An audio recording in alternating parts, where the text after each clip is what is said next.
立法會自 The President.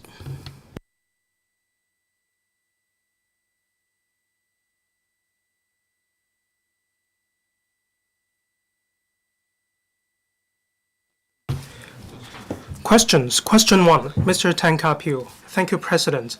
It has been reported that some developers acquired the Kowloon Bay International Trade and Exhibition Center (KITTEC) in 2021 and have recently applied to the Town Planning Board (TPB) for redeveloping KITTEC into 6 residential buildings, 1 commercial building, and 1 mixed-use building with retail and social welfare facilities. It is learned that KITTEC will cease operation from this July. In this connection, will the government inform this council, 1, whether it has assessed the impact of the cessation of operation of KITTEC on the organization of activities in Kowloon East, such as those relating to culture, sports, tourism, performing arts and entertainment, as well as events such as conventions, exhibitions, and banquets, whether there are any indoor venues in Kowloon East that can accommodate such activities and events, while the said redevelopment project is in progress, if so, of the locations, areas, and capacities. 2. As it is learned that after KITTEC has ceased to operate, there will be a shortage of large-scale indoor comprehensive convention and exhibition venues in KE, Kowloon East, whether the government has assessed if Kowloon East will fit its positioning as a second core business district CBD under such circumstances, and 3, whether it knows the area and year of commissioning of the convention and exhibition venue to be provided under the said redevelopment project, whether the authorities will require the developers concerned to provide a C&E venue not smaller than KITTEC. Secretary for Development. Thank you, President. Kowloon Bay International Trade and Exhibition Center (KITTEC) is of around 2.2 hectares, zoned as other specified uses, annotated, trademark, and commercial development. To reflect the planning intention that the site is primarily for exhibitions and ancillary commercial uses, the relevant outline zoning plan OZP stipulates that a gross floor area GFA of not less than about 11,300 square meters shall be provided for exhibition-related uses within the development. Currently, the provision of exhibition-related floor area at KITTEC complies with this requirement. In response to Mr. Tang's question, having consulted the Commerce and Economic Development Bureau (CEDB) and the Culture, Sports and Tourism Bureau (CSTB), the Development Bureau's consolidated reply is as follows.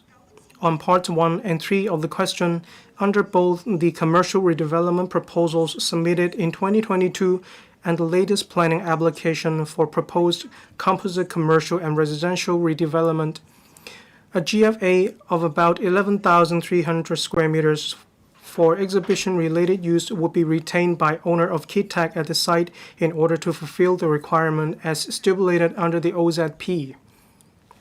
In other words, according to the relevant statutory planning requirement and the 2 redevelopment proposals, the supply of exhibition facilities in Kowloon East would not diminish due to the redevelopment of KITTEC.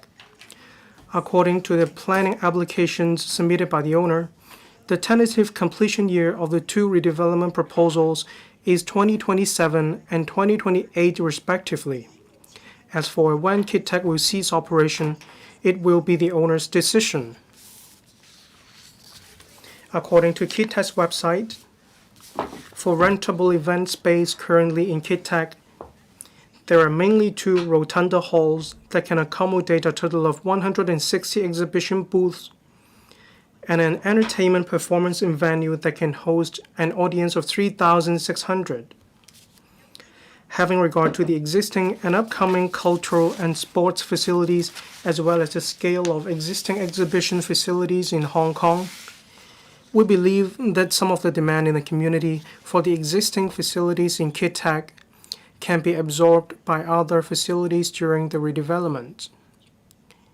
That is, during the redevelopment process. For example, Kai Tak Sports Park KTSP, expected to open in the first half of next year, has an area of about 28 hectares, including a 50,000-seat main stadium, a 10,000-seat indoor sports center, and a 5,000-seat public sports ground. Other than sports events, the main stadium can also host various large-scale cultural and entertainment events such as music concerts. The main stadium's design can provide a venue of different capacity, catering for the needs of different events. Furthermore, there are other venues for hosting different types of cultural performance activities in Kowloon East, such as the East Kowloon Cultural Center, EKCC, which will open in phases starting from this year. The hall and the theater in EKCC can host an audience of around 1,200 and around 550 respectively. On conventions and exhibitions venues specifically, there are two dedicated venues for large-scale C&E events, namely the Hong Kong Convention and Exhibition Center, Hong Kong CEC, and the Asia World Expo, with a combined rentable C&E area of around 158,000 square meters, which hosts many large-scale international C&E events every year. Besides, Hong Kong also offers other venues such as hotels and multifunctional facilities catering for the needs of different events. Furthermore, the government is also gearing up to build additional C&E venues near the existing Hong Kong CEC in Wan Chai North and at Asia World Expo. These expansion developments will increase large-scale C&E area by more than 40% to around 220,000 square meters. For part 2 of the question, although the owner would provide 11,300 square meter floor area for exhibition-related use as required under the OZP in both redevelopment proposals previously submitted, the mix of other uses of the two proposals greatly differ. The planning application that TPB approved last year involved a total GFA of around 165,000 square meters. Other than that, for exhibition-related use, the remaining 153,700 square meters of GFA was all for commercial use such as office, eating place, shop, and so on. For the planning application recently submitted, the proposed GFA is around 137,000 square meters, among which 63% is for residential use, about 35% for commercial use, including exhibition facilities, while the remaining 2% is for community use, such as social welfare facilities and kindergartens. The Secretariat of TPB is currently inviting public comments for the owner's latest planning application. The Planning Department will comprehensively assess the application in terms of planning and other technical considerations, as well as comments from relevant departments and public. For TPB's consideration, having taken into account whether the proposed mix of use will be in line with the planning intention of the site, whether it would affect the positioning of Kowloon East as CBD2, land use compatibility of the proposed residential use with the surroundings, and the demand for additional housing supply in the area, etc. I so submit. Thank you, President. Mr. Bill Tang. Thank you, President. Thank you, Secretary. Kowloon East is the CBD2. Over the last decade, this is what the government has been promoting. However, in CBD2, there is no C&E venue. It's a great pity. Kit Tech is an area frequented by many members of the public. Even music awards ceremony will be hosted in Kit Tech on the 23rd of June. So I'd like to ask the Secretary. The positioning of Kowloon East is to support Hong Kong as the international cultural center. You mentioned the seating capacity of 3,600 in Kit Tech. So even if you preserve the exhibition venue of 11,300 square meters, does that include the Star Hall of 3,600? Secretary. Thank you, President. Currently, Kit Tech provides exhibition halls, and all these are covered under the OZP. That is not less than 11,300 square meters. Regarding the seating capacity of 3,600 venue, this is the decision of the owner back then. Regarding the OZP and land lease, they allow the commercial floor area where activities like F&B, performance and venue, retail, all these can take place within the area. This is up to the owner. Of course, after the redevelopment project, how the commercial floor area will be used. As I said, for C&E area not less than a particular amount, this is left to the market to decide. Mr. Jimmy Ng. Thank you, President. In the consultancy study about Hong Kong C&E industry, it's been a decade. A lot have happened. The situation has greatly differed. It's become different. It's exactly the right time to review the demand of the industry for venues in Hong Kong. So will the administration adopt the suggestions of the BPA to undertake a study? In the Hong Kong Tourism Blueprint 2.0, will you consider the future potential of C&E and propose new directions for C&E and tourism? Thank you, Mr. Jimmy Ng. We are aware of the suggestion of the BPA. After the epidemic, we have been working very hard to attract international convention and exhibitions to come to Hong Kong. Basically, regarding the sellers of exhibitors, we have recovered to 80% of the pre-pandemic level. We are confident that within this year, we can boost the figure to the pre-pandemic level or even exceed the pre-pandemic level. Regarding the comprehensive planning, we have already shared with members. Regarding the expansion of Wan Chai North and Asia World Expo, we are taking forward these redevelopment projects or expansion projects at full pelt. The figures for C&E industry has already resumed to the pre-pandemic level, but there are both high and off seasons. In high seasons, that is March, April, September, and October, the remaining time of the year is off seasons. Our tactic is to attract exhibitors to come to Hong Kong in off seasons so that we can make better use of the venues in Hong Kong, so that we can better deploy the resources we have in relation to C&E industry. Mr. Chen Yong. Thank you, President. We are boosting the local economic development. The existing venue of Hong Kong CEC is insufficient.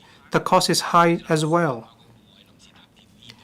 Do we have any outdoors venues to make up for the existing shortfall so that we can revitalize the local economy and boost it?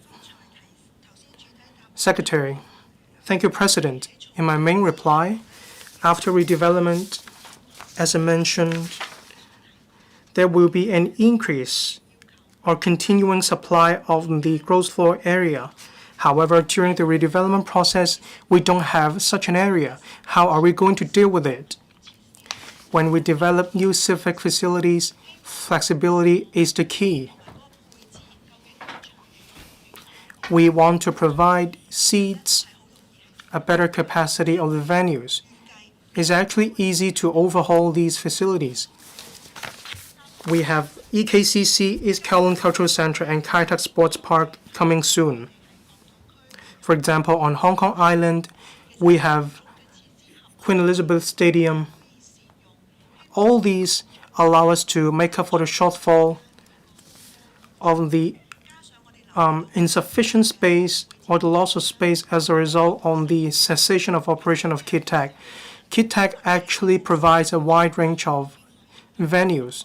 They come in large and small sizes. So we'll work hard to take forward the redevelopment project and provide spaces of different sizes.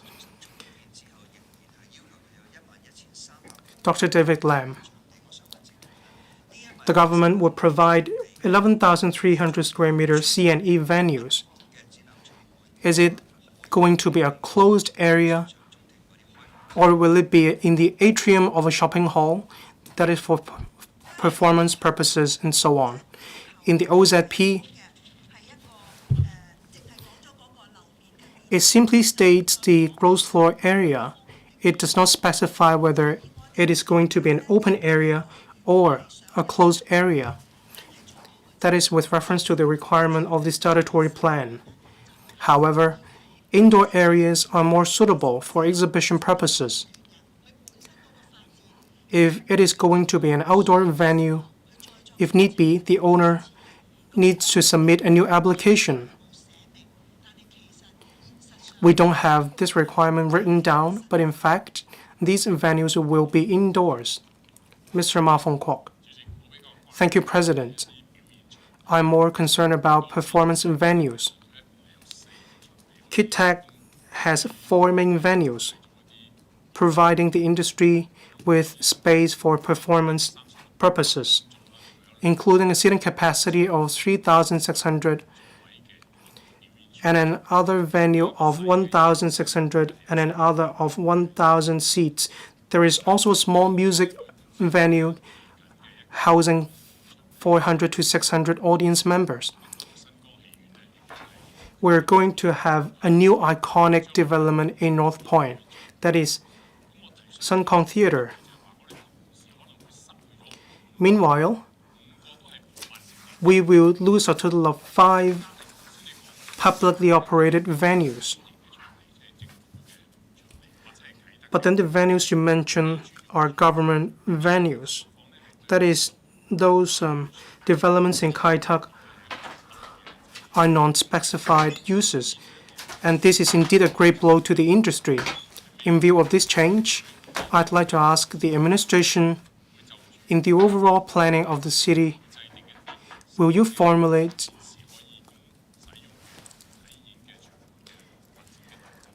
plan for the sports and performance venues in the major areas in Hong Kong? Thank you, President. Whether it's a land lease or statutory plan, we don't want the requirements to be carved in stone. The government is not someone that can predict the future. We don't have the crystal ball. But of course, for a certain area to be specified as a commercial use or commercial area in the land lease, if we need to hold convention and exhibition or even performance venue, is actually possible. So will we play the role of a facilitator in the OZP or at land lease? Will we introduce some provisions or requirements? I think we have to tread cautiously. We need to take into account the demand in the parcel of land concerned. Otherwise, we will be going around in circles.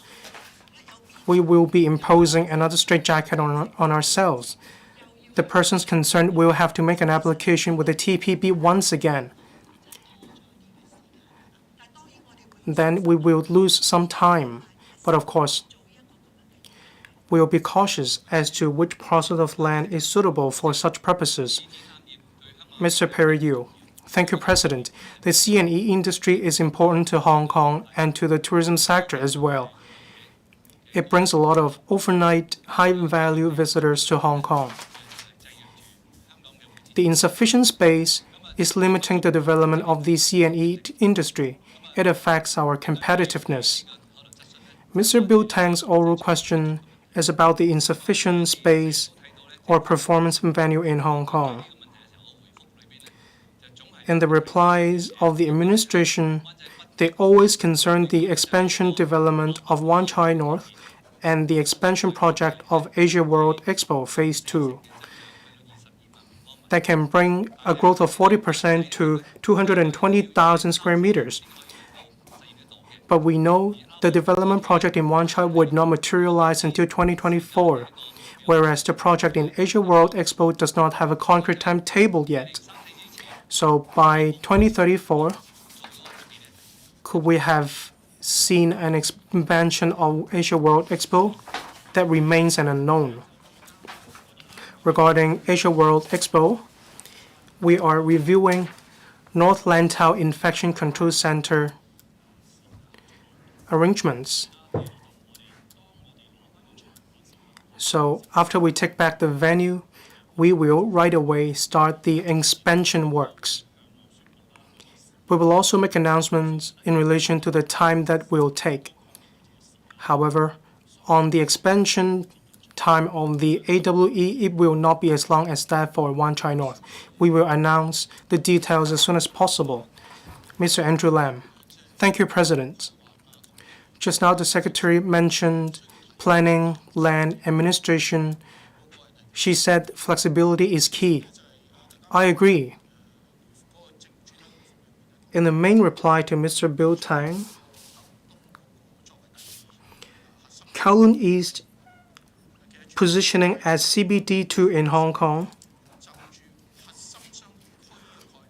Over a long period of time around the world, we need to think about the new concept of CBD.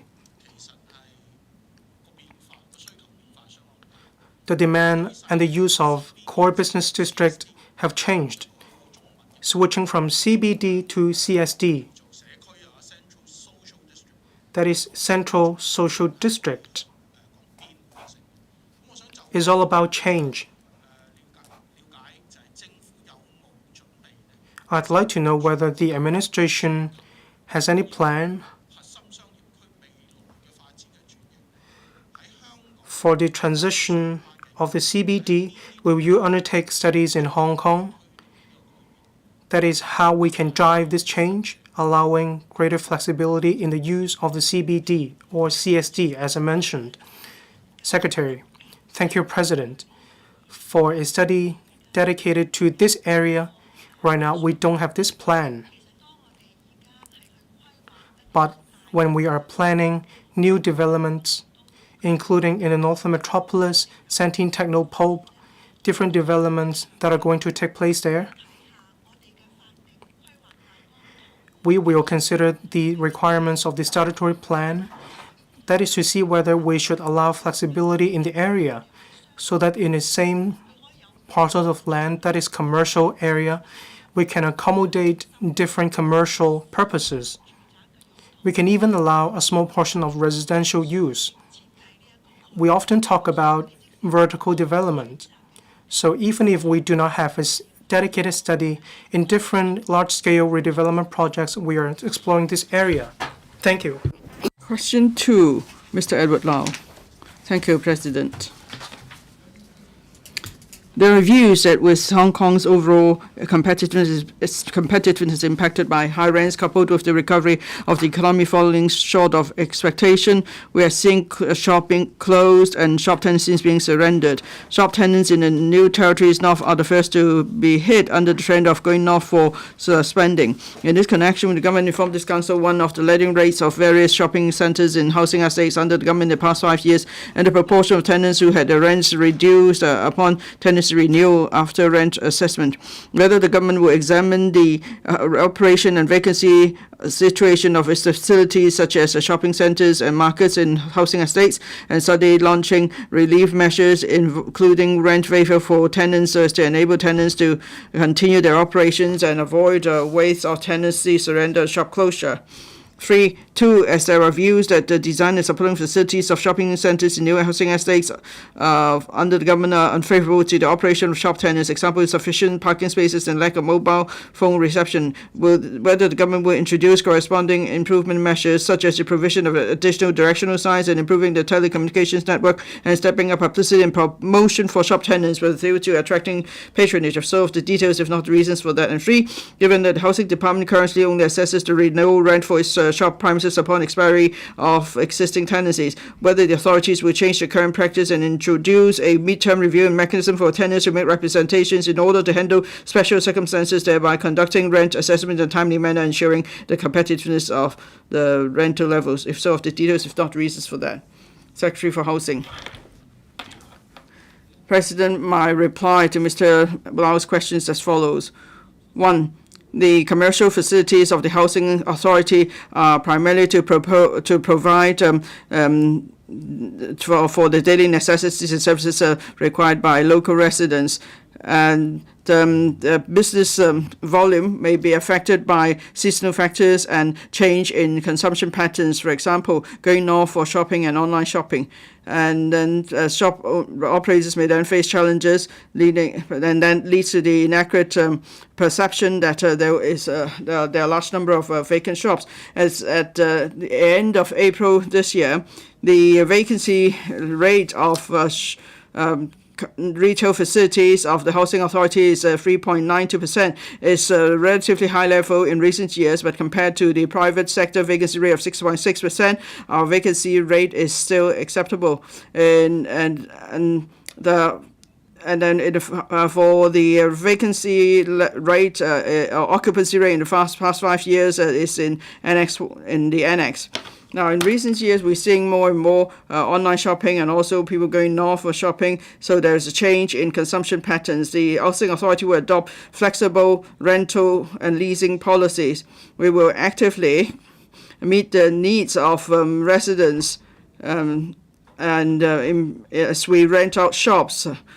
And then we also carry out other modifications to vacant shops. We will do feasibility studies. As for markets with a high vacancy rate, we will reassign or realign the shops, the stores, or change the usage. And we want to provide suitable services for local residents and meet their needs. As consumption patterns change, some shops, such as supermarkets or catering facilities, may need to change their mode of operation, and they may have less demand for shop space. So if some shops, such as supermarkets, need to adapt to market changes and ask to reduce their rental size, then therefore they will pay us less rent, the housing authority will consider it. Now, when shops are left vacant, the HA may arrange short-term fairs or pop-up shops and other promotional activities to let out the space. This will allow shops to earn some income. At the same time, it will bring more diversity to the shopping arcade and therefore bring in more foot traffic. Now, given the current economic circumstances, the HA is fully aware of the challenges and difficulties faced by tenants, but then we need to ensure our tendering system is fair. Now, shops are let by open tender. Tenderers will submit a rental bid, and if they succeed and then they start operation, after that they find that business is not as expected, they may ask for rent concessions. Or there are some tenderers who put in a high bid so that they will win the tender, and then they ask for rent reduction. Well, it will be unfair to other tenderers. If we start such a precedent, then people may query the effectiveness and the fairness of the tendering system. So that's why the HA needs to be treated with great caution in handling requests for rent reduction. The HA will closely monitor the economic situation and provide suitable assistance to shop operators. Rent reduction, however, will not help shop operators to overcome the challenges brought about by changes in consumption habits. Shop operators need to actively adapt to changes. They need to enhance their own competitiveness, for example, by bringing in new items or enhancing the customer service. And so shop operators need to work hard to keep their customers. HA will review its retail facilities from time to time. It will also enhance existing retail facilities. For example, enhancing the shop mix in shopping centers, changing the layout, and providing more parking spaces where feasible. Then also we set up suitable promotional stores at prominent locations such as the entrance of shopping centers. We keep promotion materials there to give out information to customers about our promotions.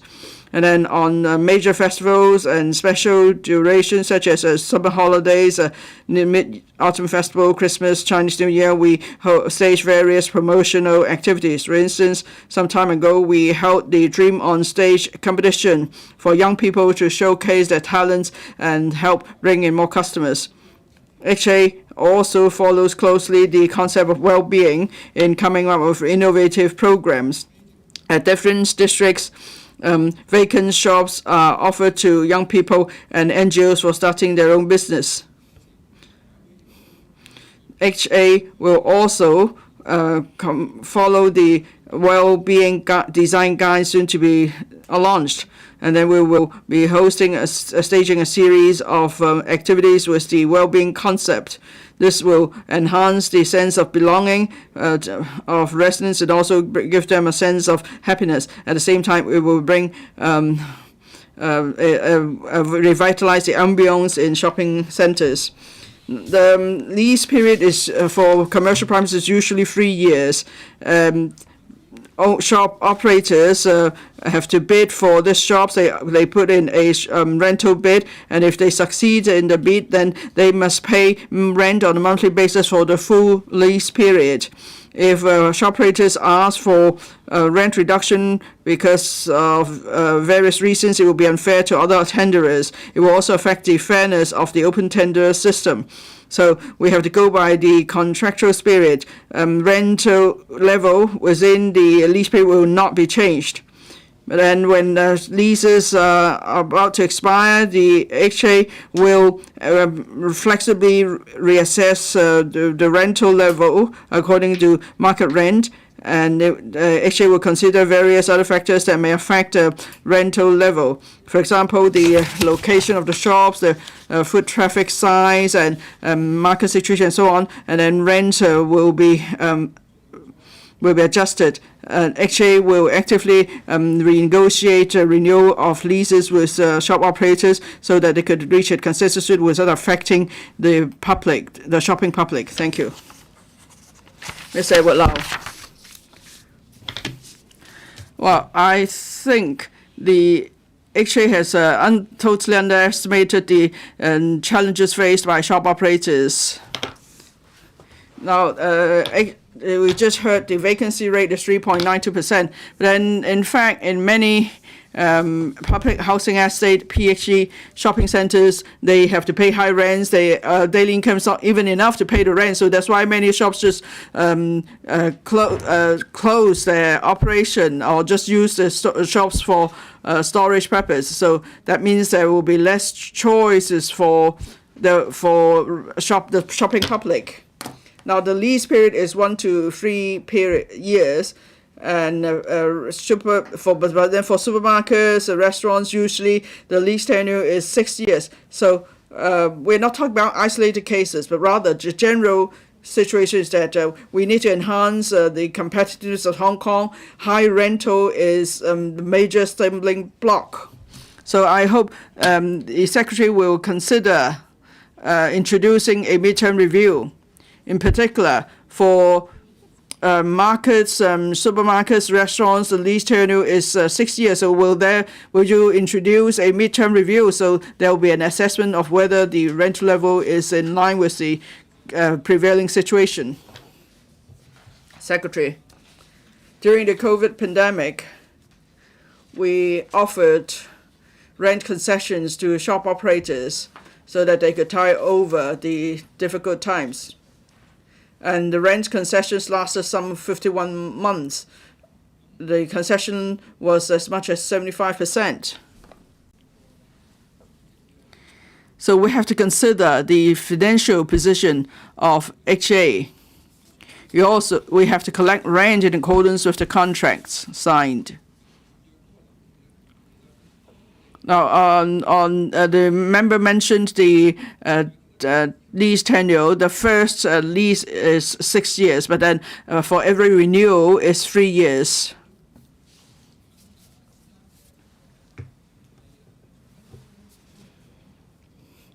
Now, if we let out shops again, we could bring in new tenants, so such as sushi shops or new style Hong Kong cafes. They will help to enhance the competitiveness of our shopping centers, and we've been successful in letting out the vacant shops on this basis. Mr. Scott Leung. Now, in the Remy reply, said that if we introduce a midterm review, it won't be fair to other tenderers. If there's a problem with one shop operator, you may see that tenderer has been too aggressive in offering a high bid in order to win the tender. But then now most shop operators face difficulty, so a midterm review will be useful. Maybe in the whole shopping arcade, if more than 70% of the shop operators want a review, then it should be done to reassess the rent level. Mr. Scott Leung, this is not a debate. Please come to your question. Okay, I'll come to my question now, President. Now, many shopping centers may introduce various schemes such as reward schemes to bring in customers. Now, Domain is a well-run shopping center. It offers a reward scheme, a loyalty, or customer loyalty scheme, sort of. So would you introduce such a scheme to all other shopping centers, and so people will go and spend there because they can save reward dollars? Secretary, yes, we have launched various successful programs, and then for promotional activities or reward schemes, we will see whether these could be introduced in suitable shopping centers. And we have actually completed a few new shopping centers: Kaichun Center, Phase 2, Yan'an Center, Shopping Center 2, Fu Tip Shopping Center 2. There is a very good occupancy rate, is over 85%. And there are new brands that have moved in. So we see these shopping centers have an appeal to customers, and we will continue to do better in terms of promotion and publicity. Mr. Tommy Cheung. Thank you, President. I could appreciate many parts of the reply. When we have a stable business environment, it's important. I've been on the Housing Authority for many years. I've been a member of that committee on commercial premises. Well, when it was 2003, I don't know what post you were in. At the time, I told Mr. Leung Chin-man to reduce rent because of SARS. And he asked me, how much should we reduce the rent? And he said for catering business, 50%, market stores, 30%. Rent should be reduced for a 3 months period, and it could be considered further every 3 months. And he said that my request was reasonable, so 2 weeks later, the rent concession was introduced. Now, at a time, we never experienced anything like SARS. Now, we've never experienced anything like COVID. In the past 20 months or so, you said you offered 35% rent concession. But then the rent was at the pre-COVID level. Now businesses are no longer able to have a business volume like it's like before the COVID period, and shop operators are really suffering. So you shouldn't just consider the normal situation. The best landlord is the Housing Authority. This is your brand. Don't spoil it. Please do consider it, because I've never seen so many cases recently when people come to me and ask me to request a rent reduction from HA. Don't just look at the vacancy rate. Don't just look at the lease condition or the tendering system. This is an extraordinary period. The economy has not recovered. So will you help out the shop operators, please? Secretary. During COVID, we offered 51 months of rent concession.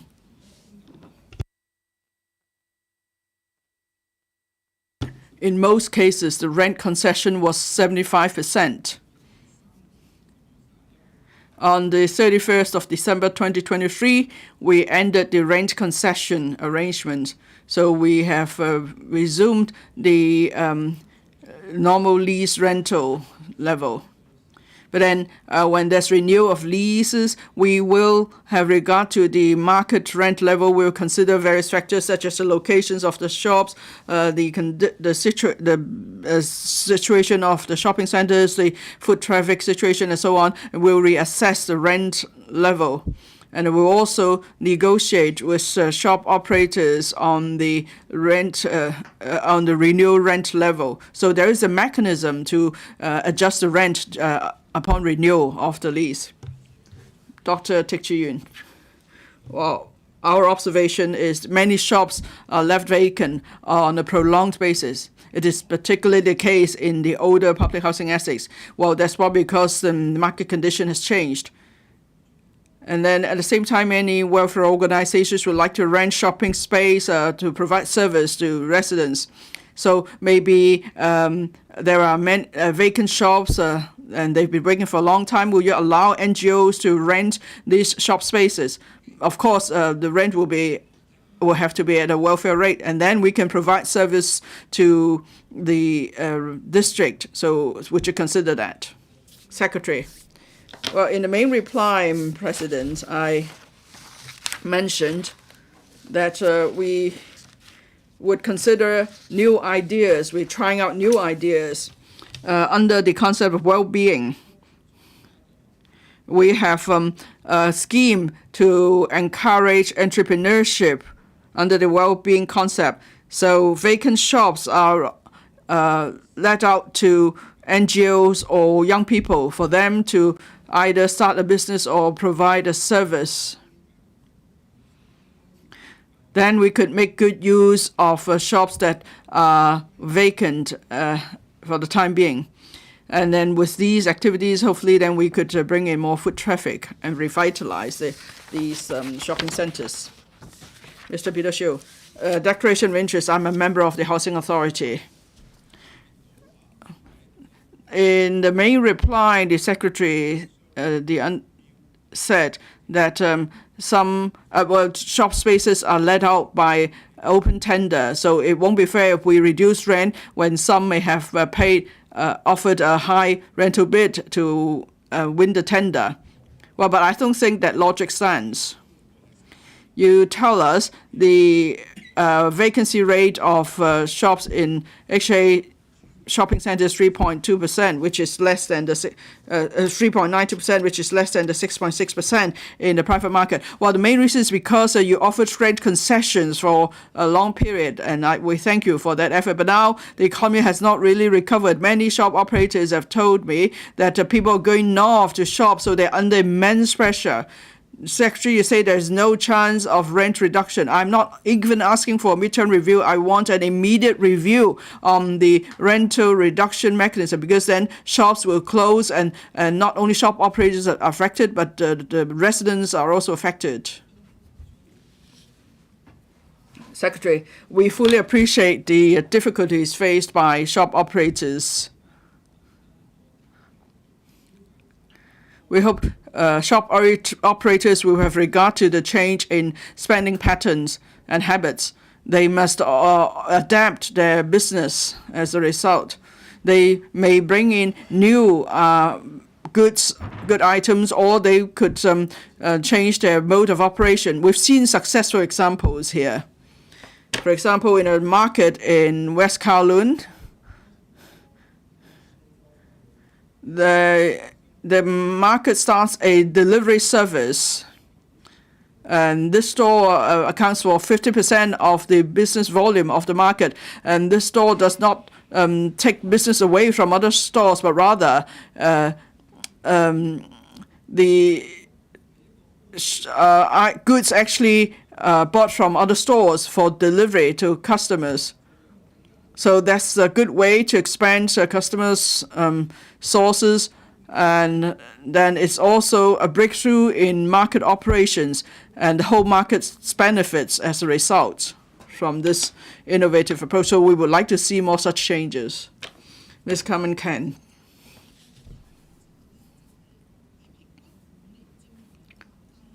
Now, for occupancy rate that's relatively low in the past 5 years, these are shop spaces that are smaller. That's the observation. Now, I appreciate we need to respect contractual spirit, and we need to be fair to other tenderers who've lost in the bid. So on that basis, maybe for shopping centers that are smaller in size with lower synergy effect, would you consider exercising some flexibility? Secretary. Yes, we do know, President, that some shops may have a lower occupancy rate and they are less appealing. For these shop spaces, we've taken various measures to enhance their competitiveness. For example, we may change the shop mix in a shopping center. And recently, when we invite tenders, we will allow shop operators in the same trade to bid for the shops. Hopefully, then, that will be more flexibility and we'll be able to let out the shops more easily. Thank you. Question number 3, Ms. Yudi Xiong. President, regarding the leasable non-domestic premises under the Housing Authority, we government informed this Council, 1, of the following information on each premises in HA housing estates: its location, for example, in the market or shopping center, or at the ground level, floor level, use, size, year of completion of the estate, as well as the lease period, the longest consecutive vacancy period over the past 10 years, with a tabulated breakdown by housing estates.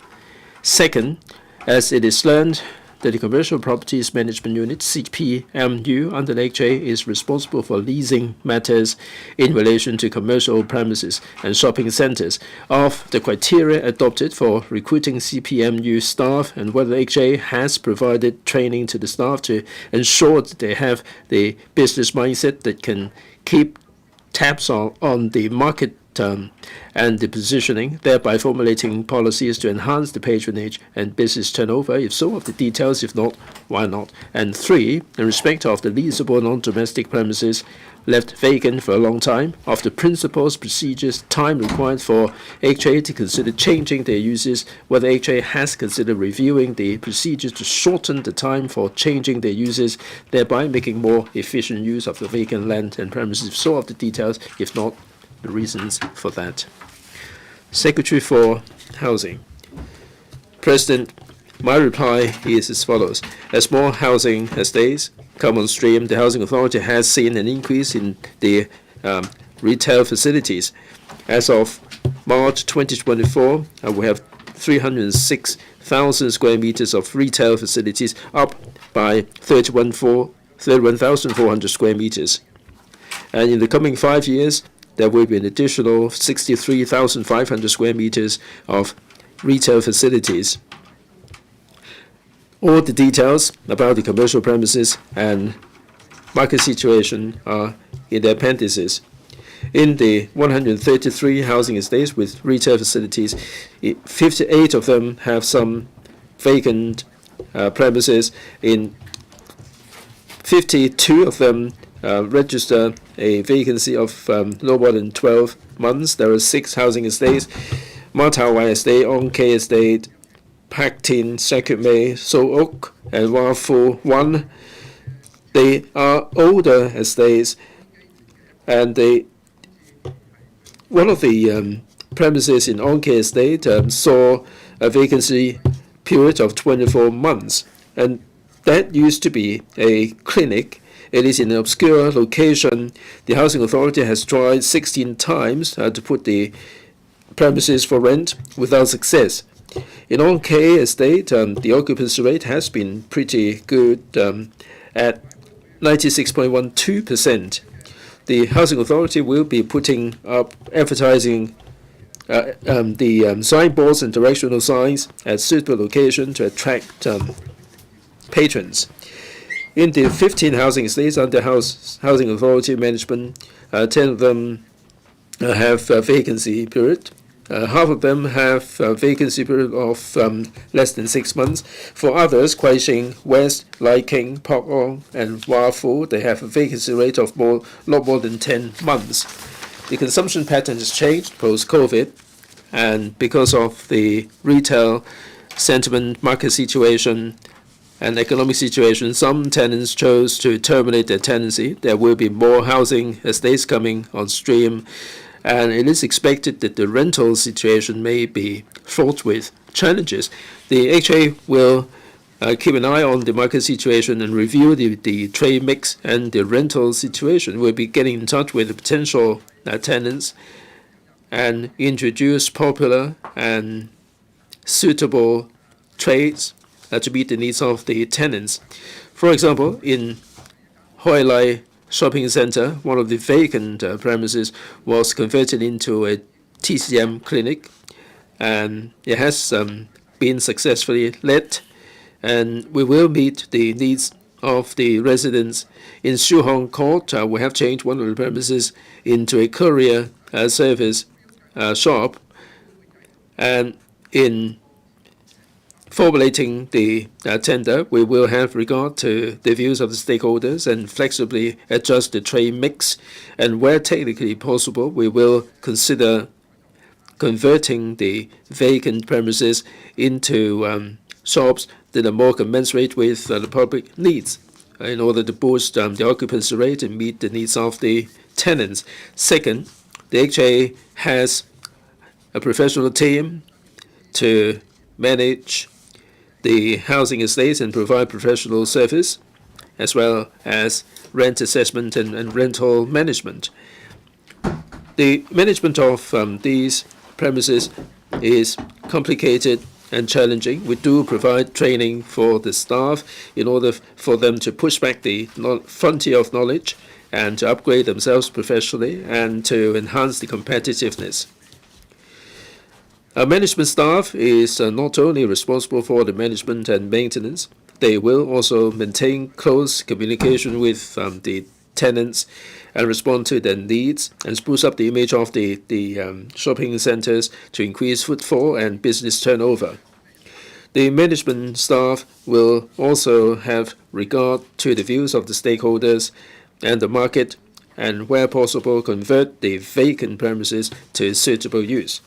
In terms of rental assessment, the estate surveyor will look at the market situation and look at the rent of the premises vis-a-vis the private market. They will also have regard to the location, the operating situation, the size, the footfall, and the market situation in devising the appropriate market rent. When renewing the leases, and also when advertising for new tenants, the housing authority will flexibly pitch the rental at an appropriate level. And they will also negotiate with the tenants regarding the renewal of the tenancy to make sure that the residents' needs will not be affected. When new facilities are coming on stream, the housing authority will look at the trade mix. Upon completion of the facilities, the housing authority will be adopting a flexible strategy to tie in with the needs of the market and the needs of the residents. So when designing the new housing estates, the HA will consider the scale, the commercial viability, and the neighboring facilities, and a whole host of other factors to come up with appropriate commercial facilities. Like they would consider whether there are LCSD or FCD market in the vicinity, and if there are such markets, they probably would not consider providing such markets in the housing estates. In other words, in the new housing estates, the commercial facilities would differ, having regard to the local characteristics. It's not a matter, of course, that all market facilities will be provided. One of the viable options is to consider providing supermarkets with wet goods and also shops with fresh provisions. Third, at the moment, the non-domestic premises in rental housing are used for retail, shops, welfare facilities, councils, ward offices, storerooms, and contractors' offices. The HA will have to be flexible and have regard to the day-to-day needs of the residents, the neighboring environment, the scale of the shopping centers, and the retail situation and technical feasibilities, and adopt a flexible approach in order to come up with an appropriate trade mix for the shopping centers. And we will get in touch with the suitable tenants to provide the best possible needs. The HA will also review the trade mix and consider the residents' needs and possibly convert the vacant premises into uses that are both in keeping with the public needs. In Hoi Lai, Hua Fu, Wan, Shui Bin Wai, and Kwai Chung shopping centers, we have success stories of the vacant premises being converted to a suitable use, like Hoi Lai shopping center. We have successfully put a TCM practitioner there, and in Waifu we have put in a quick cut barber shop there in place of a hair salon, and there is also a LPG and kerosene shop in Shui Bin Wai estate has been converted into an educational outlet. In Kwai Chung, there is a center where we have converted a children's amusement game center into an educational outlet. So we will be in tune with the market situation and meet the needs of the residents. The HA will also consider rearranging the market stores or scale back the markets in order to boost the occupancy rate and provide a wide array of trades for the residents. The HA will also review the usage of the non-domestic premises. If these premises can be converted, we will conduct a feasibility study for this purpose, like we are prepared to consider the legislative requirements, the lease conditions, technical feasibility, and the views of the stakeholders, and consider these vacant premises on a case-by-case basis, having regard to the prevailing circumstances on the ground. Ms. Yun Is-yong. Regarding the management and strategy of the leasable non-domestic premises, I am absolutely shocked. In your reply, there are 133 housing estates. 58 of them have some vacant premises, and for 52 of them, the vacancy rate is no more than 12 months. So you are allowing the premises to be lying vacant for 12 months. And I would understand that there is a connection between all the shops, and there are only, with the exception of 6 housing estates, most of them are lying vacant for 12 months. For others, they are lying vacant for 24 months. Now, your approach is you just leave them lying vacant. If there are tenants, you will be arranging for them to go in. And there is a case in which 16 attempts failed to put the tenant there. So you ought to have the right policy. You have to train up the staff. We're not merely talking about rent remission or rent reduction. This is only tackling the symptoms, not the problems. The problem lies with the lack of footfall.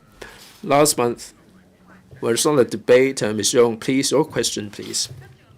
My question is, I went to the market with Rosanna Law. There are 13 vacant premises in Pok Hong Estate. The government doesn't seem to have any commercial strategy to tackle this problem and bring in the footfall. And my question for the administration is, do you have any criteria and a yardstick to make sure that you are going to be able to resolve these vacant non-domestic premises? Secretary? Well, there is only one shop premises that is vacant for more than 24 months, and most of them have been filled to our satisfaction. Now, the situation is that in general, when a premises is vacant, many of them are in the older housing estates. When they fall vacant, we would take the opportunity to conduct all the repair and maintenance to ensure structural integrity and fire installation and so on. So we would take this window of opportunity to get these done, and all these inspections and minor works and repair and maintenance would take something like 1 or 2 months. And we would swiftly, upon completion of these work, for the premises to be rented out. Pok Kong Estate, for instance, we are considering introducing different trades to increase the footfall for the shopping center.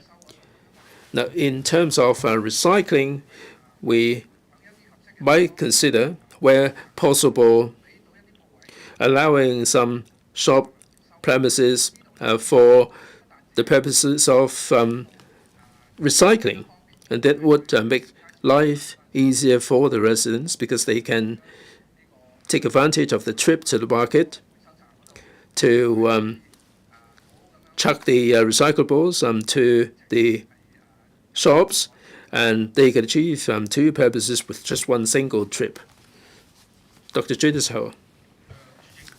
President, I heard a moment ago from the Undersecretary that they are being professional, and I go along with Ms. Eunice Yung in her observation that it seems the government is acting like civil servants. They couldn't care less, and they leave the vacant premises lying vacant 12 months, 24 months. They don't feel a thing about it. You may say that you're working hard on them. Now, we have to be result-oriented. How can you make sure that you can sort out this vacancy issue? Now, we consider this, Mr. Undersecretary.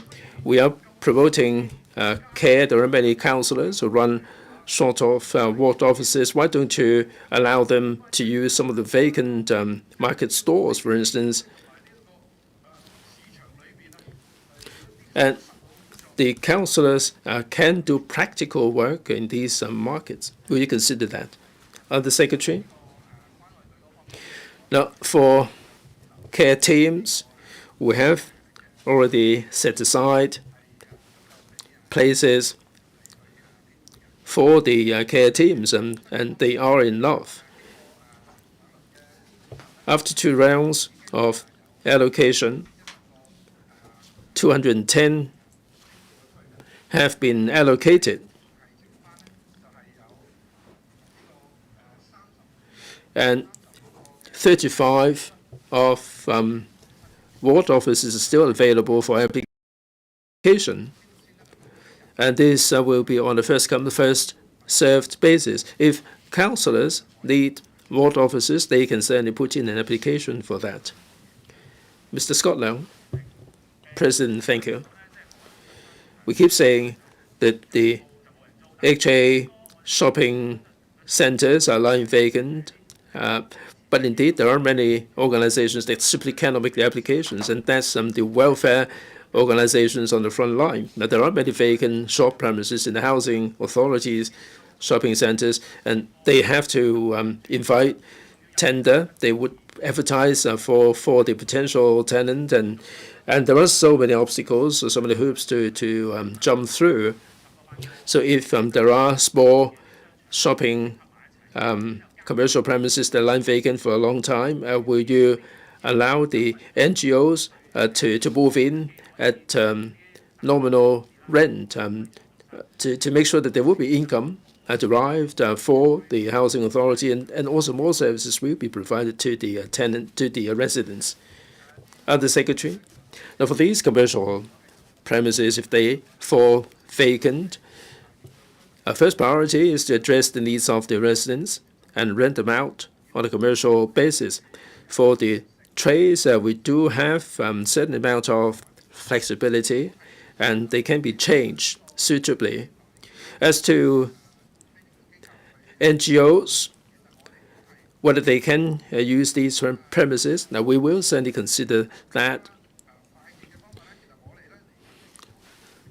We are going to be launching another scheme for the entrepreneurs and young people, and NGOs would have an opportunity to engage in entrepreneurship and also to startups to serve the members of the public, and they have a quicker way of making the application under the HA. Ms. Connie Lam, President, for the long-term vacancy problem of the non-domestic premises, will the government be working in collaboration with the NGOs to create some co-sharing center and in order to boost the value of these vacant premises? Undersecretary, President, in our publicity, in our strategy, we are prepared to work with various organizations to provide more activities. We do work with the NGOs for this purpose. We hope that through these activities, we can boost the appeal of these shopping centers and bring in people there, and more organizations will be given opportunities to showcase their talent and creativity. Ms. Doreen Kong, President, I'm grateful to the Undersecretary. Now he has taken us to see the stars. What I mean is now in the market, you have the single operator letting arrangement. Now with this system, this has been put in place in 1997. It's been 20-odd years. In 2020, there was a review. My question for the Undersecretary is this: there are so many problems arising from the single operator letting arrangement. Will the Housing Authority be reviewing a written branch review of the single operator letting arrangement in the markets? Undersecretary, now we have the single operator letting system for the markets, and the experience shows that this has been serving us pretty well, because with this single operator system, the publicity, the marketing, the concession for the entire market can benefit the residents, and this can be done in a coordinated way, and this has achieved pretty good results. In certain markets, at different times, there may be tenants who terminate their tenancies, but we can see that very quickly we're able to fill the vacant stores very quickly. We do have an assessment and evaluation mechanism, and for these single operators, we do conduct an evaluation on them, and this would make a difference to whether they would be successful in renewing their contract. Question 4, Mr. Yim Kong. Thank you, President.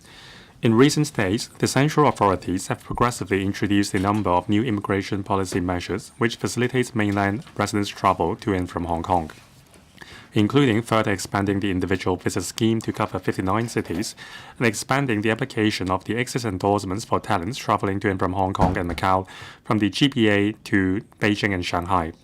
There are views that such policy measures will have positive effects on the recovery of Hong Kong's economy by bringing more mainland residents to Hong Kong for spending. In this connection, will the government inform this council, 1, whether it has assessed the current supply and demand situation of retail goods in Hong Kong that are more popular among mainland visitors, such as pharmaceutical products, cosmetics, and jewelry?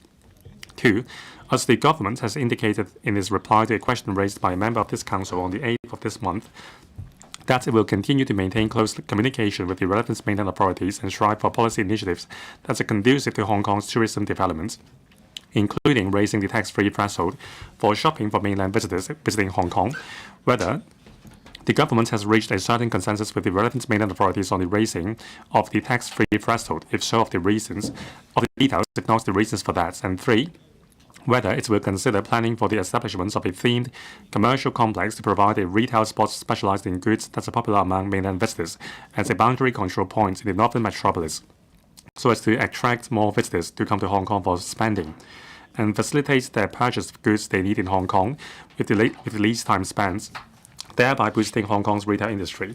Secretary for Culture, Sports and Tourism. President, the government is sincerely grateful to the central government's announcements on the 11th of May for responding to our proposal on enhancing the Individual Visit Scheme, or IVS, which allows residents of 8 additional cities to explore Hong Kong's unique appeals as a tourism destination more flexibly and conveniently.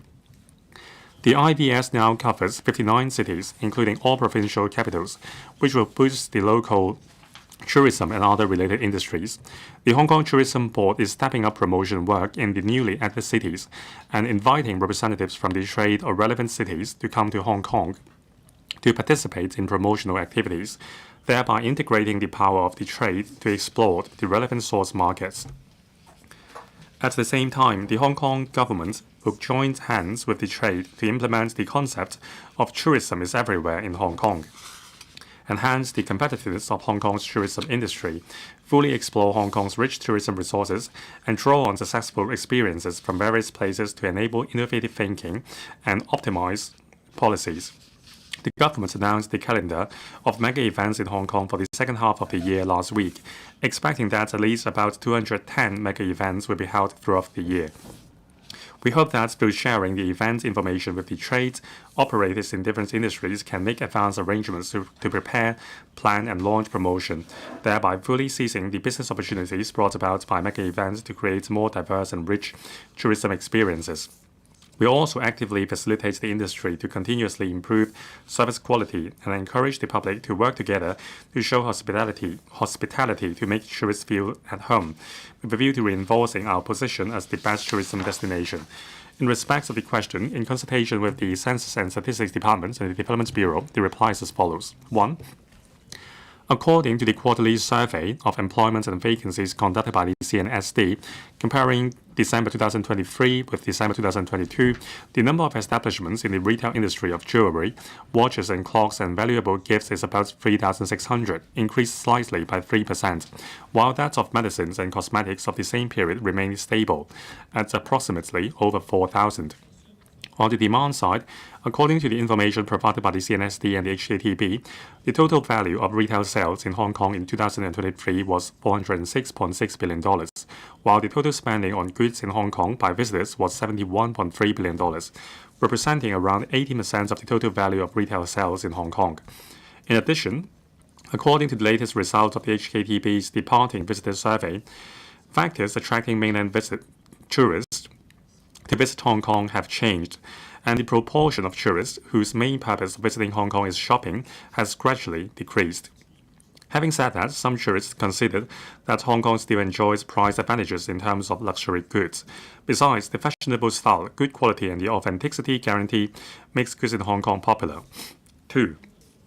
According to the relevant mainland customs laws, the duty-free allowance for imported items for personal use by mainland visitors, including visitors to Hong Kong, is RMB 5,000 per travel. Increasing duty-free allowance for mainland visitors will not only enrich and enhance the experience in Hong Kong and provide them with incentive to shop, but will also boost local consumption and help attract more high-spending overnight visitors to come to Hong Kong.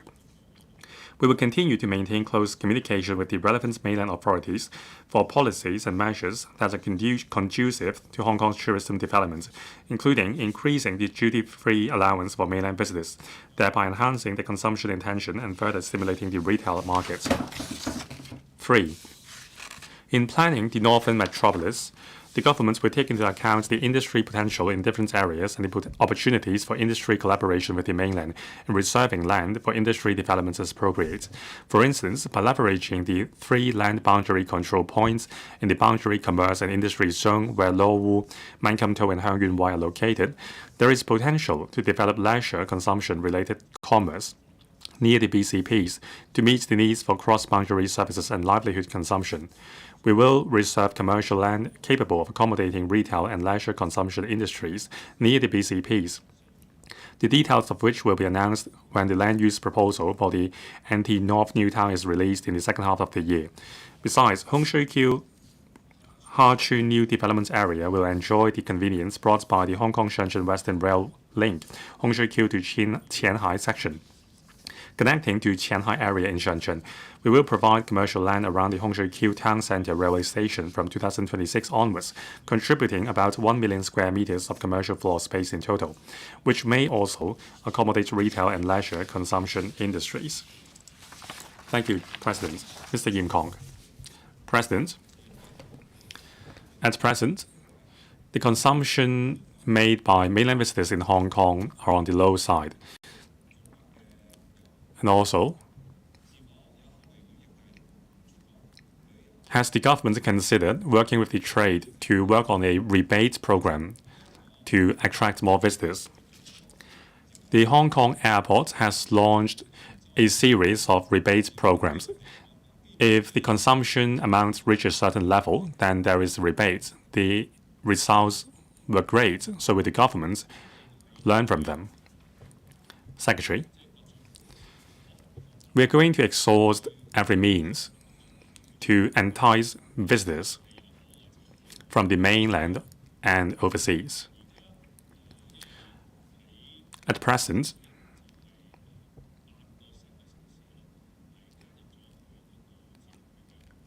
on last Monday, 8 more cities were added to the individual visit schemes.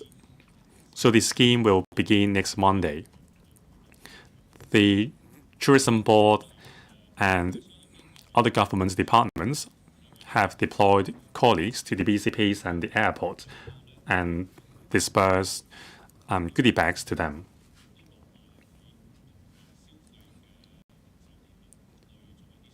We are also going to work with the trade industry to provide promotional campaigns and packages at various retail points. Ms. Maggie Chan. Thank you, President. Now, with the central authorities further enhancing the individual visit schemes, or IVS, how is the Hong Kong government aligning this scheme with the mega event calendar for 2024 and also the Hong Kong Shopping Festival launched by mainland authorities, so that SMEs can seize the opportunities offline and online and promote our unique brand? Secretary, President, we are working on multiple fronts. Concerning the additional cities added to the IVS, the Tourism Board is currently promoting tourism in Hong Kong in those cities. We have arranged representatives of the tourism sector from those sectors to come to Hong Kong and talk to our tourism sector. In terms of convenience and also discounts, there will be some collaborations. And also, we are making use of social media platform in the mainland to conduct diversified promotional campaigns to attract more visitors to Hong Kong. Now, we have had some in-depth discussion with the retail industry. That's why we have announced the mega events in the second half of the year in advance. We hope practitioners in various sectors, be it the retail sector, catering, and the hotel industry, the practitioners can align the promotional campaign with the calendar. discount packages can be offered targeting the participants of these mega events. Our goal is to encourage consumption across various sectors. So we have adopted a diversified approach in enticing visitors to come to Hong Kong to attend the mega events and spend. Mr. Robert Lee, President. Now we have traditional strengths in terms of standards and quality in, say, jewelry, gold products, and so on. And also, the central authorities are considering relaxing the duty-free shopping quota in Hong Kong. So will the government support the gold and jewelry retailers and manufacturers so that they can provide quality products to visitors? Secretary, all along, we have been striving to enhance the shopping experience of visitors in Hong Kong. All along, the vast majority of our products are authentic and great, except for a very small minority. Now, from the perspective of visitors, our products are of good value and are authentic.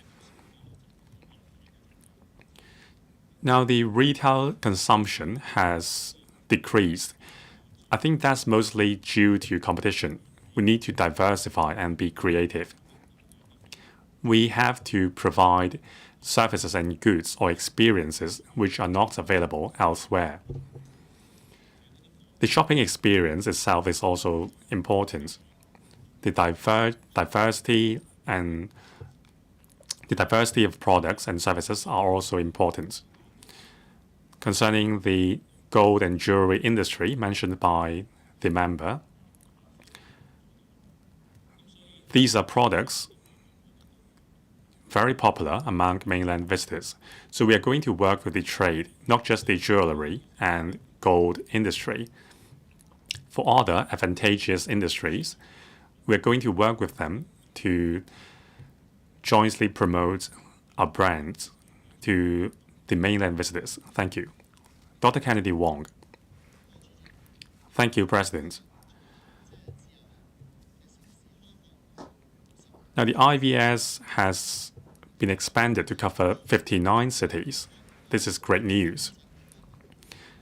Now, previously, for residents from Shenzhen and other mainland cities in the GBA, there was the so-called multiple entry visa arrangement, which was cancelled afterwards. So can the government work with the central authorities to reinstate this arrangement? Secretary. Thank you, President. Previously, Shenzhen residents enjoyed multiple entry permits. Afterwards, because of factors like our carrying capacity, it was changed to single visits per week.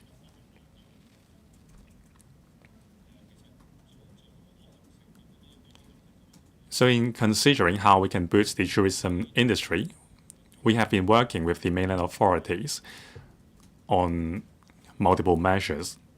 On one hand, we see more cities being included in the IVS. Whatever measures can help boost our tourism sector, we will strive for them. So concerning the necessity of a multiple entry visa, we will work with the central authorities. Mr. Michael Tian, President. Expanding the IVS to cover more cities, starting the 6th of March, Qingdao and Xi'an were also included. On average, every month or on a daily basis, there are some 100 visitors from these two cities to Hong Kong. Now, with more cities covered, that would be better than nothing, but that's not the main dish. The main dish is the 6 million Shenzhen residents we have to have multiple entry permits for them rather than a weekly one. I have been urging the government to do that since January. This is very important. The country may not adjust its taxation system and give us the duty allowance, the duty-free allowance we want. But if we have more Shenzhen residents to come, if they come to Hong Kong multiple times in a month, then they would be spending as much as $35,000 per month. Now, of course, each travel would only come with a $5,000 duty-free quota. But if they come more than once, then they would bring much economic benefits. I don't think you are working for the benefits for Hong Kong. Mr. Michael Tian, you have asked your question. I want to ask whether you have told the Guangdong provincial government and the central authorities that we really want this multiple entry visa. Now, Mr. Michael Tian's view is solely from the perspective of the retail industry. In tourism, we need to consider whether the visitors are staying overnight, the ancillary facilities for them, say accommodation, and also tourism attractions.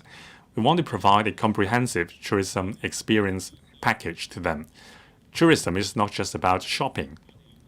We need to be responsible to the mainland visitors by providing them with a quality traveling experience. So we are taking a comprehensive perspective in our discussion with the mainland authorities and what we are asking for. Now, forgive me for not divulging the details of the discussion with the central authorities here, but I can promise whatever means can boost our tourism industries and the related sectors, be it discounts or policy support or convenience, we will raise them with the central authorities in due course. Mrs. Regina Ip, what question has not been answered? I asked him about retail. He talked about traveling. The topic of this question is boosting the retail industry. Now, he has answered you. If you are not happy with the answer, please follow up on another occasion. Sorry, I pressed the wrong button. I intend to ask a question in question 5. Dr. Tan Yuehen. Thank you, President. Secretary? In your main reply to Mr. Yim Kong's question, in 2023, the total retail spending was $406.6 billion, with the total spending on goods in Hong Kong by visitors being $71.3 billion, representing around 80% of the total value of retail sales in Hong Kong. Now, in the past, what was the percentage of visitors spending on the total value of retail sales in Hong Kong? What was the peak amount or peak percentage? 80% is that, does that represent a dramatic decrease? And what is the government doing to expand that ratio? Secretary. Thank you, President. If you look at the figures in 2019, the ballpark figure or the ballpark percentage of visitors spending in total value of retail sales was some 30%. So in terms of the percentage, visitors spending in the total value of retail sales has dropped. There are several reasons. Due to the pandemic, the consumption habits of mainland residents have changed. They have moved online. So we have always been saying we need to reinvent ourselves as well. Are we still selling things that are available elsewhere? Do we have our unique products? That's one of the factors. In year 2018 and 19, you may remember there was the problem of parallel traders. Now, when there was rampant parallel trade, it would affect the retail industry locally as well. After the pandemic, last year when we resumed cross-boundary travel, the problem of parallel trading is not as serious or rampant as before. So maybe that also accounted for the lesser or lower percentage of visitor spending in our total sales value. But there is always room for improving our retail industry. We must enhance the quality of our products and services and their attractiveness so that our mainland friends are willing to make spending in our retail shops. So that is the direction of the government's and the tourism sector's effort. Thank you. Question 5, Mr. Michael Tian. There are views that, notwithstanding the consensus in society that Hong Kong should organize more mega events to consolidate its status as an events capital, Hong Kong's venues and supporting facilities may pose a major obstacle. In this connection, will the government inform this council, 1, whether it will build the largest outdoor performance venue in Asia to attract top international superstars and groups to perform in Hong Kong? 2, given that during the debate on the members' motion on polishing Hong Kong's tourism brand in this council on 22nd of February, the government indicated that it would be willing to explore the provision of recreational and entertainment facilities on the Sunny Bay Reclamation site, including a multi-purpose venue or a racing circuit of the relevant details and timetable. And 3, given that the Development and Reform Commission of Guangdong Province issued the notice on Guangdong Province 2024 key construction project plan in March, and one of the proposed projects was the construction of an FIA Grade 1 circuit and supporting facilities in Guangzhou, together with the construction of an international comprehensive racing sports park around the circuit. Whether the government will discuss with the relevant mainland authorities the collaboration to construct a top-class motor racing circuit and supporting facilities in Hong Kong, which can represent the presence of the Greater Bay Area in the sport, so as to create synergy effects, if so, of the details, if not the reasons for that. Secretary for Culture, Sports and Tourism. Organizing international mega events in Hong Kong means a lot to the city in various aspects. Not only do the events attract more tourists and generate more business opportunities, but also inject momentum to social development, bring joy to the public, create a positive atmosphere, and bolster Hong Kong's international image. Mega events of conventions and exhibitions can further foster the development of other industries. Both the direct and indirect spending of tourists during their participation in the mega events will bring economic gains to Hong Kong, and they will also make the best ambassadors to tell the good stories of Hong Kong. The CSTB has been promoting cultural, sports and tourism mega events and attracting mega events to be held in Hong Kong. In the process of coordination, CSTB proactively communicates and collaborates with bureaus and departments. In consultation with the Development Bureau, my reply to the member's question is as follows. 1. The government welcomes more large-scale performances and concerts starring internationally renowned celebrities and groups to be held in Hong Kong. The majority of the concerts are run on commercial principles, involving lots of complex commercial and practical considerations. We understand that in addition to the size of venue, organizers take into account a number of factors, which include singer schedule, market response, financial viability, target audience group and size, and venue facilities, etc. When choosing the location of a concert, according to our information, on average each month in 2023, there were about 2 internationally renowned singers holding large-scale concerts with an audience of more than 10,000, and most of them were holding more than one show. In respect of venues, taking the highly popular Hong Kong Coliseum and the Queen Elizabeth Stadium as examples, the 2 venues have close to 100% occupancy in 2023-24. Asia World Expo and the Central Harbourfront event space were also frequently used. It demonstrates that there are many famous international and local singers staging large-scale pop concerts in Hong Kong. The high-tech sports park, being the largest sports infrastructure project in Hong Kong's history, occupies an area of about 28 hectares. It will provide modern and multi-purpose sports and recreation facilities upon completion, including 50,000-seat main stadium, a 10,000-seat indoor sports center, a 5,000-seat public sports ground, and about 14 hectares of landscape open space and other ancillary facilities. The main stadium has a retractable roof, offers different seat positioning and stage configurations, as well as adopting a flexible pitch system, providing more options for the hosting of different types of events. The outdoor event space of around 1.4 hectares adjacent to the main stadium allows the staging of fringe activities of the events held in the main stadium or the hosting of different kinds of outdoor sports and entertainment events. For the indoor sports center, it has a retractable seating system and it has a flexible configuration of the play field. It would facilitate the hosting of various kinds of sports or non-sports facilities or events. Together with the diversified, efficient and convenient transport facilities and catering facilities, a sports park will become another appealing venue for large-scale outdoor performance. As a matter of fact, Kai Tak Sports Park has so far made contact with over 200 local and international sports and non-sports events, promotion bodies, organizations and agencies, amongst which around 50 of them have expressed interest in leasing the facilities of the sports park.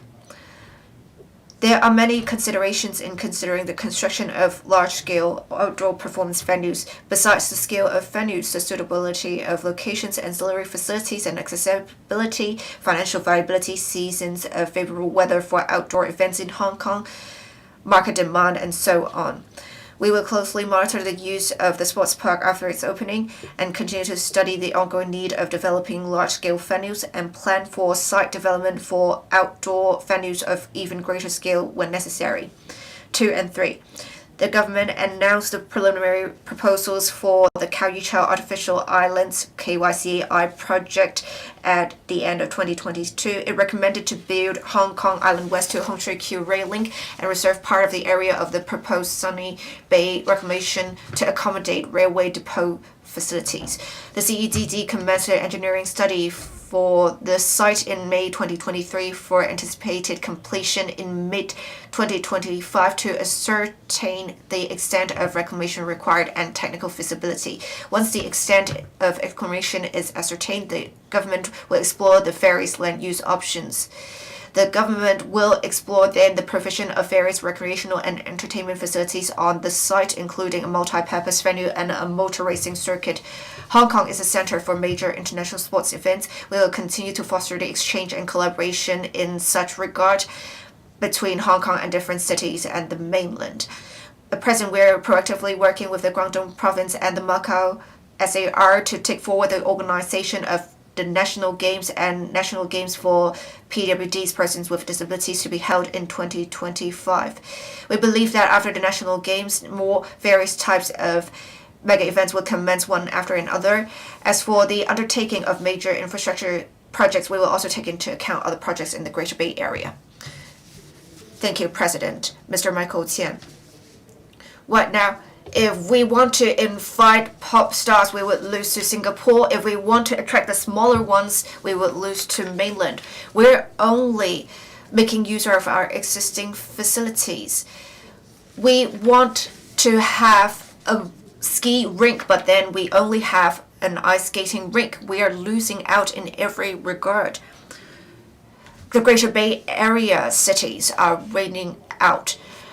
Recently, a friend of mine went to Shanghai, and it is said that there are events from various countries that are being held there. We have many airlines stopping as a destination in Hong Kong. Why are we losing out? Can you raise your question, Mr. Michael Tian? My question is very simple. It is said that in mid-2025, the CEDD would complete the study on Sunny Bay reclamation. And in Guangzhou, they already have plans to do so. And you know the speed of development in the mainland is very quick. So can we liaise with mainland authorities as soon as possible so that we can collaborate with the Guangdong province to have a F1 motor racing circuit in Sunny Bay? for the Greater Bay Area. Thank you. Secretary. With a significant investment like that, we would need comprehensive plans. Regarding the Sunny Bay Reclamation Project, there are multiple factors to consider. Of course, with the Development Bureau study, as said in the main reply, we need to ascertain the extent of reclamation required first. We don't even know if it is technically feasible to reclaim the area. As for the future plans of what we can do on the site, if it is found it is not technically feasible to reclaim the area, or we can't even ascertain the extent of reclamation required at the moment, there is really no point in determining the land uses now at this stage.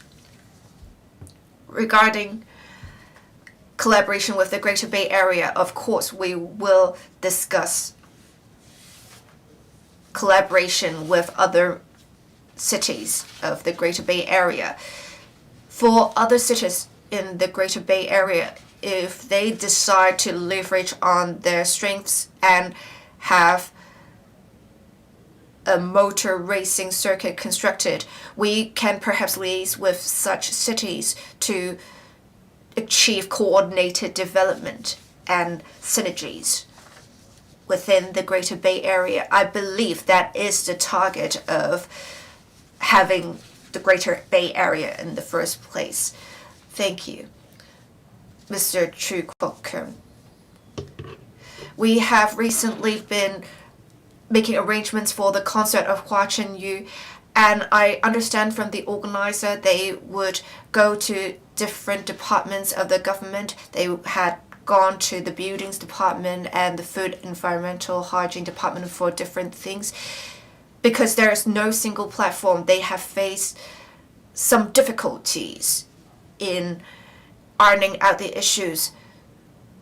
Will the Bureau consider setting up a dedicated task force to provide a one-stop shop for coordinating the organization of mega events? Thank you. Secretary. The concert that the member mentioned, the CSTB did take part in the process and has provided support. 1 or 2 days before the concert, we have had meetings with bureaus and departments on logistics arrangements and cross-boundary clearance arrangements. So the CSTB would play a coordinating role in the process. As we are trying to develop a mega event economy,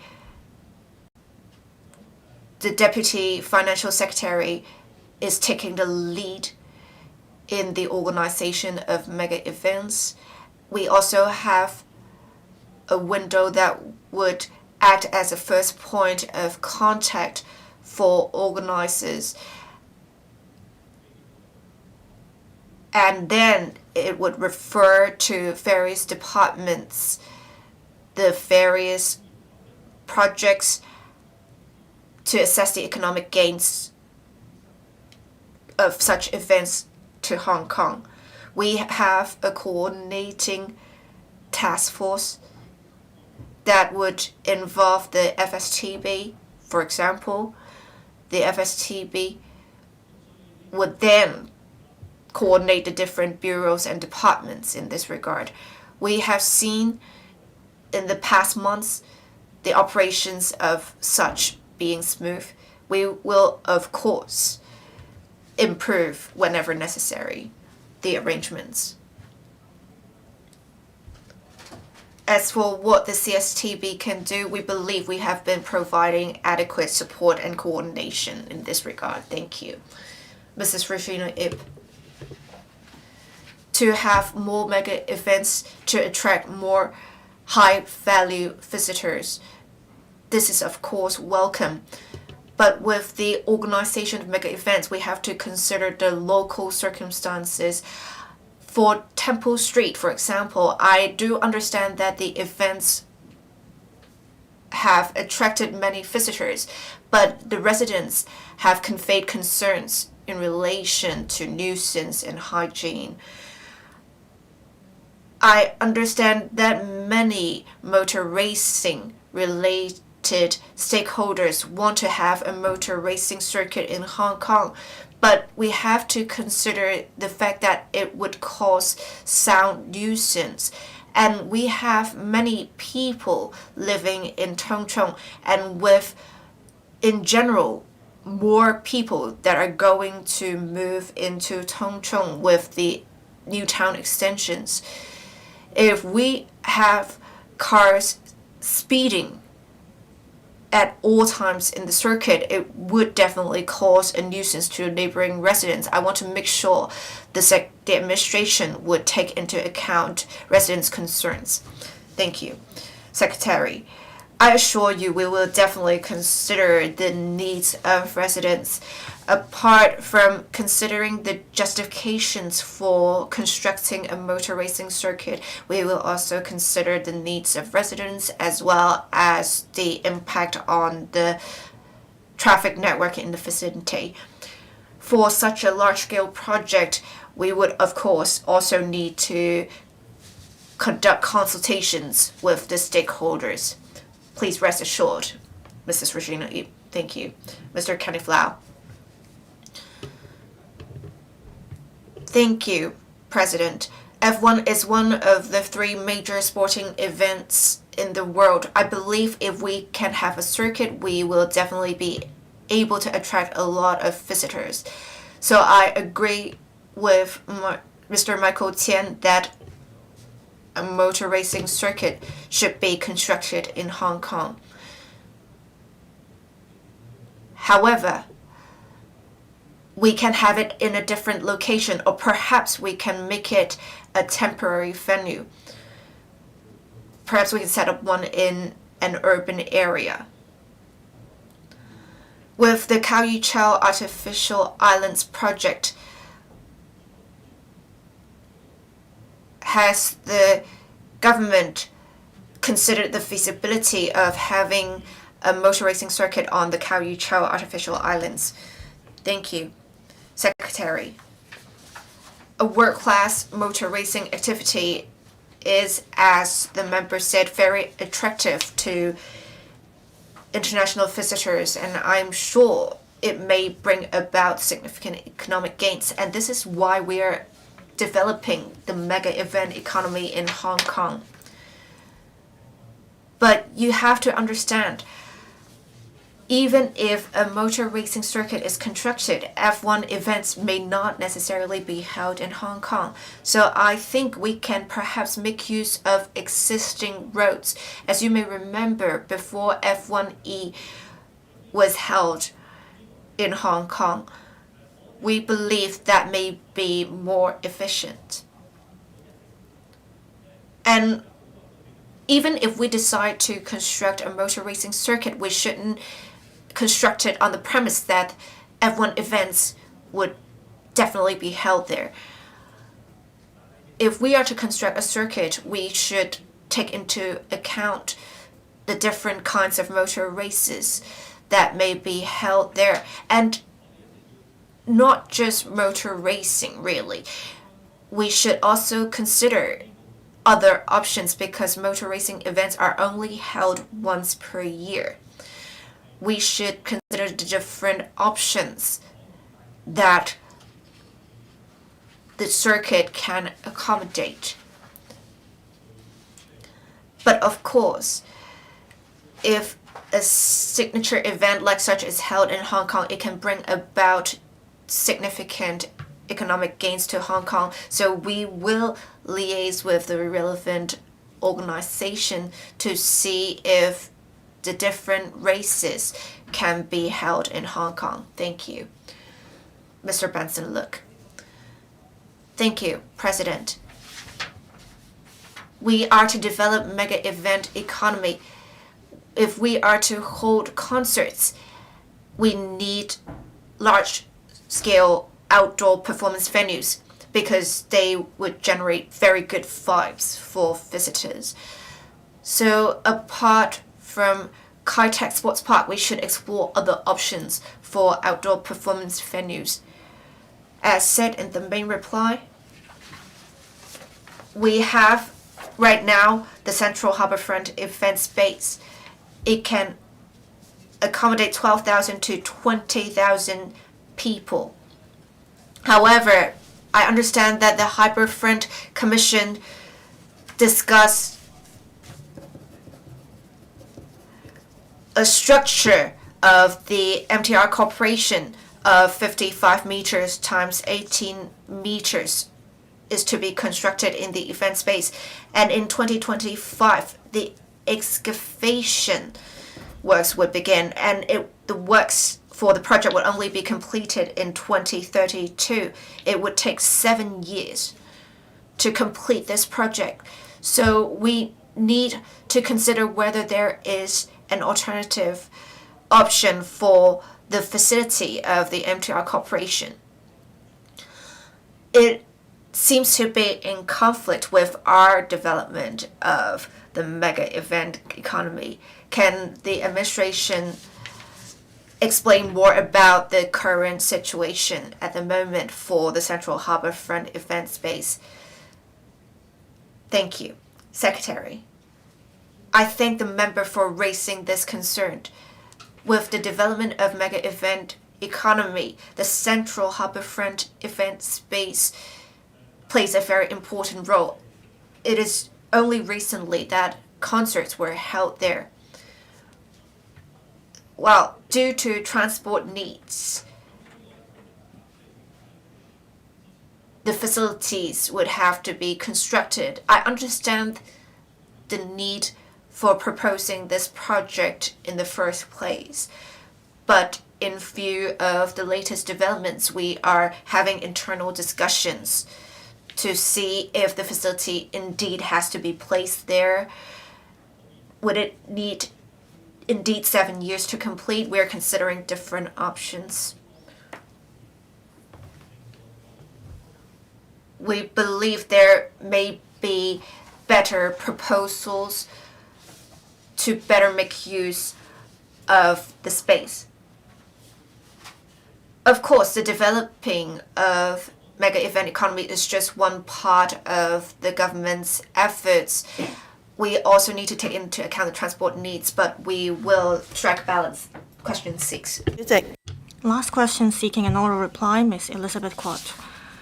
There are views that the incidence of personal data breaches or hacker intrusions that have occurred in recent years in a number of government departments and public and private organizations reflects a generally low awareness among society about protecting personal data and ensuring cybersecurity. In this connection, will the government inform its council, 1, whether it will instruct the heads of various government departments and the heads of IT security of such departments be held accountable for the security work of the computer systems in their departments and take disciplinary actions against officers involved in cases of human negligence or non-compliance.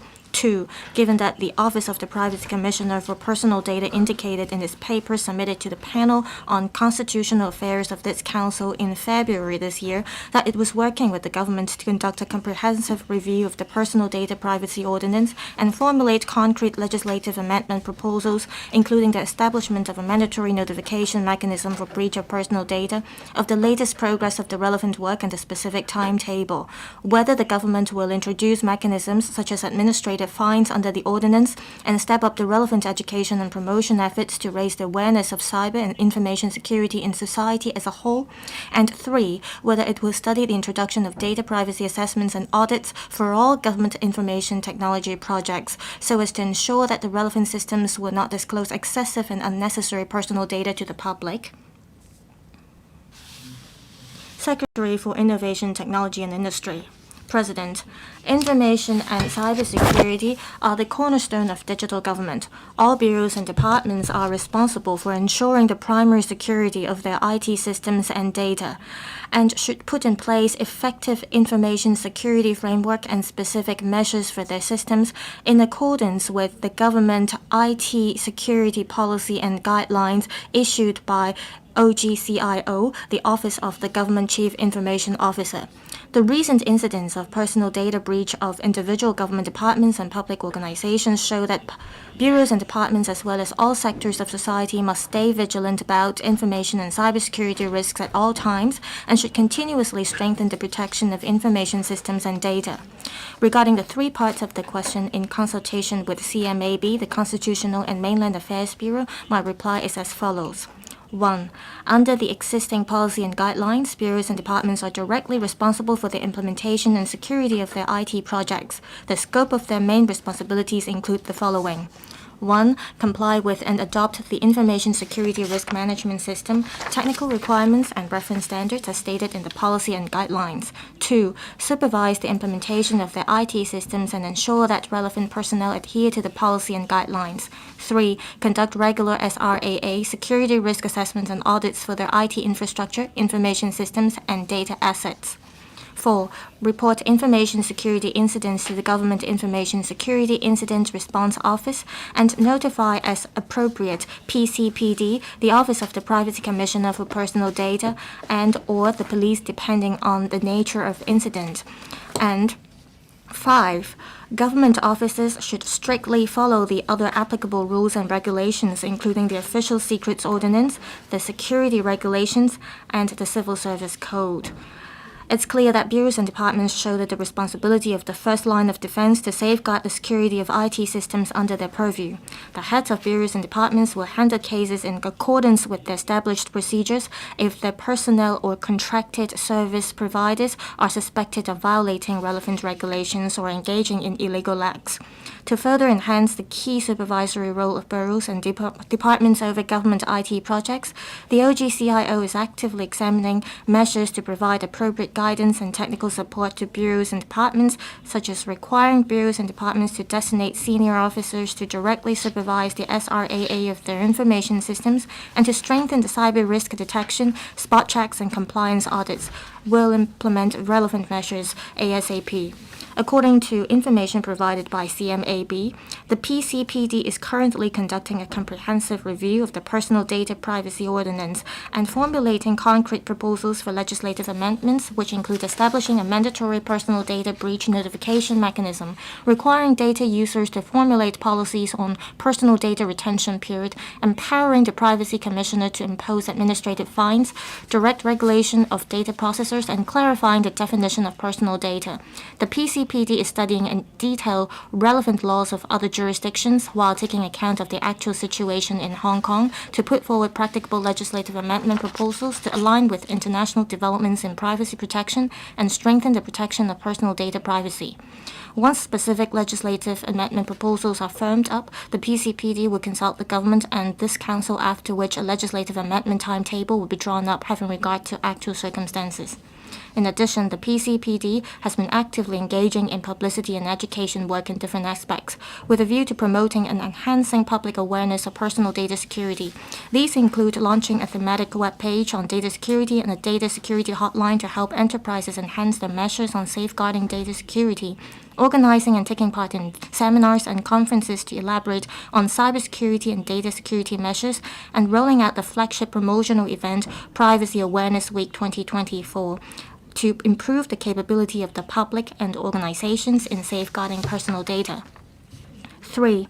The policy and guidelines requires all bureaus and departments to conduct PIA, Privacy Impact Assessment, during the design stage of information systems and before making updates of significant impact, which help identify and address early the potential privacy issues in the information systems. In response to the latest developments in information and cybersecurity, the OGCIO is studying measures to require bureaus and departments to appoint senior officers to closely oversee the PIA of their information systems. It will also introduce regular testing, cybersecurity attack and defense drills, enhanced staff training, and closer collaboration with stakeholders to strengthen the abilities to monitor and safeguard for government information systems, thereby protecting more effectively the information systems and data security. Ms. Elizabeth Quat.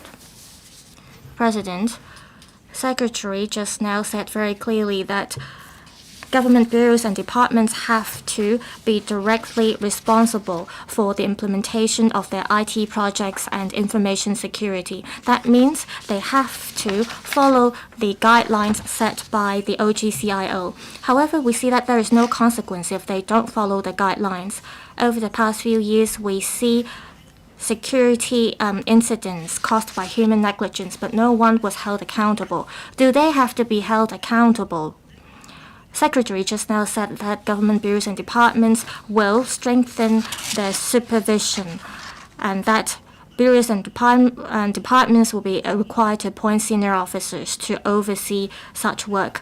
When will the departments or bureaus be held accountable if there are incidents? Also, if there are incidents again, will there be penalties? Secretary. I thank the member for the questions. In order to strengthen the safeguarding of government information system, the government will roll out a series of measures. The first measure is to strengthen the responsibility, supervision, or supervisory role of each government department and bureau.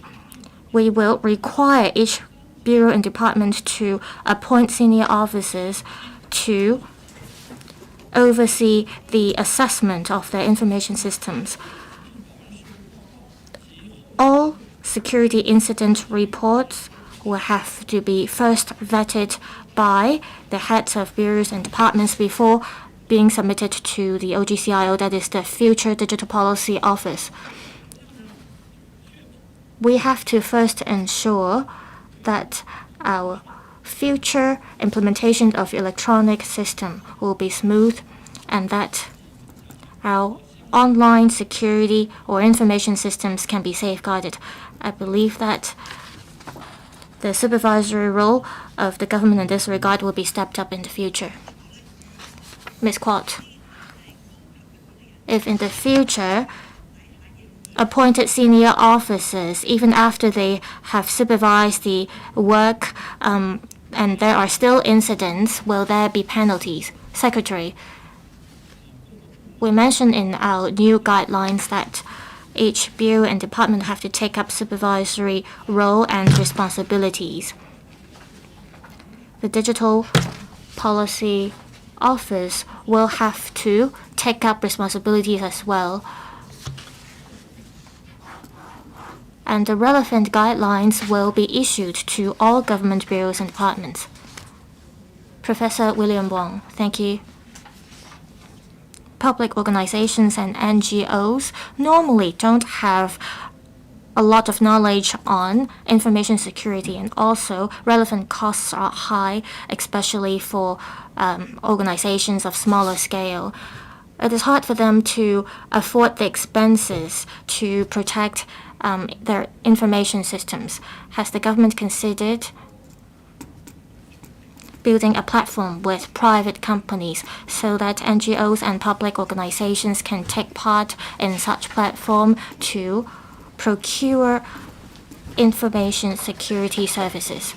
Secretary, I thank Professor Wong for the questions. I think cybersecurity is of concern and the responsibility of all sectors. It is not just the government's responsibility. In the second half of this year, we will launch a drill. We will invite members of the relevant sectors to assist the government or public organizations in conducting a screening or a test. In fact, we have done a lot of work over the past period of time. We have subsidized over 1,000 projects concerning stepping up information security involving $150 million. In 2016, we also rolled out services free of charge for screening relevant IT systems for SMEs. We also rolled out hotline services so that SMEs can take measures appropriately. As at this April, we have provided over 24,000 services to ensure the security of .hk websites. Since September 2021, we have rolled out assessment tools, and so far we have provided advice and services to ensure the security of relevant IT systems. We are seeing evolving changes and tactics of different tech crimes. So for the next step, the government will, together with the relevant sectors, to step up our strategies so that we can build a security barrier together.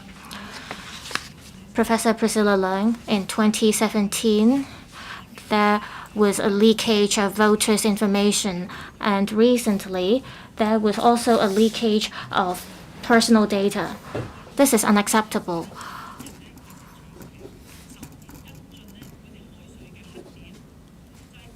I have been following up on seawater black spots for 10 years.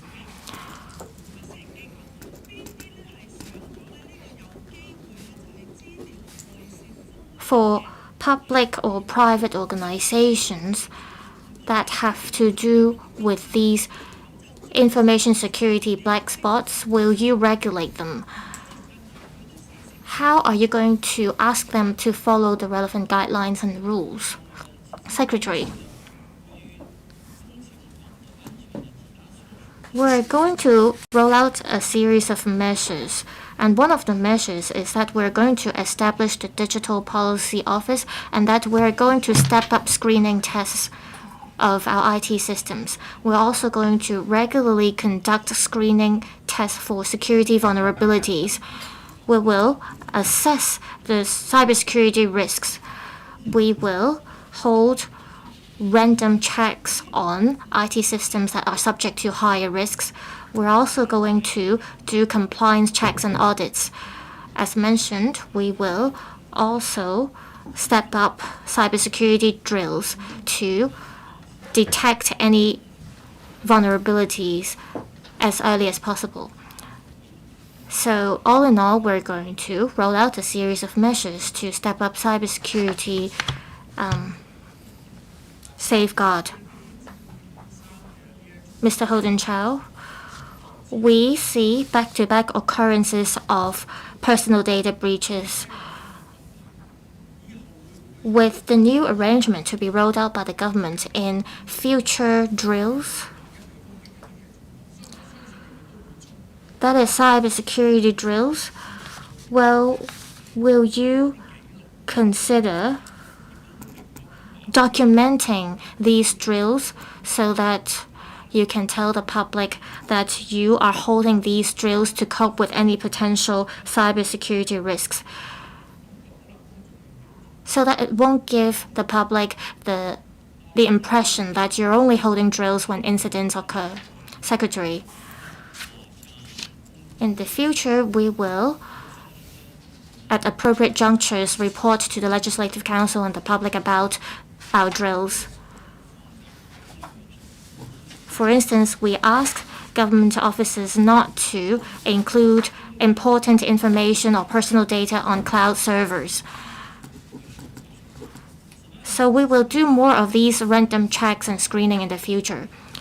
Also, we are going to conduct regular screenings for government IT systems to prevent hackers' attacks. The recent spate of cybersecurity incidents have to do with global cybersecurity trend. We're seeing a sharp increase of such incidents over the past few years, and Hong Kong is subject to such risks as well, like any other places in the world. So we are imposing more requirements on our IT systems. I will hope that in the future, the Digital Policy Office as well as Legislative Council members can help safeguard cybersecurity together. Mr. Lam Chun Sing.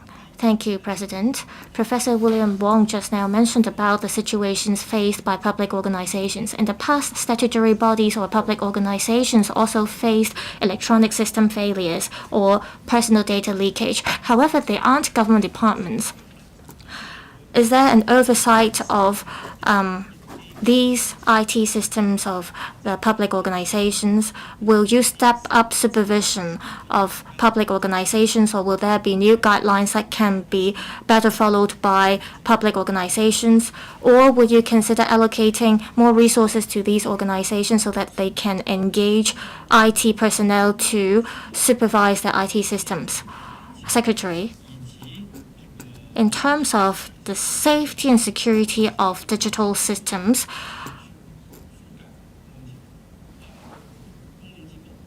the measures we're going to roll out are going to cover public organizations.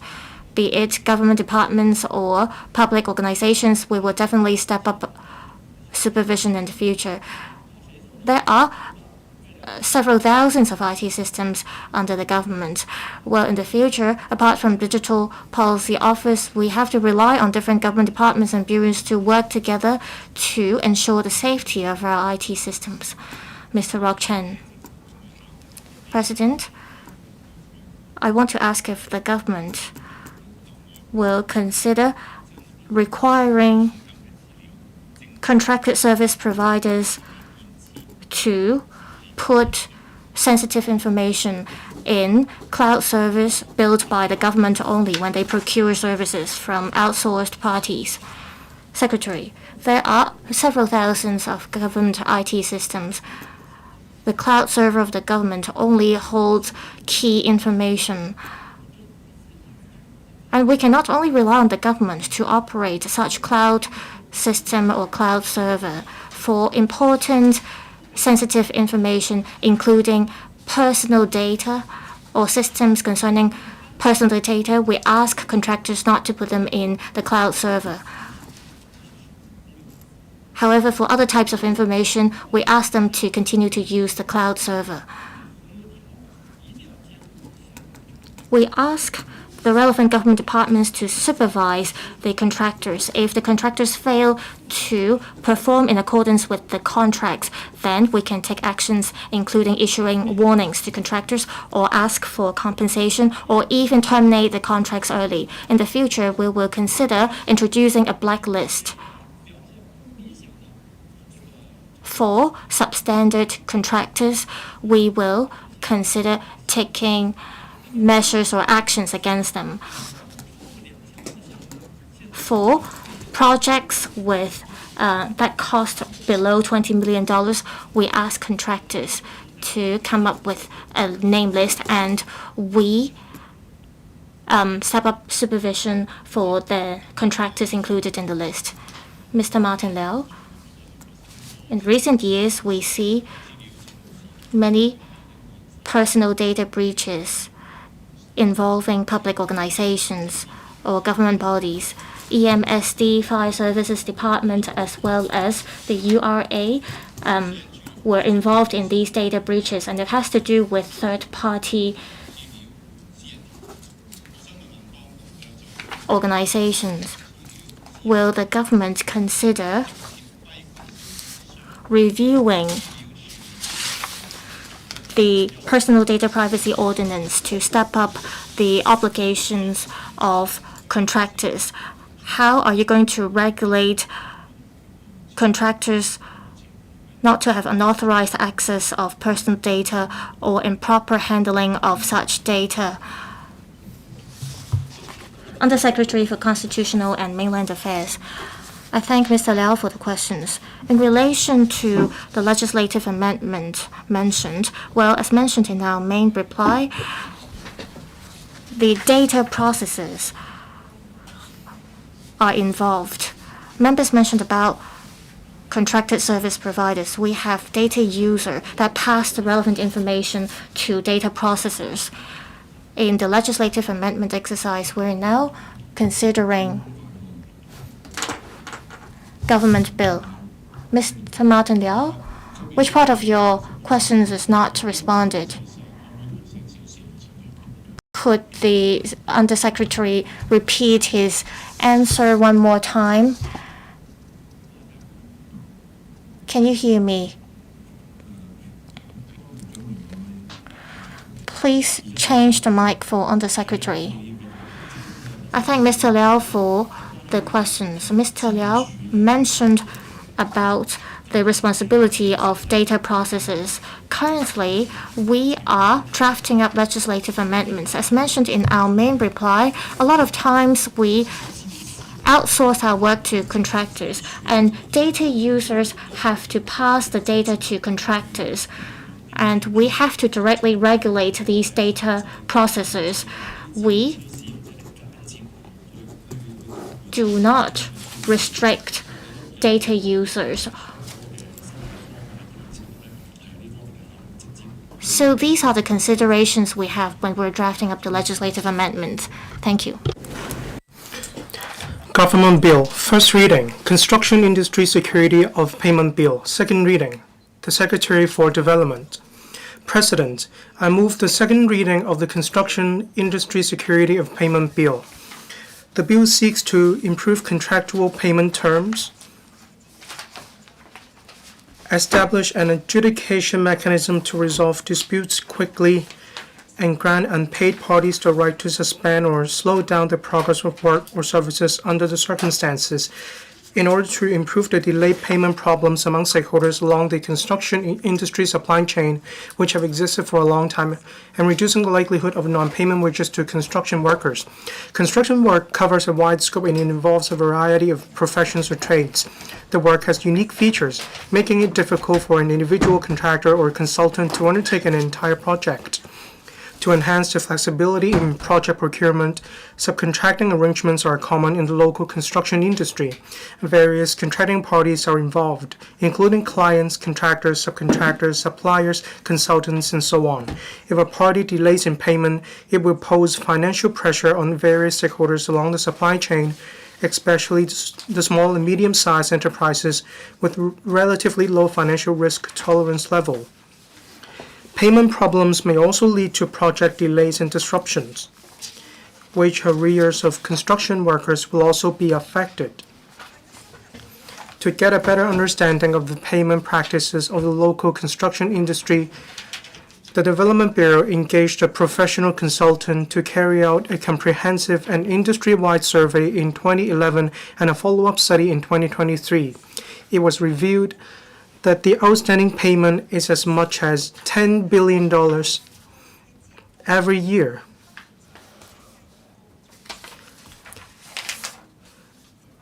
And that the stakeholders along the supply chain in the construction industry have been experiencing payment problems to different extents across the years. The average outstanding payment per annum accounted for 5% to 12% of the total business receipts, and the longest delay in payment was over 6 months and as long as 2 to 3 years in serious cases. The industry generally considered that there has been no noticeable improvement to the payment problems. Many countries, including Singapore, the UK, and Australia, have legislation on construction industry security of payment. Our bill has largely adopted the practice of these countries. In addition to drawing reference from overseas ordinances, we have taken into account views from local stakeholders.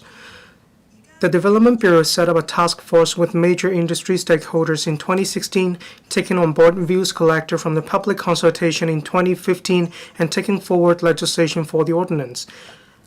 After years of discussion, the industry has reached widespread consensus on the bill.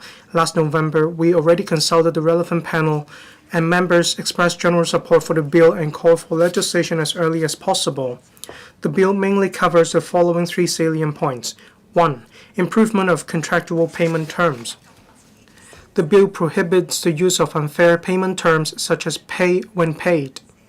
and imposes time limits for the paying party to give response to payment claims and make payment of the full amount that the paying party has admitted payable.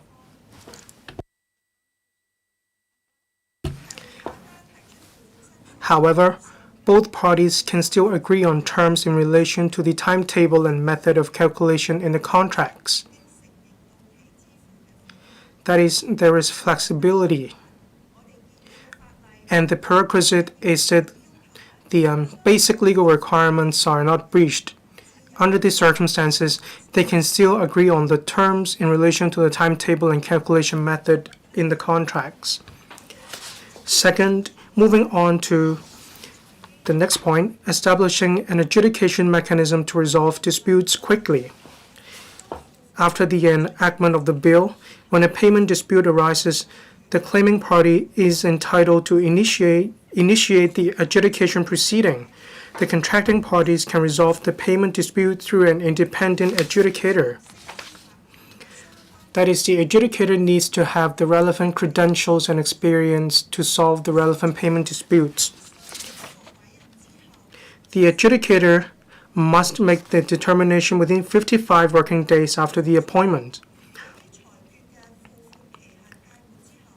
And the claimant can apply to a court an enforcement application to execute the adjudicator's determination.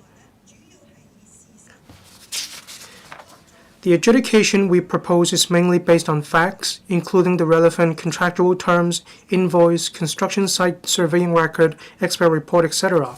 It does not focus on legal basis or viewpoints.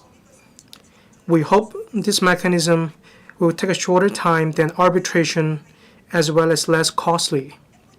Usually, it takes about 3 months from starting an an adjudication procedure to receiving payments, about 3 months. That is the usual course of events. Furthermore, there is a mechanism under the bill to prevent any abuse of adjudication. For instance, if a claimant makes an application for adjudication without a reasonable likelihood of being ruled in favor, the adjudicator can make a determination such that the claimant is to pay a larger portion of adjudication fees. We will also formulate a code of practice inviting adjudicators to duly take into account the professional assessments of contract managers, such as engineers, architects, or surveyors in the evaluation of grounds put forth. 3. Moving on to the suspension or slowing down of the progress, we allow the claiming party to suspend or slow down their progress of work. The proposed legislation will stipulate that under specified circumstances, including that 1. The paying party fails to pay to the claiming party the admitted amount in full or before the payable date, or 2. After the payment dispute is determined by adjudication and the paying party fails to pay the adjudicated amount in full within the deadline, the claiming party is entitled to suspend or slow down the rate of progress of the works. The claiming party must inform the paying party and the owner at least 5 working days beforehand. The claiming party also needs to fully resume work within 5 working days after the receipt of the payment. That is a requirement stipulated under the bill. Regarding the applicability of the bill, save and except specified circumstances, the bill applies to contracts with the main contract values not less than the specified minimum contract values. That covers both private and public contracts. But regarding the requirement in relation to amounts, we propose a threshold of $5 million for carrying out construction work and $500,000 for contracts for the supply of goods, for example, materials and plant, as well as services related to the construction work. Considering that the general public may not be familiar with the construction contracts and relevant legislation, and it is difficult for them to comply with the requirements in the legislation, and the payment problems do not cover smaller scale of works, so we recommend that the bill does not cover indoor renovation, building maintenance, and so on. that is, in simpler terms, private contracts. They are not applicable to contracts for relatively minor works either. That is, those that do not have to be approved by the building authority, such as building, equipment, maintenance projects, as well as shop renovation and so on. As the construction volume in Hong Kong will be maintained at a high level, it is the right time to bring forward the legislation to improve the delay payment problem in the industry. The industry has already reached a broad consensus on the major provisions of the bill. After the implementation of the bill, the situation of delay payments in the construction industry may improve. The project procurement cost may also reduce over time after the implementation of the bill, as price premiums risk in association with delay payments will decline following improved situation. The government will fully support the electrical's examination of the bill in the hope that the bill could be passed and implemented as early as possible. Better protection will be provided to stakeholders in the construction industry when it comes to receiving payments for their work in order to ensure the healthy and sustainable development of the industry. I so submit. Thank you, President. 予以二讀。 I now propose a question to you that the aforesaid bill be read the second time. In accordance with the rules of procedure, the second reading debate is adjourned and the bill is referred to the House Committee. 稅品 This Council resumes the second reading debate on the Dutiable Commodities Amendment Bill 2024. Dr. David Lam, Chairman of the Bills Committee on the bill, will first address the Council on the committee's report. Dr. David Lam. Thank you, President. I hereby submit the report of the Bills Committee in my capacity as the Chairman of the Bills Committee on Dutiable Commodities Amendment Bill 2024. The bill seeks primarily to increase the rates of duty on various types of tobacco by about 31.92%. The Bills Committee held one meeting with the administration. Some members expressed support for the bill and considered that the increase in tobacco duty would be conducive to tobacco control and protection of public health. Some other members pointed out that the authorities that the administration had failed to eradicate or significantly solve the problem of cheap whites and illicit cigarettes despite the substantial increase in tobacco duty last year. Any further substantial increase in tobacco duty this year would only aggravate the problem and divert smokers to the illicit cigarette market, which would in turn result in loss of revenue from tobacco duty. Therefore do not support the bill. After the increase in tobacco duty this year, the proportion of tobacco duty to retail price is still below the recommendation of the World Health Organization (WHO) of at least 75%. The smoking prevalence rate in Hong Kong may have dropped to 9.1% in 2023. It is still some way off the target of the administration, that is 7.8% by next year. Some members therefore inquired about the consideration taken in determining the rate of increase in tobacco duty this year. They requested the administration to draw up a concrete timetable for achieving the tobacco duty level recommended by WHO. The administration explained that the rate of increase in tobacco duty was determined after balancing a number of factors. Experience shows that a certain level of increase is required to achieve the desired effect. The further decline in smoking prevalence last year is testimony to the effectiveness of the measures to increase tobacco duty and also other tobacco control measures. The administration will continue to review the effectiveness of these measures with a view to achieving the smoking prevalence target.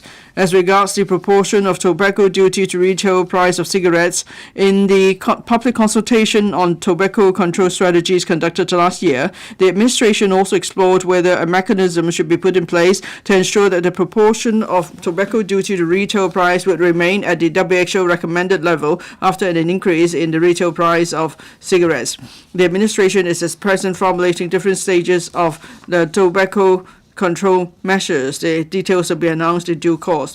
A member expressed concern that the duty revenue for the 11 months after the increases in tobacco duty in 2023 did not go up and instead went down. It was not due to a reduction in the number of smokers, and it was because smokers switched to illicit cigarettes or cheap whites. The administration explained that the effectiveness of the tobacco duty should be measured by the reduction or otherwise of smoking prevalence. It is believed that the increase in the import of duty-paid cigarettes during the epidemic was mainly attributable to the suspension of cross-boundary travel. People were unable to bring in duty-free cigarettes through boundary control points.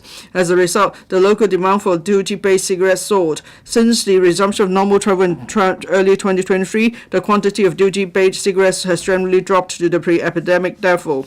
Comparing the figures before and after the epidemic, the drop in the number of duty-paid cigarettes in 2023 from the number in 2019 is similar to the decline in smoking prevalence over the same period. The figures clearly show that the notion of a significant reduction in the number of duty-paid cigarettes is due to illicit cigarettes is not substantiated. The increase in tobacco duty in 2023 did help to reduce the demand for tobacco after excluding the factors of the epidemic and resumption of cross-boundary travel. The administration stressed that it has spared no effort in combating illicit cigarettes and cheap whites. The huge quantity of illicit cigarettes seized by the Customs and Excise Department (CNED) was the result of the department's stepped-up enforcement strategy in effort. Combating illicit cigarettes and increasing tobacco duty should be seen as complementary measures. On other measures, some members suggested prohibiting social media platforms from publishing posts on the promotion and sale of illicit cigarettes. Members also suggested that the administration should draw reference from overseas places and conduct decoy cooperations to combat the online sale of illicit e-cigarettes. The administration responded that CNED could step up further its decoy operations against illicit cigarettes. CNED is actively monitoring posts on social media platforms round the clock. If the information on the sale of illicit cigarettes is detected, CNED will immediately approach the social media platforms to request the deletion of the posts. CNED is currently in discussion with the relevant departments to examine the legal basis that can be invoked regarding the suggestion to prohibit social media platforms from publishing such posts. Some members suggested stepping up decoy operations to tackle the distribution of smoking product leaflets in public housing estates and also offering reports for reporting the sale of illicit cigarettes. The administration pointed out that when distribution was detected, estate management staff would stop the persons concerned and contact the police immediately. Some members urged the administration to step up publicity and education targeted at buyers of illicit cigarettes. They suggested the administration should take the initiative to explain to the public the court judgments handed down and penalties imposed on illicit cigarette cases. The administration said that it was an offence to sell or buy illicit cigarettes. It will step up publicity accordingly. On the suggestion of conducting regular tests on the ingredients of tobacco products such as illicit cigarettes, cheap whites, e-cigarettes, and so on, the administration pointed out that there was no evidence to suggest that duty-based cigarettes were less harmful than illicit cigarettes. All tobacco products contain carcinogens and are hazardous to health. The administration has from time to time educated the public on the health hazards of smoking and appealed to them not to smoke. In the past, CNED would send certain batches of seized illicit cigarettes to the government laboratory for testing if there was any suspicion. CNED will consider members suggest to regularize random testing. On the consideration of legislative measures to curb the trafficking of illegal smoking products, the administration explained that it was actively studying a marking system for duty-paid cigarettes and was identifying suitable technological applications. At the same time, the administration is studying the legal issues involved and further information will be announced in due course. Consideration will also be given to increasing the penalties for selling and buying illicit cigarettes. In response to members concerned about the overall tobacco control policy, the administration has advised that apart from increasing tobacco duty, the public consultation on tobacco control strategies conducted last year did explore a number of tobacco control measures such as expanding statutory no smoking areas, restricting the sale of tobacco products to persons of specified age groups, and so on. The administration is now analyzing the outcome of the consultation and drawing up plans to implement various tobacco control measures in phases. Details will be announced later. The administration will also actively consider members' proposal on the early identification of children who might become smokers under the influence of their parents and siblings who are smokers. In response to members' request, the administration provided information on the statistical survey on smoking prevalence in Hong Kong, such as the sampling method, the number and age groups of respondents, content of the questionnaire, and the confidence interval of the statistics. The Bills Committee has completed its work, and the details of its deliberations are set out in the report to this Council. President, I now turn to my own views on the bill. Smoking is directly related to a number of cancer diseases. This is a second major factor contributing to cancer. Over 8 million people pass away around the world due to smoking. In Hong Kong, 7,000 deaths related to smoking. Some of them were passive smokers. Now, smoking caused a huge health care costs. That's about $5.6 billion a year. And one of every 2 deceased person dies from diseases related to smoking. Now, our smoking prevalence was 25% in the 1980s. It's dropped to 9% or so, and it's a good achievement, but then the stagnation. In 2023, tobacco duty was increased, and then the government started another round of thematic household survey, and they found that smoking prevalence dropped to 9.1%, which was lower than a bit than the 9.5% previously. But then the difference is only 0.4%. It could be due to statistical error rather than an actual decline in smoking prevalence. Increasing tobacco duty is one of the most important means to drive down smoking prevalence. Now, our tobacco duty is still relatively low. There's still room for further increase. Some say that increasing tobacco duty is unfair to the poor, and it adds to their financial burden. But then WHO has stated clearly that the increasing tobacco duty could reduce smoking. Then for grassroots households, they won't spend so much. They won't spend on cigarettes. It's actually a financial benefit to them. Of course, increasing tobacco duty is only one means to drive down smoking prevalence. We need a multi-pronged approach. From July to September 2023, the Department of Health launched the Vibrant, Healthy and Tobacco-Free Hong Kong Public Consultation on Tobacco Control Strategies. I look forward to new measures. I speak in support of the bill. Thank you. Mr. Chen Siu-hong. Thank you, Deputy President.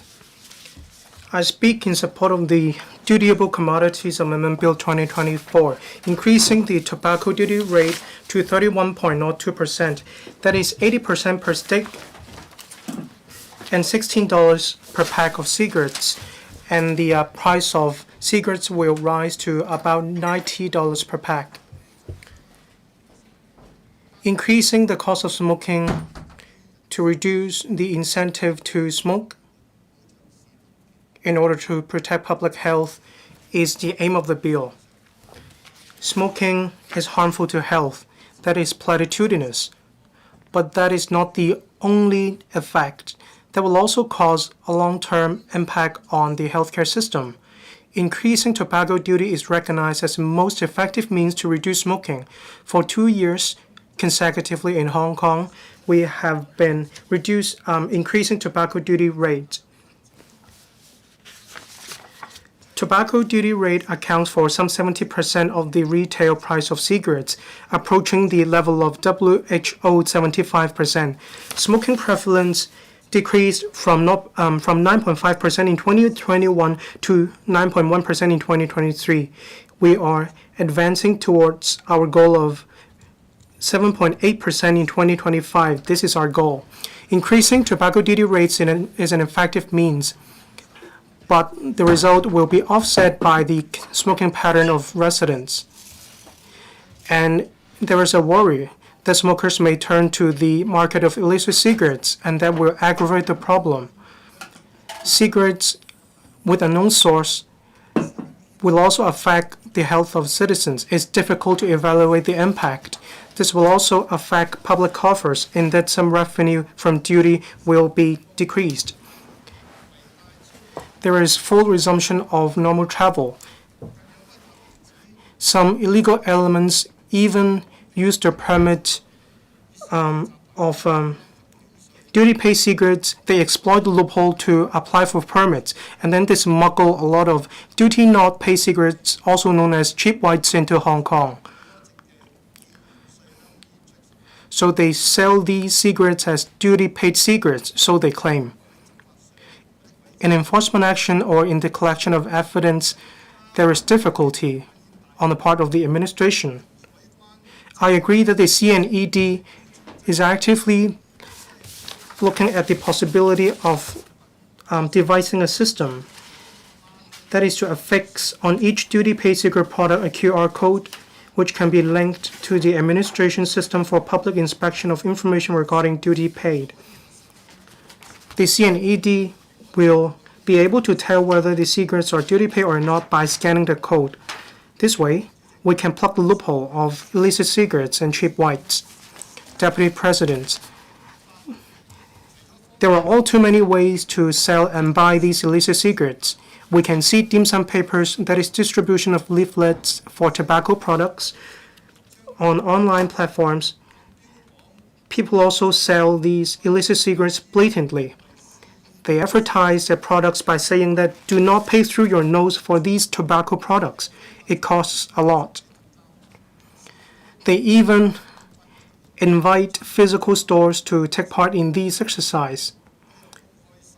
Different physical stores also sell illicit cigarettes in Hong Kong. They are dotted across the territory.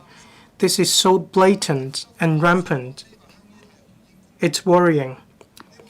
Increasing tobacco duty is an important means. I hope the administration will solve the problem at source, step up your enforcement efforts in order to curb these problems. At the upstream, midstream, and low stream, the administration also needs to take action in order to intercept the sources as well as forbid persons from selling these products in the community. Otherwise, however high the tobacco duty rate is, it's not going to serve any purpose. Right now, there is great publicity of the illegal tobacco duty products, and that contravenes Cap 371 of the laws of Hong Kong. That is, to put up advertisements on online platforms.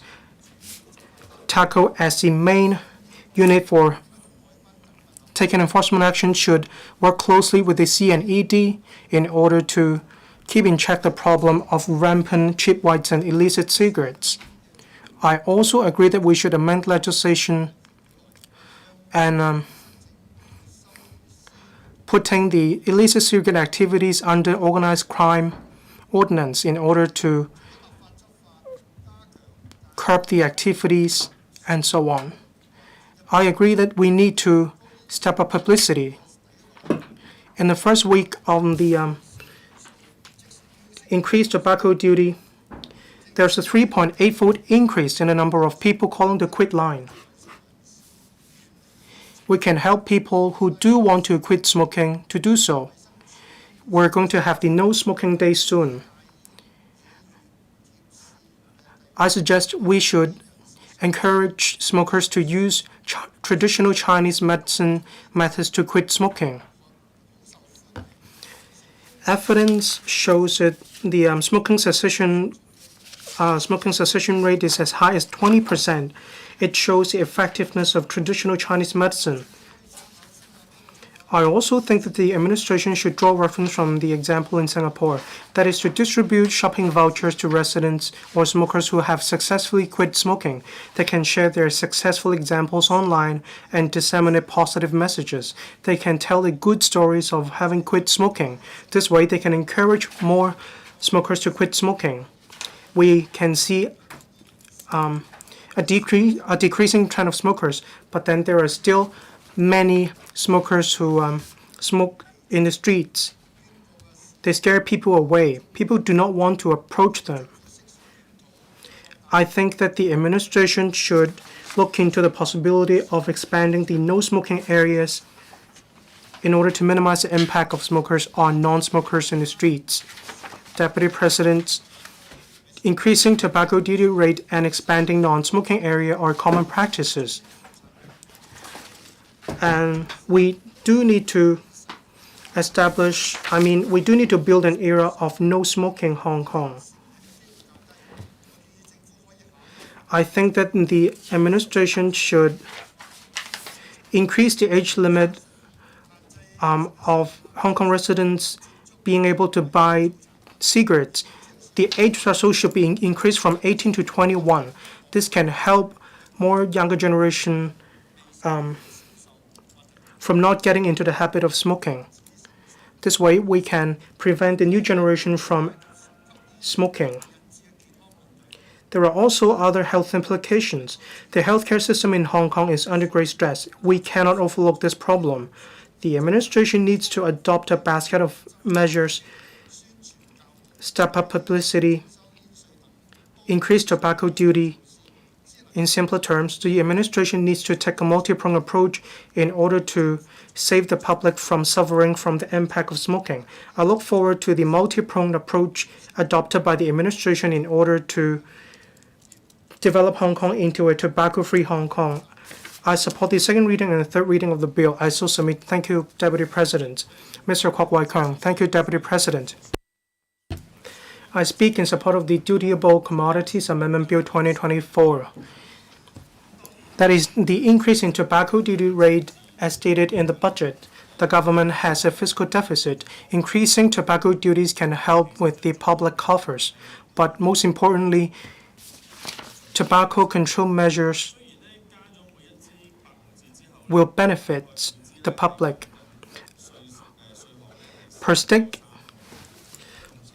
after the increase in tobacco rate, each stick will cost $3.30. That only account for 70% of tobacco duty rate. The tobacco duty rate only account for 70% of the retail price. It does not achieve the target of the WHO, that is 75%. In Hong Kong, we have been increasing tobacco duty rates for 2 consecutive years. This shows that we are going to ramp up our efforts, and it's important to enhance speed and efficiency. After all, we need to reduce smoking prevalence rate to 7.8% in 2025. We are approaching 2025. In 2023, the figure stood at 9.1%. So how can we reduce the rate from 9.1% to 7.8%? That's no easy task. Apart from the extent of the increase in tobacco duty rate, another concern is the problem of illicit cigarettes as well as cheap whites. All these deal a heavy blow to the tobacco control measures of the administration. This affects the effectiveness of these measures. Quite many residents said that the problem of illicit cigarettes is rampant in many public housing estates on a regular basis. Leaflets for tobacco products are common. They are like door-to-door delivery of newspapers. On the 30th of April, all other types of tobacco products have been outlawed. However, in the streets, it's actually not difficult to identify smokers who smoke e-cigarettes in the streets.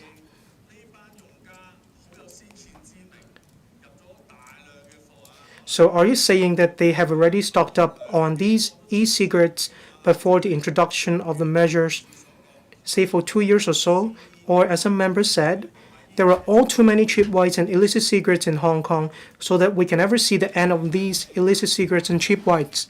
What is the main cause of the phenomenon? In the course of discussion, we emphasize whether for sellers or buyers of illicit cigarettes, all of them break the law, and we need to disseminate this message. In 2023, the government said that 286 persons were arrested for buying illicit cigarettes. 185 persons were arrested for selling illicit cigarettes, and 401 persons were arrested for buying illicit cigarettes. I hope the public will stay vigilant. Another issue that we need to attach importance to is public education.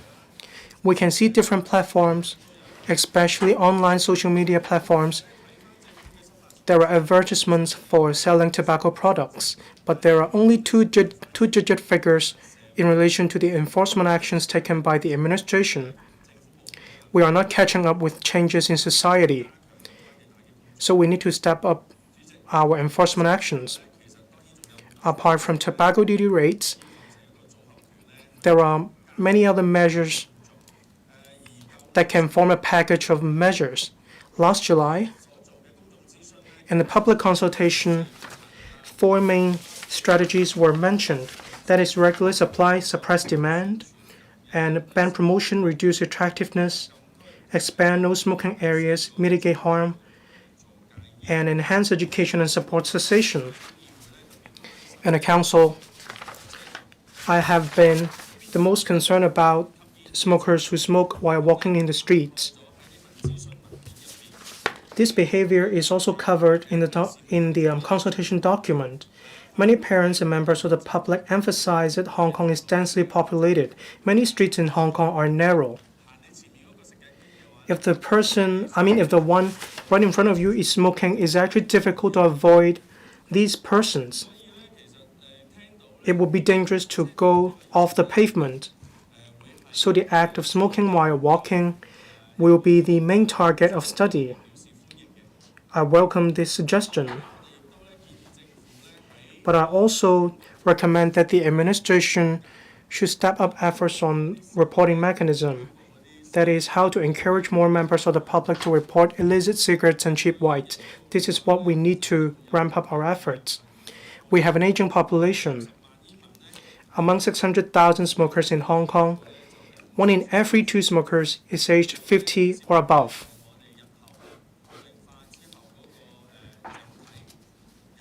So with the aging population in Hong Kong, the level of health will be affected. I hope the administration will enhance your efforts in tobacco control measures. On the 31st of May, it's the No Smoking Day around the world. We still have a long way before we can have a tobacco-free Hong Kong, but we do need to continue to press ahead with our efforts. The law may be long, but we still need to press ahead. We need to move towards our goal of a tobacco-free Hong Kong. I so submit. Thank you, President. Professor Chen Wing Kong. Thank you, Deputy President. I state again my position on the bill when I spoke, as I spoke at the meeting of the Bills Committee. I give my full support to any smoking tobacco control effort. That's why I speak in support of the Dutiable Commodities Amendment Bill 2024. Now, smoking is hazardous to health. We all know that well. But how hazardous is it really? Maybe many people, in particular smokers, do not really know that well. Smoking causes premature death. Is also one of the main risk factor in non-communicable diseases or chronic diseases. Tobacco contains over 1,700 chemicals. Many of them are carcinogens. They could lead to respiratory and other diseases. So smoking is totally hazardous to health. And then smoking-related diseases also add substantially to the healthcare costs of the community. That's why I support increasing the duty of all tobacco products by 31.92%. Increasing tobacco duty will increase the cost of smoking. Smokers will then smoke less or even quit smoking.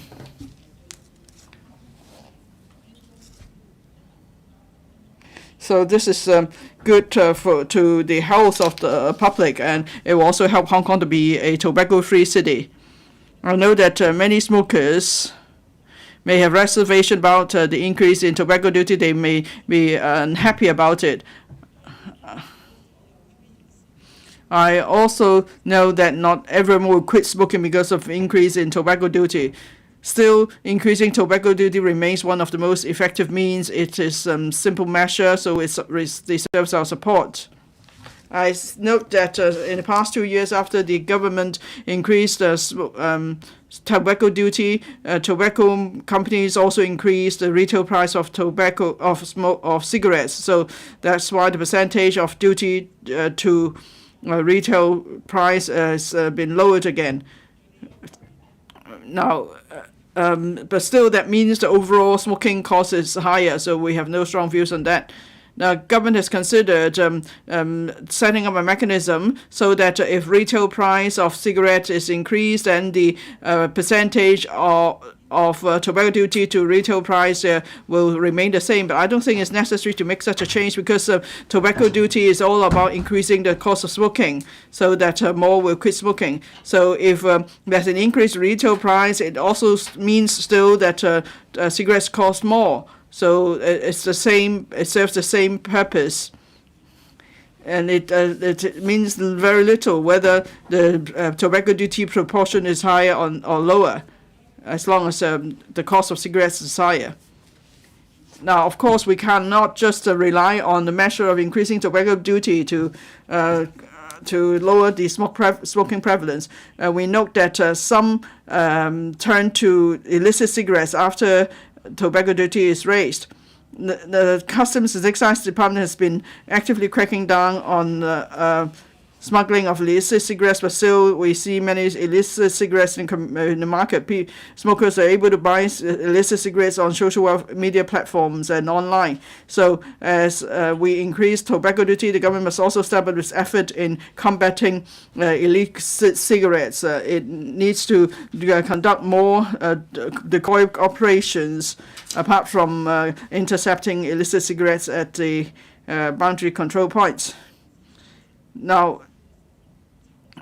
there are always new ways to promote and sell illicit cigarettes. So the government needs to adapt to the changes of the modes of operation. It needs to make good use of technology. For example, for every duty-paid cigarette, there has to be a form of identification mark. So it's easier for people to identify illicit cigarettes. And there must also be a high reward for people to report on illicit cigarettes. I believe we need a multi-pronged approach so that we could crack down on illicit cigarettes, and then smokers won't be able to turn to illicit cigarettes. Otherwise, it will undermine the effect of increasing tobacco duty to encourage quitting of smoking. Now, Chinese medicine is an effective way to for people to quit smoking. I hope the government will make better use of Chinese medicine to encourage quitting of smoking. There must be also more publicity and education and more cessation services provided. Then will help to bring down the smoking prevalence rate. Now, every time when there's proposal to increase tobacco duty, members would repeat the same concern, so I'm not going to draw at length at that. I hope the government will put in place various support measures to ensure the overall effectiveness of tobacco control strategies. I speak in support of the Dutiable Commodities Amendment Bill 2024. Thank you. Mr. Chen Pui-Lang. Thank you, Deputy President.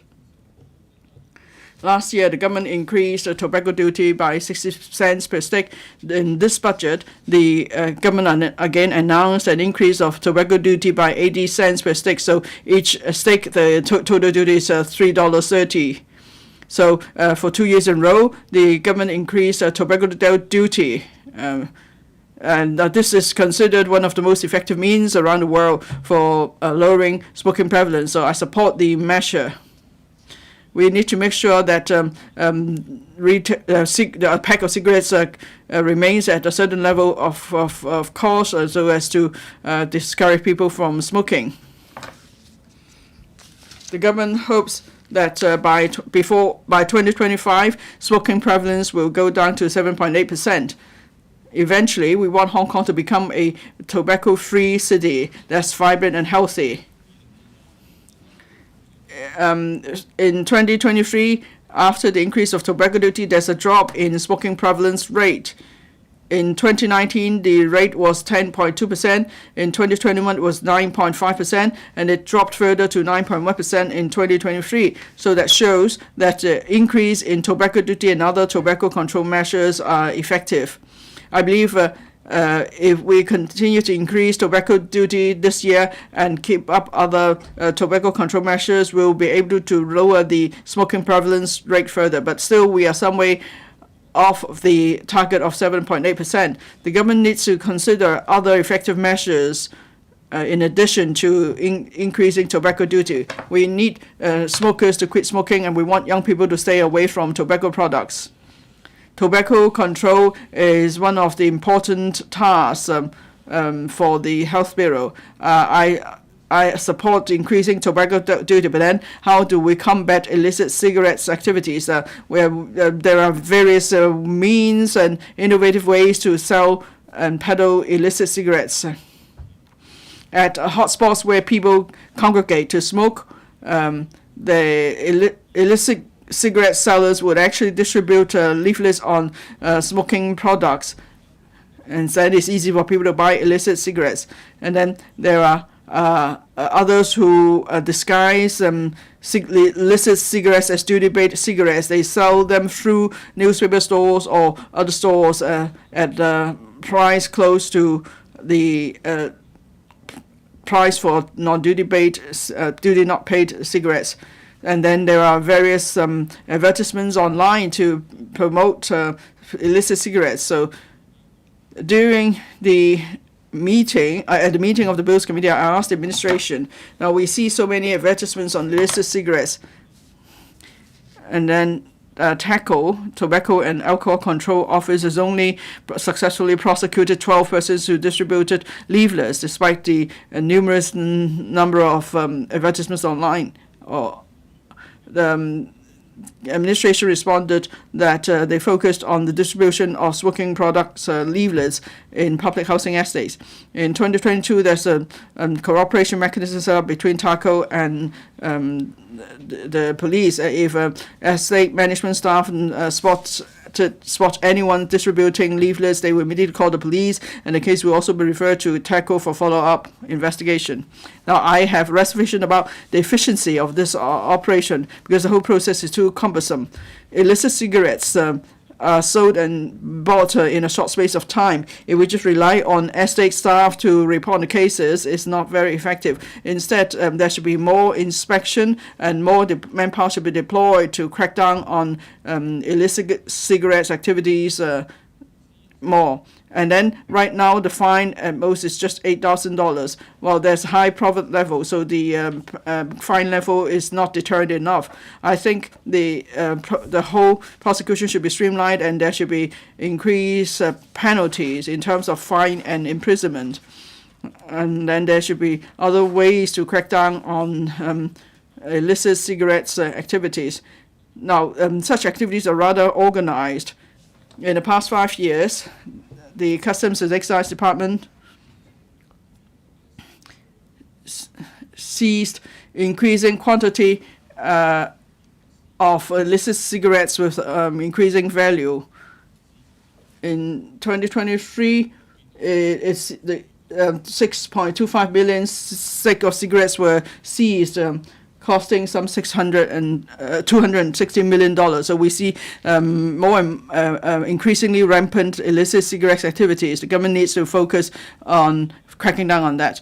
I support the proposal to include illicit cigarettes smuggling in the schedule under the Organized and Serious Crimes Ordinance, so there will be high penalties.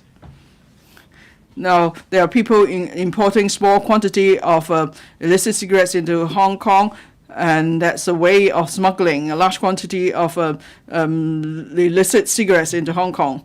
But then, of course, there's no way we can distinguish if a cigarette is paid or not. We don't want the public to be caught inadvertently by the law. So the government should implement a system as soon as possible to distinguish duty-paid cigarettes on the packaging. There should be a QR code affixed. This will allow the public and shop operators to tell whether the cigarettes concerned are duty-paid or not. And I must appeal to the public not to buy illicit cigarettes because it's illegal to buy or sell illicit cigarettes. We must not break the law. So I speak in support of the Dutiable Commodities Amendment Bill 2024. Mr. Teng Fei, Madam Deputy, I rise to speak in support of the Dutiable Commodities Amendment Bill 2024. The bill is to increase the tobacco duty by as much as 32%. As a councillor from the education sector, I do support this bill because, after all, tobacco control is an important subject for the students. If I may take this opportunity to say something which might digress from the subject a little bit. Let me cite a story. In the middle of the Qing dynasty, there was a court official, like an ex-co member today. In his working diary, he recorded that in the Qing dynasty there was discussion on controlling alcohol and tobacco, and there was a bit of controversy at that time. And it was said that with the implementation of the policy, it would bring about benefits, like it will reduce the population of smokers, it would protect public health, but at the same time, we have to be careful about the unintended consequences. There are 300 newspaper stands in Hong Kong that are licensed, and the sale of tobacco takes up half of their revenue. The rise in the tobacco duty would give rise to two consequences, and there would be a greater demand for illicit cigarettes, and the newsstand will sell less cigarettes, and there are more people patronizing the white illicit whites. The other consequence is there would be more people seeking cessation. Again, that would undermine the revenue of the newsstands. And at the end of the day, the newsstands would be suffering. If I may take this opportunity to say something, it's not so much on targeting at the Health Bureau. First, the newsstands should be allowed to sell more commodities instead of just 12 items or types of commodities.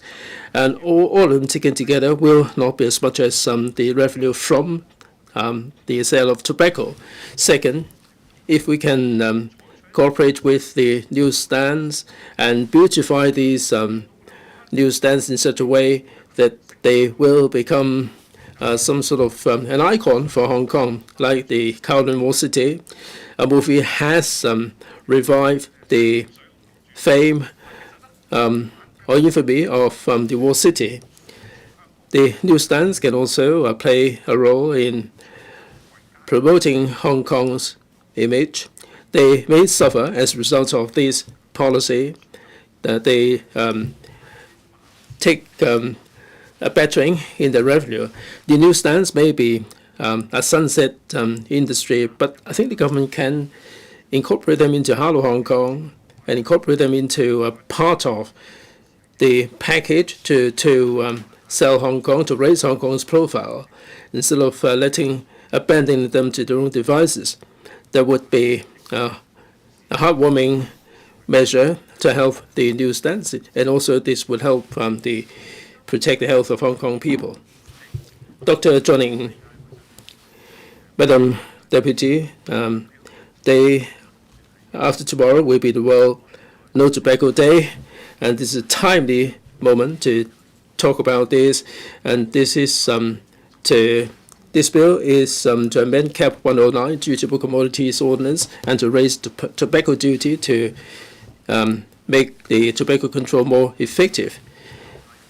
Smoking is hazardous to health. I support the increase in tobacco duty. According to the government, in 2023, November, the tobacco duty as part of the retail price is 64.52%, and the tobacco duty will be increased by 80 cents. And this will raise the proportion to 70.58. This is still lower than the WHO proposal of 75%. So I think the government should really review the tobacco duty. Second, the tobacco duty is a good measure to curb smoking, but this is not anywhere near enough. The government should also tackle cheap whites and illicit cigarettes.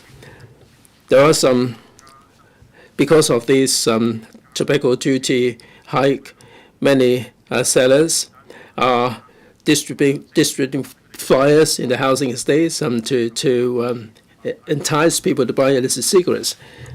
On this question, let's go. I raise a question about the seriousness of this issue, to tackle since 2021 has successfully prosecuted 10 people distributing these flyers.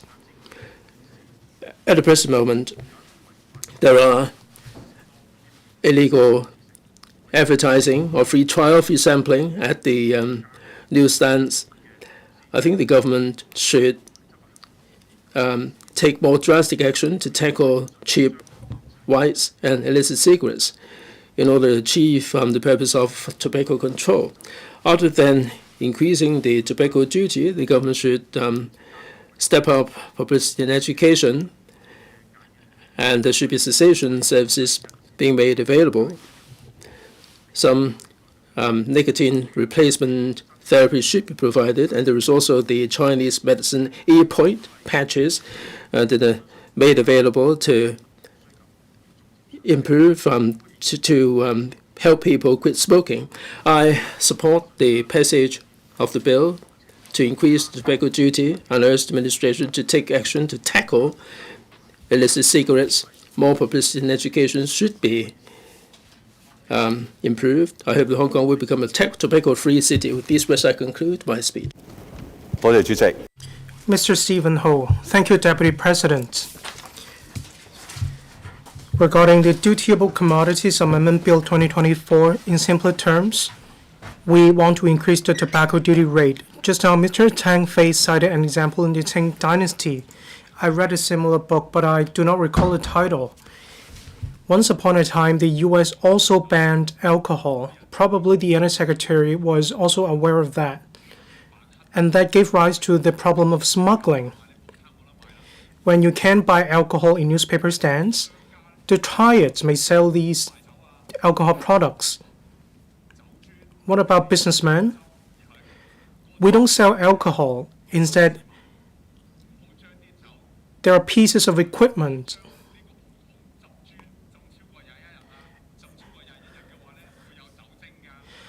And they put equipment there and ask you not to do something in particular, but actually they are asking you to brew your own wine. With reference to the examples in Europe and the US, finally they lifted their ban on alcohol. They asked a lot of triad members to help sell alcohol. So you can see the problem is very serious in Chicago. Illicit cigarette groups are reaping huge profits, but it's actually just a drop in the ocean. Some illicit cigarette syndicates actually give tip-off to the Customs and Excise Department. They can even get rewards by reporting these illegal syndicates in the country. There are all too many ploys in the community, but then the administration is not thinking out of the box to solve the problem. My take is that I have to support the bill unwillingly. The administration actually penalizes children. The administration actually penalizes smokers, but then they are not penalizing smugglers. One, we have duty-paid cigarettes, and we also have illicit cigarettes. But I haven't yet seen any administration's efforts to combat illicit cigarette smokers. You need to reduce the incentive for these illicit cigarette smokers to smoke. This is what you should do. So when smokers are under stress, they may probably yield to stress, and then they will just turn to the illicit cigarette market. They are cheaper. So the administration should not just increase the tobacco duty rate to control smokers. They are obedient smokers, but then you need to see the decrease in the number of illegal cigarette smokers. Otherwise, you are simply showing us what you have done in relation to cigarette smokers, that is, duty-paid cigarette smokers. You mentioned in the papers you gave us that you will step up efforts to combat duty-not-paid cigarettes. Member just now mentioned cigarette factories or companies use the permit repeatedly to smuggle illicit cigarettes into Hong Kong.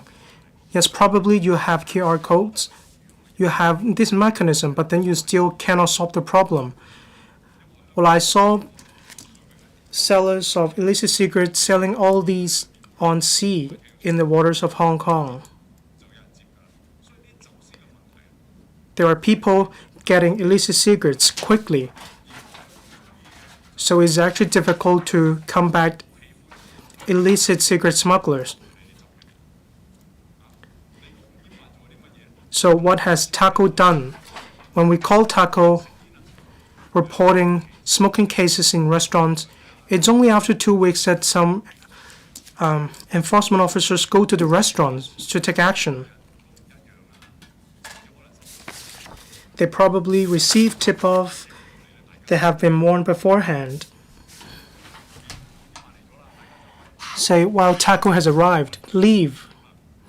Don't put the cigarettes under the plate of your teacups, and that is the reality.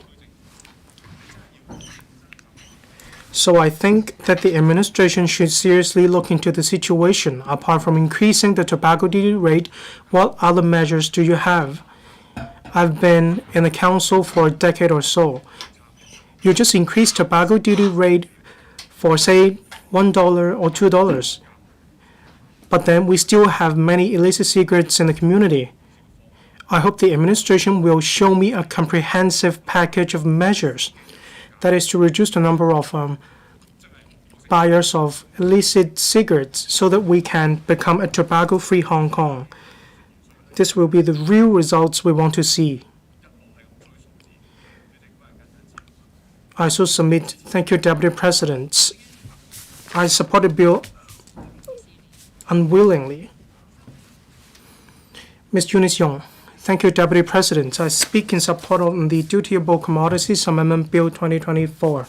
The administration increased the rates of duty on various types of tobacco by about 31.92%.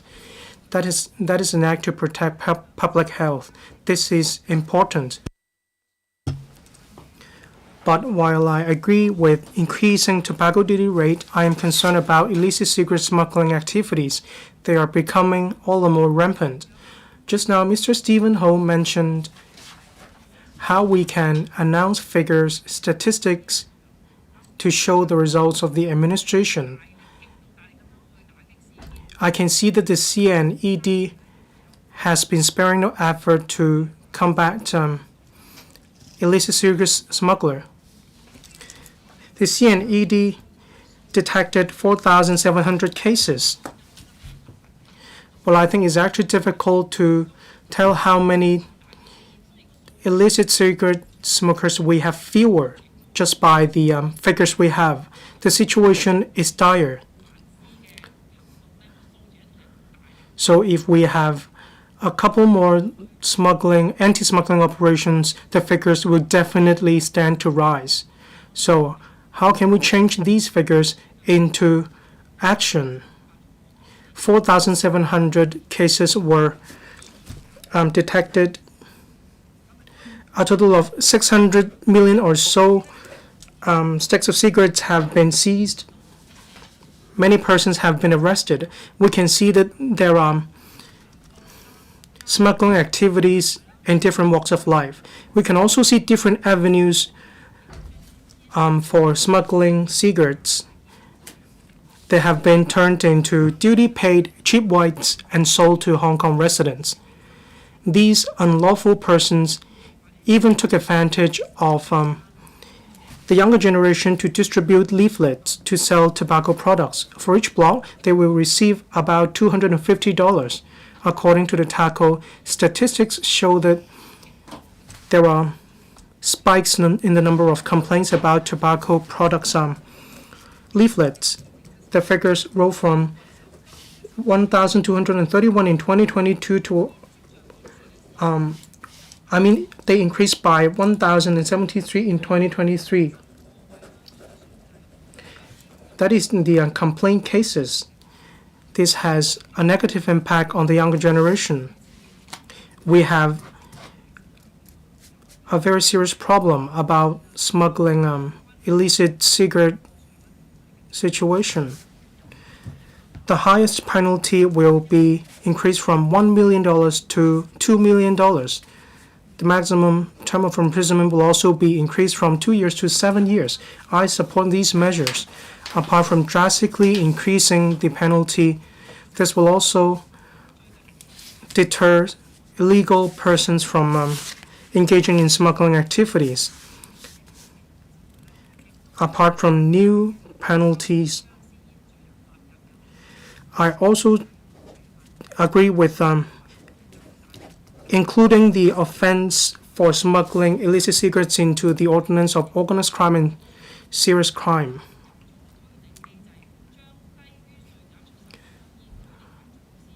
There should also be a mechanism in which the procedures will be made simpler for the administration to prosecute illegal elements. We can drastically enhance the effectiveness of tobacco control measures. Regarding the distribution of leaflets for tobacco products, there is much room for improvement. Since 2021, TACO has only prosecuted a total of 12 persons who distributed leaflets. That is not in line with the gravity of the situation.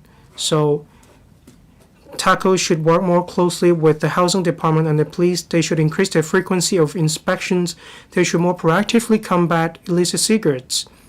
In public housing estates, we should encourage residents to form community patrol teams in order to report these cases. All these are possible measures. Targeting the illegal problem of the younger generation distributing leaflets, TACO should increase the penalty and work closely with enforcement agencies. They should also step up public education in order to alert the public, especially the younger generation, to the impact of smoking. Combating illicit cigarettes requires the concerted efforts of different departments. We should leverage community force in order to adopt a multi-pronged approach. Apart from increasing tobacco duty rates, the government should pull different resources, enhance cross-boundary resources to enhance our network of anti-smuggling activities in order to protect public health. Thank you. 主席，我發言係支。 Mr. Frankie Ann. Deputy President, I speak in support of increasing the tobacco duty. Past experience shows that with every increase of tobacco duty, smoking prevalence came down. So with higher cigarette costs, there's a higher threshold for smokers. It also is a disincentive to young people picking up smoking. But then the problem is, after each increase of tobacco duty, would that lead to more rampant illicit cigarettes activities? Now, many smokers who were interviewed said that they wouldn't quit smoking because of higher tobacco duty. They would rather just smoke less or turn to illicit cigarettes. Now, in Kwun Tong, there are many public housing estates. There's a large grassroots community. So that's why each day we would receive reports from the residents. They show us photos. There's of the different types of leaflets, and CCTV also captured children distributing smoking products, leaflets, and even purchase forms and so on. We talked to the management officer and said, well, these children actually live in that building. We know exactly where these children live, but we can't really catch them or report them. So we need to address the issue. Now, the Customs Excise is actively cracking down on illicit cigarettes in public housing estates, and we've seen much improvement. But then, with the increase in tobacco duty, that will only lead to more rampant illicit cigarette activity. So the government needs to step up further its enforcement effort. It needs to rigorously crack down on illicit cigarettes, especially in private public housing estates. We have management officers, we have the housing department involved, and we know where these people live. How come we can't do more? Now we rarely see a banner on reporting illicit cigarettes, but rather we only see the banner no smoking. So it's the case we can't even put up banners to combat illicit cigarettes. And then the government needs to take more measures to control the use of tobacco. There should be a comprehensive tobacco control strategy. We need to target people smoking while walking. Then we need a multi-pronged approach to address the smoking issue. Finally, I'd like to raise another point. Tobacco products at retail points. Some residents told me that at the payment point or the checkout point, there are cigarettes displayed, at the supermarkets, and then we are trying to control tobacco use, and such an approach really goes against our objective. So shouldn't government make an appeal to supermarkets or to prevent people from buying cigarettes on impulse? So apart from increasing tobacco duty, I hope there will be a whole series of tobacco control measures too. Thank you. Mr. Peter Shiu. Thank you, Deputy President. This bill is about increasing tobacco duty. Actually, the increase came into effect on the 28th of February. That's an increase of over 31%. I believe most members would vote for the increase of tobacco duty because they want fewer smokers in Hong Kong. Because tobacco is hazardous to health. We also want to reduce the burden on the healthcare system. Now, I'm against this bill. Is it because I don't want people to be healthy in Hong Kong? No, of course, that's not the case. I've been appealing to people to quit smoking or to not pick up smoking because smoking is hazardous to health. Then I believe adults should be given a choice. And then if we increase tobacco duty, does it mean that people will quit smoking? The government has been saying over the years that we must follow the WHO recommended level of tobacco duty, accounting for 75% of the retail price of cigarettes. Well, if tobacco duty is 75% of the retail price, is it really to generate more revenue for the government, or is it the case that with high tobacco duty there will be fewer smokers? If we want fewer smokers,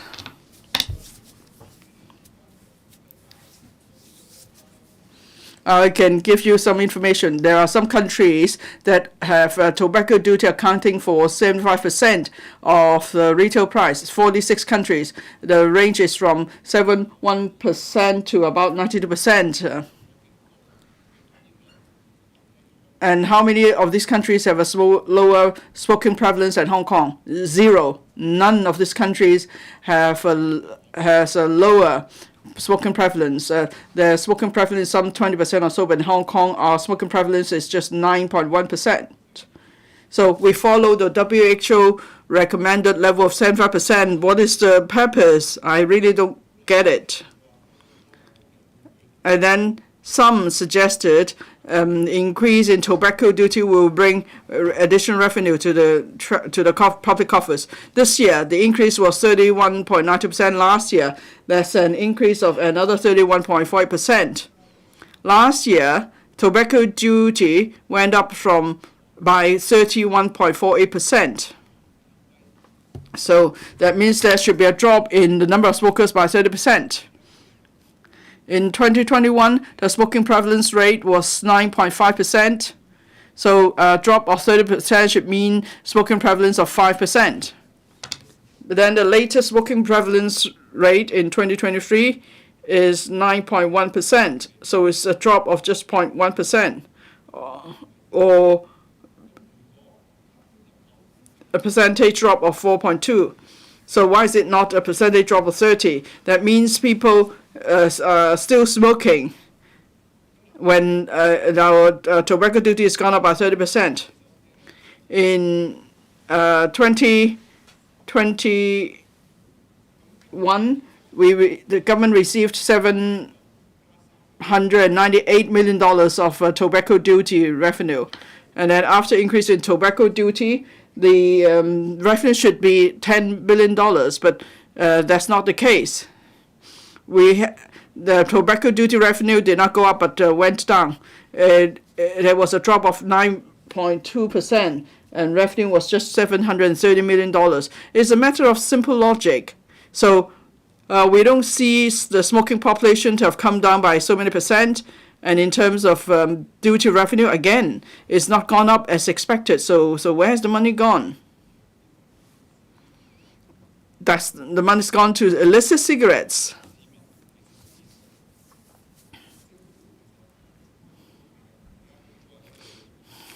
The government is cracking hard on illicit cigarettes. The customs exercise are mounting so many operations, and then we see cheap wines everywhere.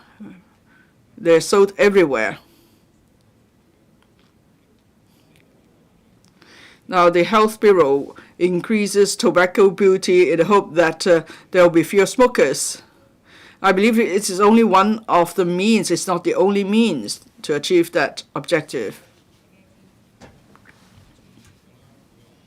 The Undersecretary pointed out that increasing tobacco duty is not directly related to illicit cigarettes activities.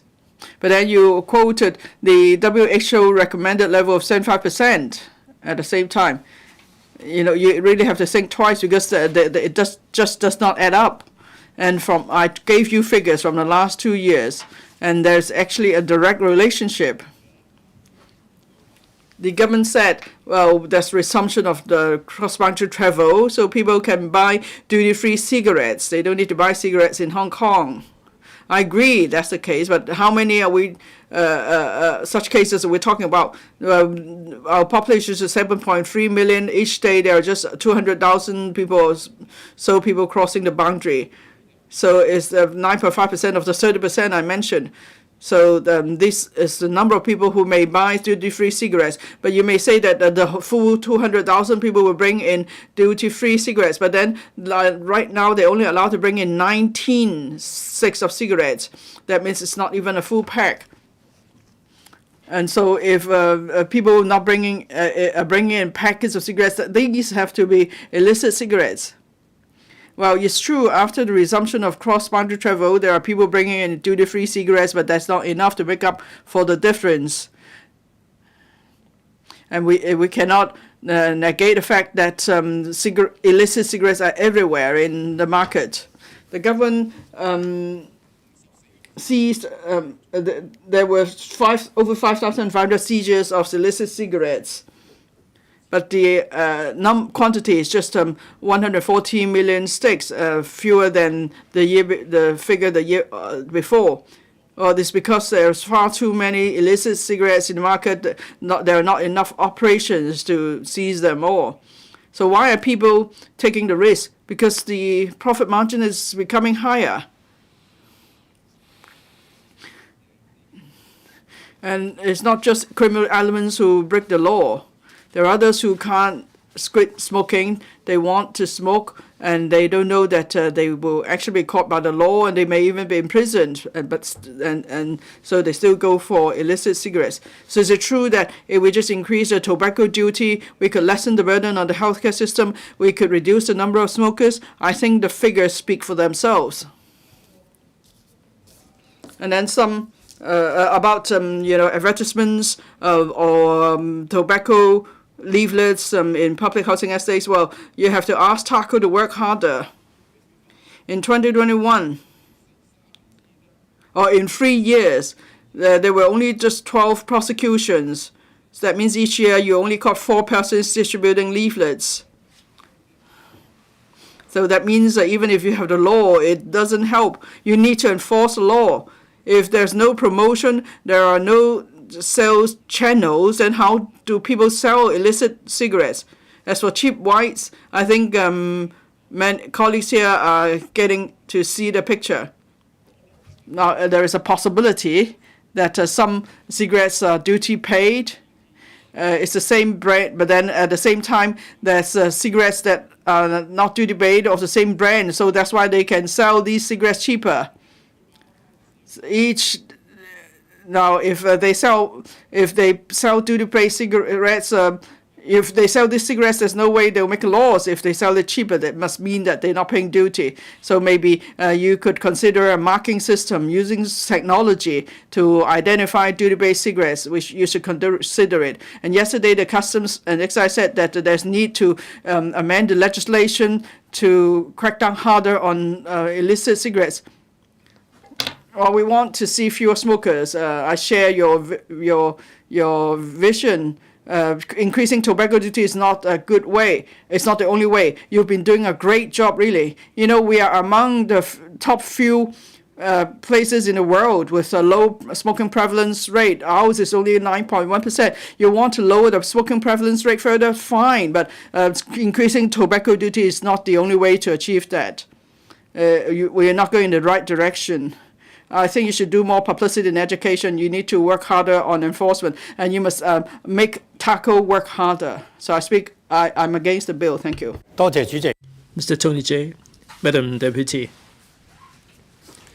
I've always been support of the tobacco control measures, including raising the tobacco duty to discourage people from smoking. And this will reduce the impact on the non-smokers. The government has been increasing the tobacco duty, and I've been always in support. I've been sitting on the relevant bills committee. This year is no exception. I don't propose to repeat many of the arguments that I advanced, except to look at the government's record. In the 2023 Dutiable Commodities Amendment Bill, I made a speech. I'd like to take stock of the government's situation. In previous year, I proposed drastically increasing tobacco duty, not only to protect public health and to derive more revenue for the government. And this is one of the factors that should be considered. Last year, it was 31.5%. At that time, I questioned the strength of the increase compared with the previous 50% and also 41.5% in 2021. This year, the tobacco duty is proposed to increase by 31.92%. So for 2 years in a row, there have been hikes at a rate of 73.5% in total. I believe that it would be achieving good effect in relation to tobacco control. However, despite the increases, the tobacco duty as part of the retail price is still falling short of the 75% proposed by the WHO. We said that shouldn't we have an automatic adjustment mechanism to make sure that we're going to have the proportion of tobacco duty to retail price at 75%. And the tobacco companies may be adjusting the retail price, and that mechanism will not make any difference to the situation. I'm not sure whether that is in breach of the basic law regarding the taxation provision. Or perhaps the administration might think that it is worth coming here every so often to seek an increase, and that would achieve a better publicity and educational effect.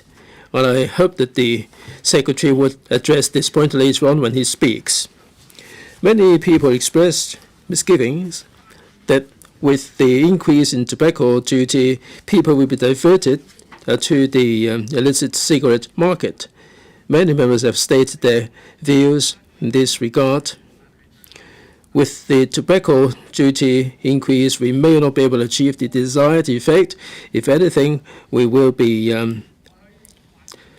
making it profitable for the undesirable or criminal elements.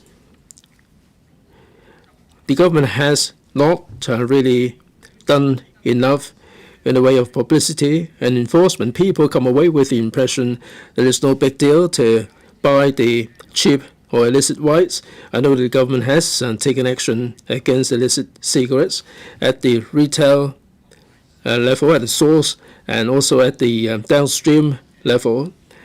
I've also seen the Customs and Excise's API that said that the purchase of illicit cigarettes is a criminal offense, liable to be arrested. Like many members said, the government has room for improvement, and I urge the administration to redouble their efforts there. Last year, I said that tobacco duty is only one of the means to control tobacco, to control smoking, in order to keep down the smoking prevalence and also to mitigate the scourge of passive smoking. The government should adopt a multi-pronged approach.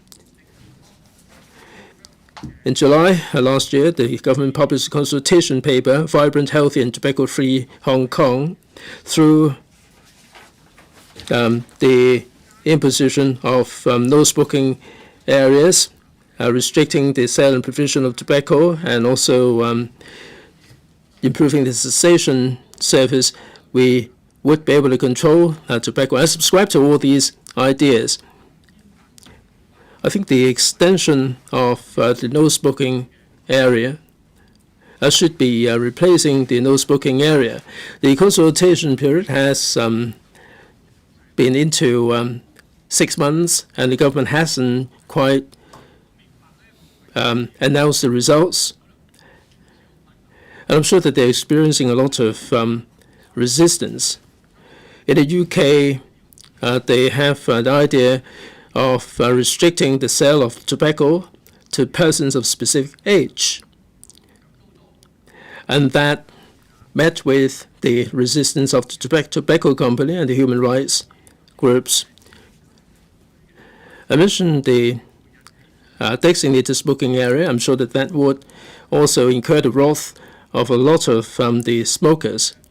Following the MSW debacle, I'm sure that a lot of officials would be really scared about that. The government should pursue the tobacco control measures. They don't have to be brought in one fell swoop. We can bring them in phases. Like we can designate certain number of designated smoking area. Anywhere else in Hong Kong would be smoke-free. It would be a bit difficult to identify the right location in urban areas. So I've always been suggesting that in new development areas we can try this out, like in some areas that are under planning, like the NDAs in the Northern Metropolis. However, the government hasn't come up with any policies. The engineering departments will not wait, and we may stand to miss this opportunity. So I hope the Secretary will consider this post haste. With these words, I support the Durable Commodities Amendment Bill 2024, second and third readings. Mr. Dennis Low. Madam Deputy, I speak in support of the Durable Commodities Amendment Bill 2024. I am grateful to COSH for their efforts to keep down the smokers population and to promote a tobacco-free Hong Kong. Like the administration said, the WHO is encouraging its members to raise tobacco tax, and the proportion of tobacco duty to retail price should be at least 75%. At the moment, the tobacco duty as a proportion to the retail price is only 65% or less. There is room to raise the tobacco duty further. I think the people of Hong Kong should understand that smokers should quit as soon as possible, and non-smokers should say no to the first smoke. Now we are increasing the tobacco duty by 80 cents per stick, and we're increasing the tobacco duty of other tobacco duty to 31.92%. I subscribe to this idea. We have to get across the message that the government is committed to public health, and the smoking prevalence rate should be kept down to safeguard the health of the members of the public, and also to mitigate the consequences or the colossal cost that we have to pay for arising from smoking diseases. Smoking is hazardous to health, and it's on everybody's lips. And the packaging of the cigarettes is full of these horrid images like the skeleton or the bone skin people, and it is hard to make it any more horrific to get across the message, but people still join the rank of smokers despite all these consequences. Smoking can cause pulmonary disease, TB and bronchitis, lung cancer, and all manner of health issues. Despite all these, people are still tempted to smoke. According to the HA 2019 statistics, cancer, coronary diseases, pulmonary diseases, many of them do not have anything to do with smoking, and they take up 5% of the total patient population. Now, these 5% people are taking up 60% of the total resources. So, is it the right way to use the resources for those who are non-smokers, who are legitimate patients? They are denied the proper care. I think it is time for us to have some discussion to see how best we can use the resources judiciously. So I think the government should really take full advantage of the finite resources. The more smokers there are, the more people there are who will be suffering from the tobacco-related diseases. The 60% of resources should be able to be spent elsewhere and more beneficially. I agree that tobacco duty may not be the only solution to keeping down the number of smokers, but the government should also educate people, in particular young people and women, not to join the rank of smokers. And we should also help people to quit smoking and move towards the direction of making Hong Kong a tobacco-free city.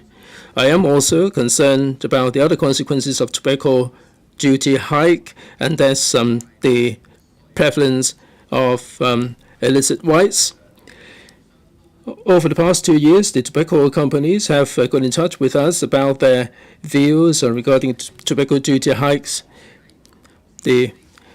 On the question of illicit cigarettes, the government has not produced good results. Not only does it reduce the government's revenue, it doesn't really help reduce the smokers' population. We really want to have fresh, clear air. We don't really want to have passive smoke, and the government should build or designate more non-smoking areas like the footbridges and so on. I hope the administration should gather more intelligence and redouble the effort to tackle illicit cigarettes. The penalty for illicit cigarettes should be increased to tackle all these criminal activities. With these words, I conclude my speech. Mr. Edmund Wong, Deputy President, smoking is harmful to health. I believe this is agreed by all, including smokers. As a member of COSH, any measures that can reduce smoking prevalence and protect public health, I support all these measures. This time round, the government drastically increases tobacco duty rate by 31.92%, that is per stick of cigarettes, an increase of 80 cents, bringing the price of each pack of cigarettes by $16. This increases the burden of buying cigarettes, and that can reduce smoking prevalence and encourage people to quit smoking. Without doubt, tobacco duty rate increase is the most effective means to reduce smoking prevalence. After this exercise, tobacco duty rate only accounts for some 70% of the retail price of cigarettes, still lower than the standard recommended by the WHO, that is 75%. However, if we only rely on this policy, that is to increase tobacco duty rate to curb smoking prevalence in Hong Kong, I believe this is not completely effective. According to the CNSD, in 2021, the overall smoking prevalence was 9.5% in 2021. In the same period last year, the administration raised the tobacco duty rate by 31.48%, but smoking prevalence only decreased by 4%, bringing the figure from 9.5% down to 9.1%. In the maiden policy address of the Chief Executive in 2025, the goal of the administration is to bring smoking prevalence down to 7.8%. We cannot predict the smoking prevalence in Hong Kong this year, but we drastically increased tobacco duty rate last year. The smoking prevalence was only reduced from 9.5% to 9.1%. When we drastically increased the tobacco duty rate once again, can we achieve the level that we wanted to achieve? It remains a big question mark. Last year, when we increased the tobacco duty rate, the revenue from tobacco duty did not reach $10.3 billion. It was even lower than $7.8 billion. It only stood at $7.2 billion. So we can see that we could not bring down smoking prevalence. But then smokers even switched to the illicit cigarette market. That affected the public coffers. There was less revenue from tobacco duty.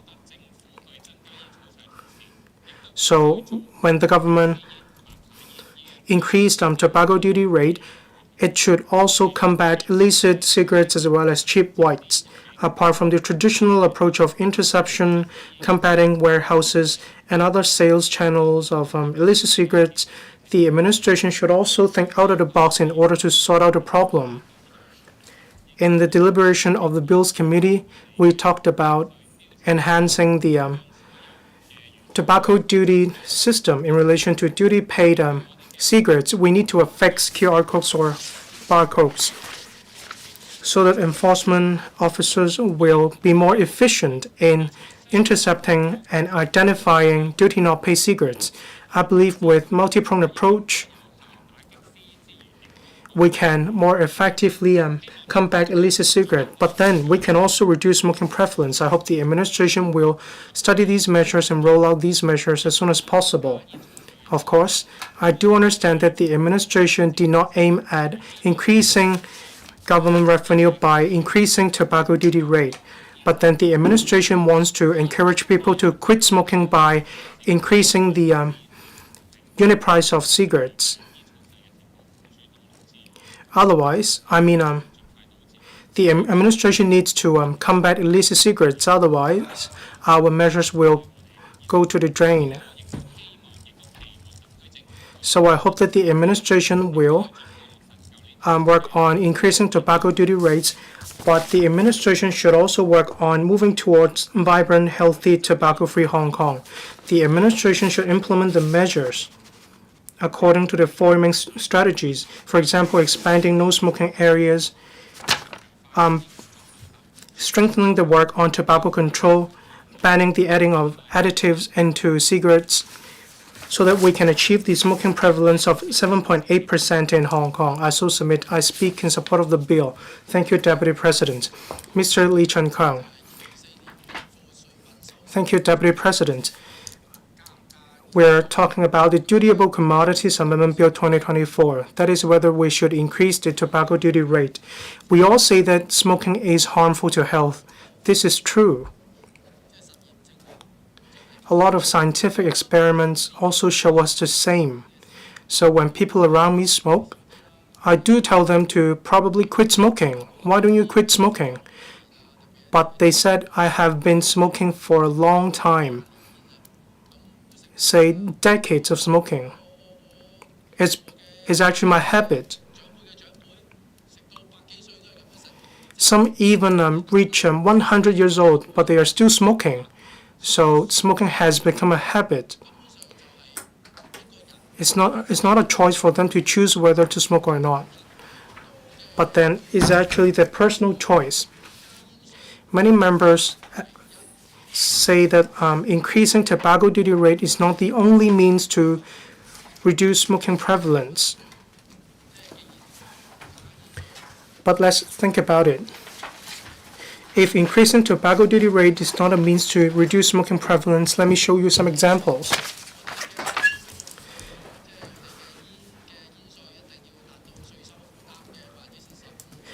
We need to reach 70.58% in relation to tobacco duty rate in order to achieve real results. Say Turkey, Finland, and other countries like France, New Zealand, Brazil. Their tobacco duty rate to retail price is only 80%. It's even 80%. But in other countries, the figure was only 39%. That is for smoking prevalence. So I can see no positive correlation. There are many million-dollar questions today. That is how we can encourage more people to quit smoking. Do we encourage them to turn to other tobacco products? That is whether they will turn to illicit cigarettes, cheap whites, or even heated tobacco products, or cigarettes of other brands. We can all see the figures. In the first 4 months of this year, the CNED seized a total of 148 million cigarettes. We can see the conclusion that there is indeed a market in Hong Kong. Each smoker smokes 255 sticks of cigarettes in the first 4 months in Hong Kong, out of a smoking population of 580,000 people in Hong Kong. This shows that the enforcement actions are not rigorous enough.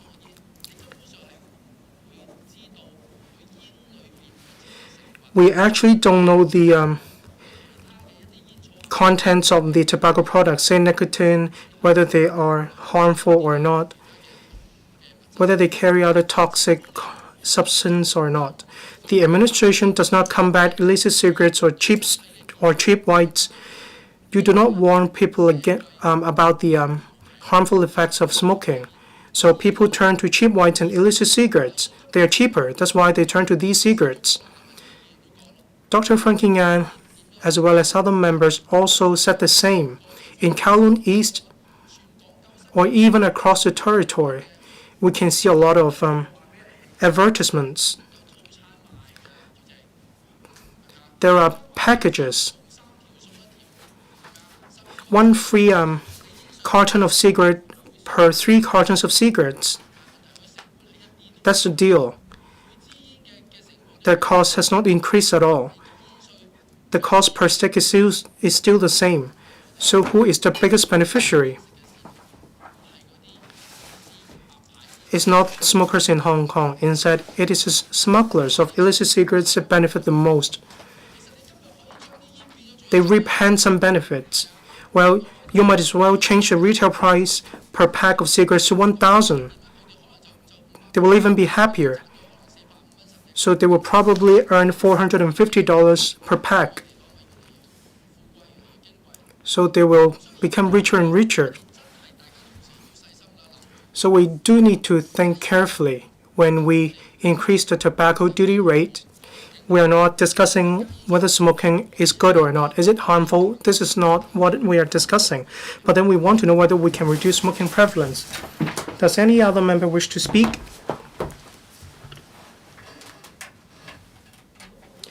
If not, I now call upon the Secretary for Health to reply. Then debate will come to a close. Secretary. Madam Deputy, first of all,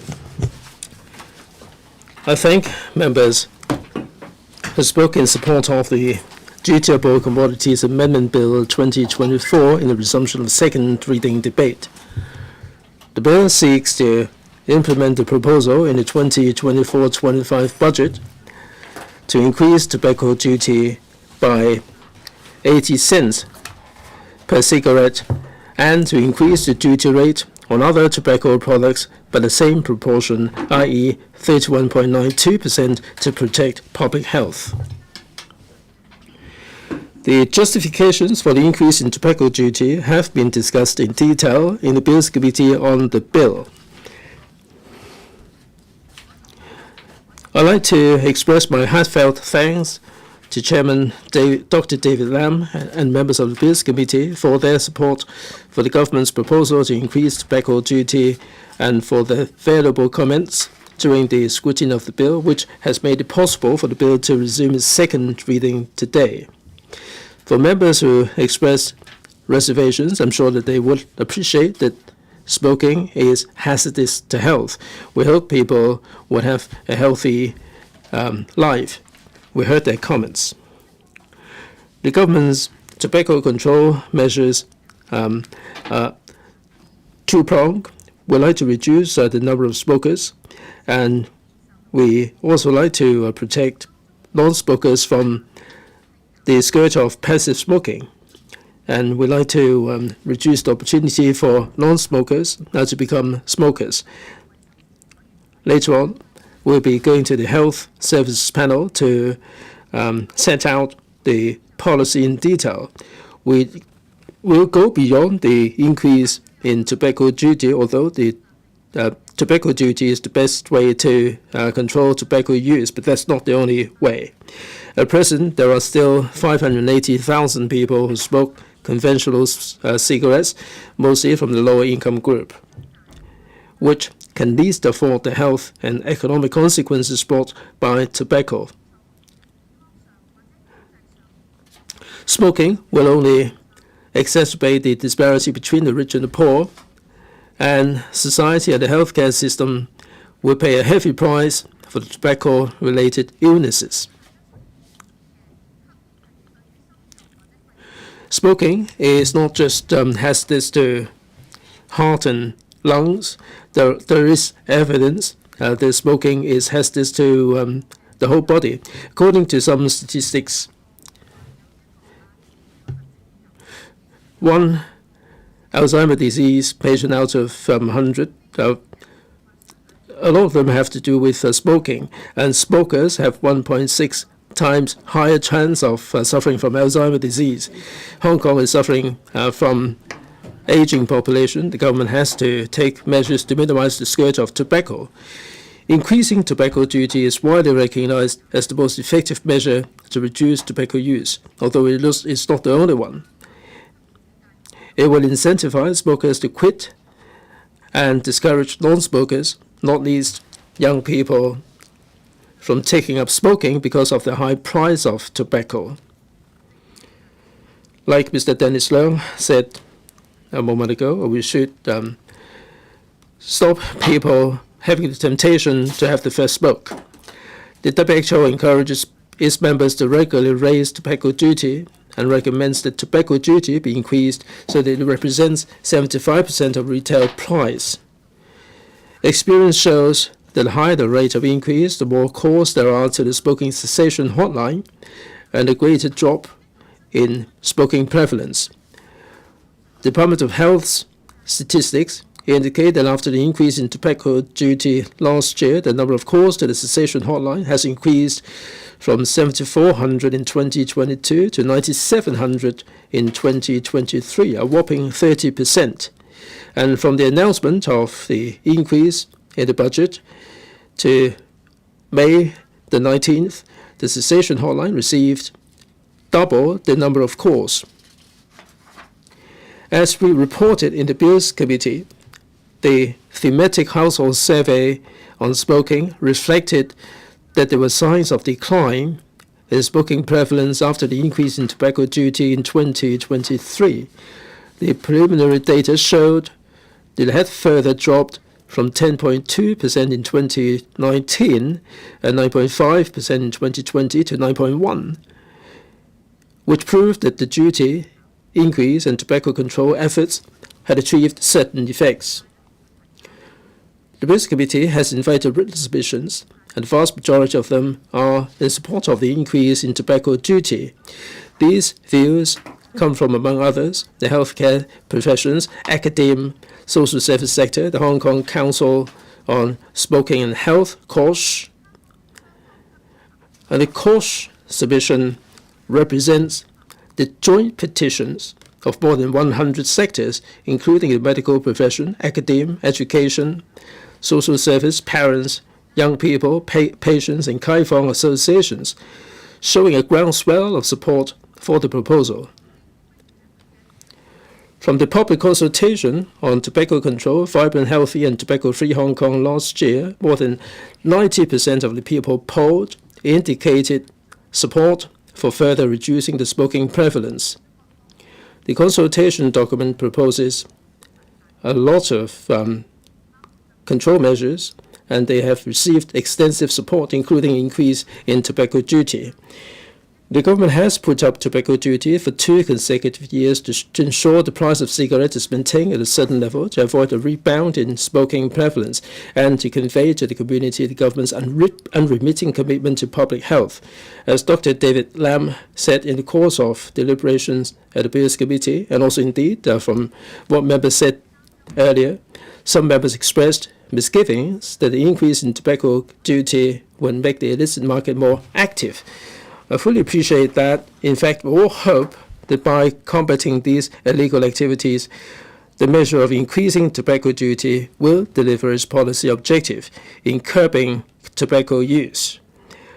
The government has spared no effort in combating duty not pay cigarettes. The Customs and Excise attaches great importance to that, and indeed has stepped up its intelligence exchange and collection with the mainland and overseas enforcement agencies, as well as conducting investigations into tobacco products sold at abnormal prices. The CNED will take decisive enforcement action against duty not pay cigarettes, whether it be the so-called cheap whites. The quantity of illicit cigarettes seized mainly reflects the effectiveness of the Customs and Excise's enforcement efforts, and not so much a rise in illicit cigarettes entering the market. The Department will deploy resources flexibly, strengthen risk assessment and intelligence, and combat illicit cigarettes on all fronts. That is, tackling smuggling upstream, storage midstream, and peddling downstream. Recently, enforcement actions have also been taken at retail outlets, such as stores and newsstands.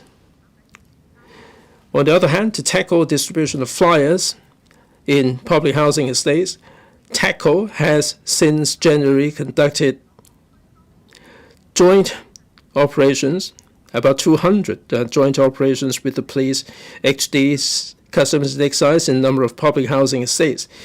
District council has also taken part to serve a reminder to the residents.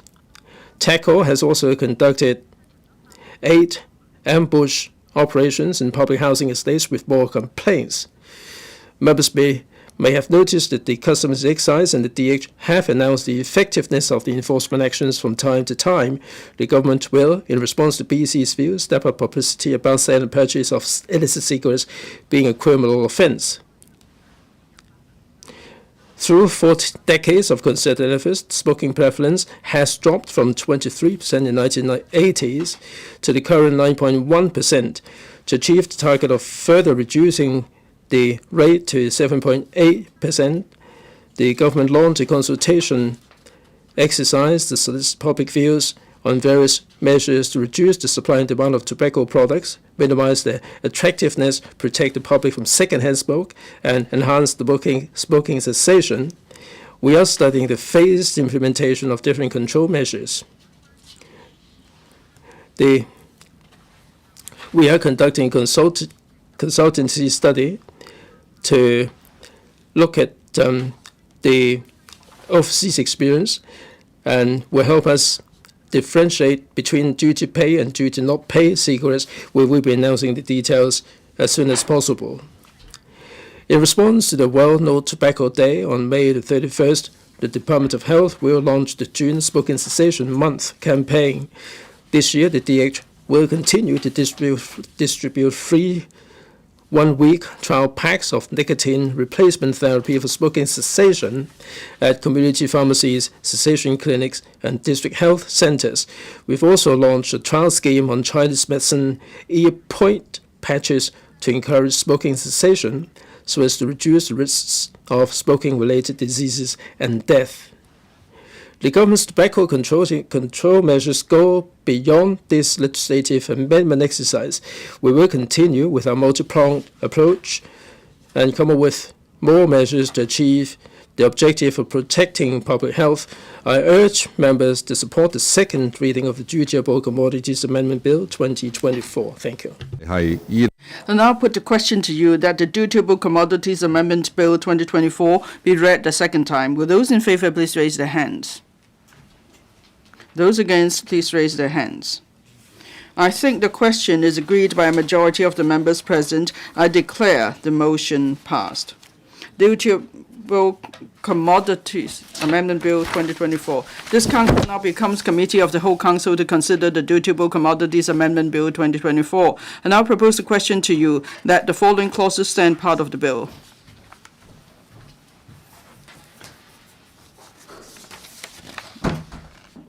Dutiable Commodities Amendment Bill 2024. This council now becomes Committee of the Whole Council to consider the Dutiable Commodities Amendment Bill 2024. I now propose the question to you that the following clauses stand part of the bill. Clauses 1 to 3. Does any member wish to speak? If not, we now proceed with the voting. I put the question to you that the clauses read out by the clerk stand part of the bill. Will those in favor please raise their hands? Those against, please raise their hands. I think the question is agreed by majority of the members present. I declare the motion passed. All the proceedings on the Dutiable Commodities Amendment Bill 2024 have been concluded in Committee of the Whole Council. Council now resumes. Secretary for Health. President, I now report to the Council that the Dutiable Commodities Amendment Bill 2024 has been passed by Committee of the Whole Council without amendment. I move the motion that this Council adopts the report. I now propose the question to you that the Secretary's motion be passed. Will those in favor please raise their hands? Those against, please raise their hands. I think the question is agreed by a majority of the members present. I declare the motion passed.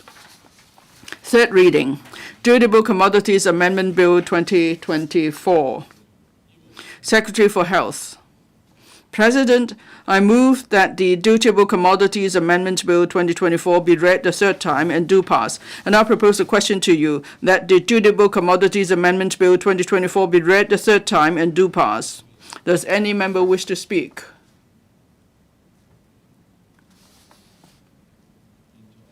And now put the question to you as stated. Mr. Peter Shield claims a division. The division bell will be rung for 5 minutes.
開始。 Voting begins.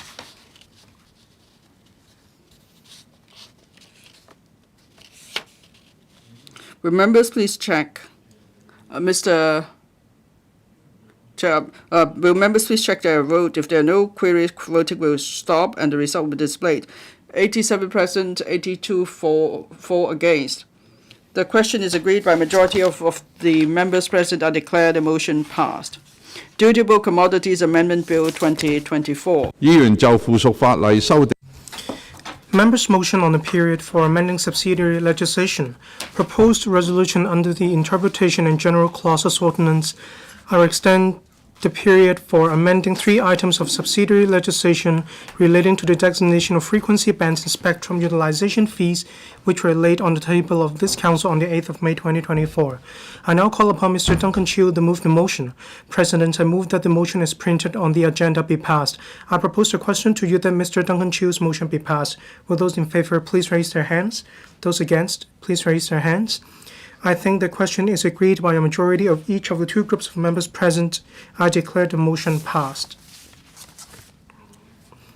Members' motion with no legislative effect. Professor Lau Chi-Pang will move a motion on developing digital education. 4 members will move amendments to the motion. This Council will proceed to a joint debate on the motion and the amendments. Later, I will first call upon Professor Lau Chi-Pang to speak and move the motion. Then I will call upon Professor William Wong, Mr. Xiang Hailong, Professor Chen Wen-Kwong, and Mr. Kenneth Lang to speak in sequence, but they may not move the amendments at this stage.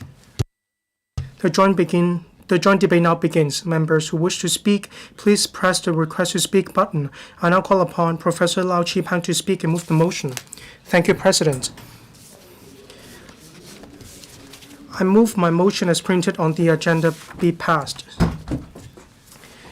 We have rapid development of digital education. Digital education has become a necessary element in the world. It affected our mindsets and operation of society. Education is on the front burner. We need to promote digital education and transformation. This has become the global trend. Digital education has become one of the 5 main action agendas. Different countries around the world also promote digital education strategies. Education is the most important factor. Education sectors around the world also agree that digital education technology like new generative AI will reshape the education industry. So in the era of digital age, there are 2 main issues. 1, to enable secondary and primary teachers and students to enter the era of digital education in order to improve the quality of teaching and learning.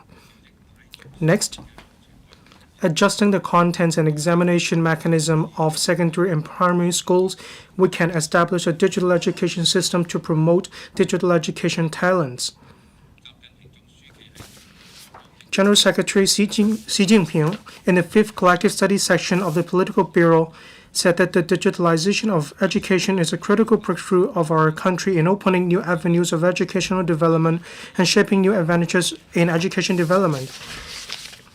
And Premier Li Qiang also mentioned in a report of the work of the government the need to vigorously develop digital education. So we need to incorporate digital education into our education system in order to improve education quality. This is the national strategy we have right now.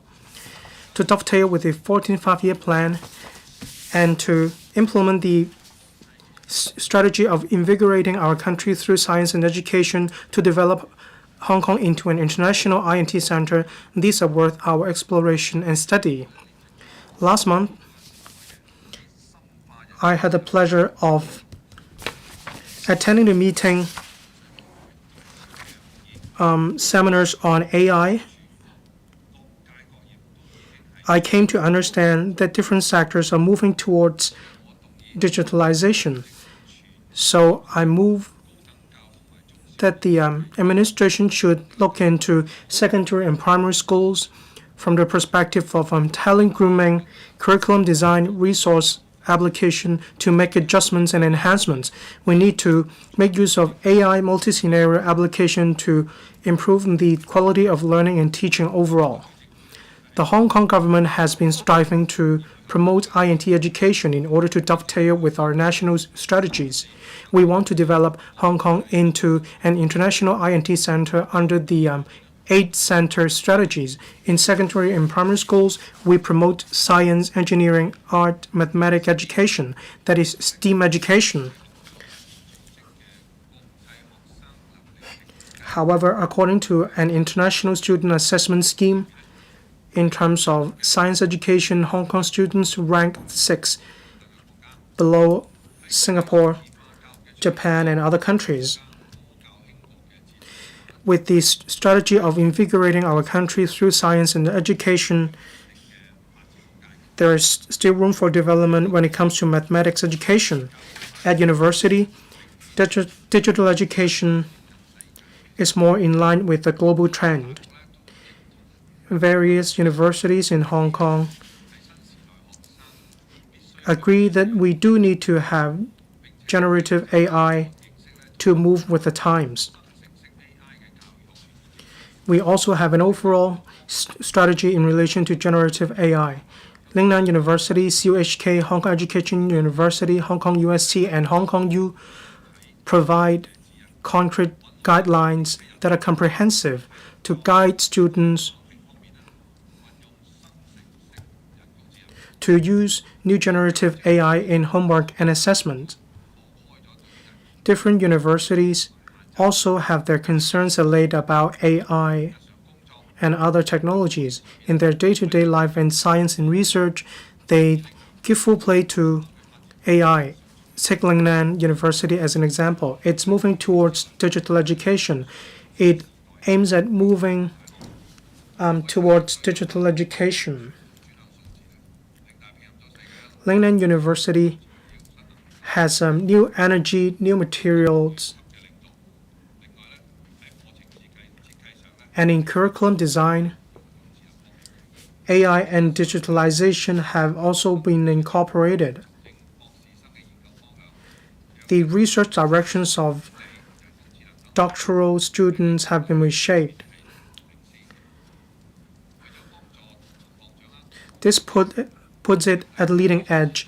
Lingnan University not only provides ChatGPT for all students at university. In the new academic year, September this year, they will also make digital education as one of the compulsory subjects in order to move with the times in the era of digital education. Deputy President, I have to declare that I'm an employee of Lingnan University. Different sectors in Hong Kong have been discussing digital education. But the Ministry of Education in China announced in 2018 that AI is a compulsory subject in all secondary schools in the country. AI courses have also been introduced. The Ministry of Education identified 184 AI education bases for primary and secondary schools. With this trend,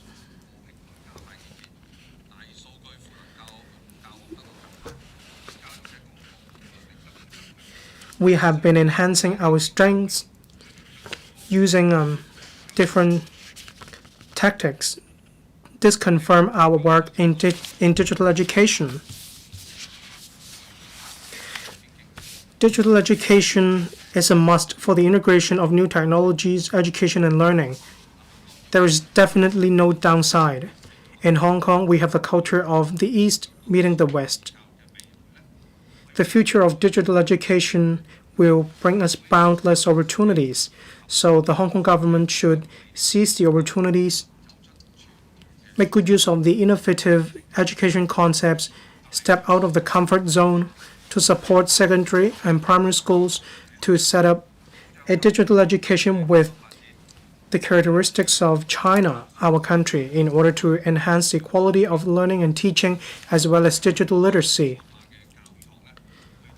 So teachers and students can study more about digital education and we can groom more INT talents in Hong Kong so that we can invigorate our country through science and education, developing Hong Kong into an international INT center at full pelt. Deputy President, I so submit. Thank you. I now I move that the motion printed on the agenda be passed. Mr. Professor William Wong, please. Thank you, Madam Deputy. IT development is going ahead by leaps and bounds. Digital education is an important part to create a high-quality education system. The Education Bureau rolled out the enriched module on coding education for upper primary and also the module AI for junior secondary education. This cultivates the computing mindset of the people. And in the primary school, in 25-26 academic year, the government will be strengthening the STEAM elite students. But in terms of digital education, Hong Kong is still in its infancy.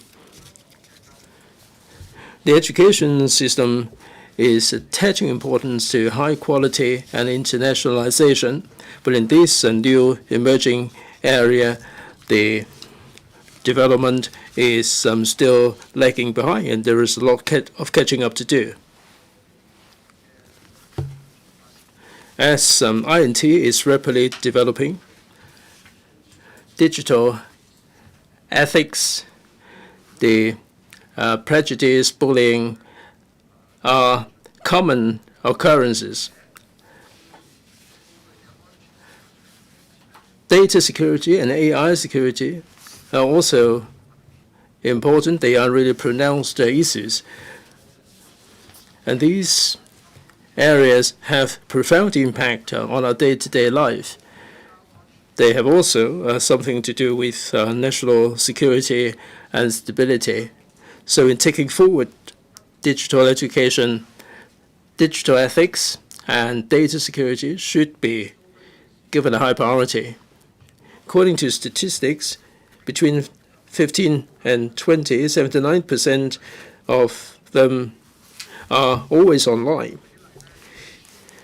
This proportion is much higher than any other age brackets. It goes to show that the younger generation are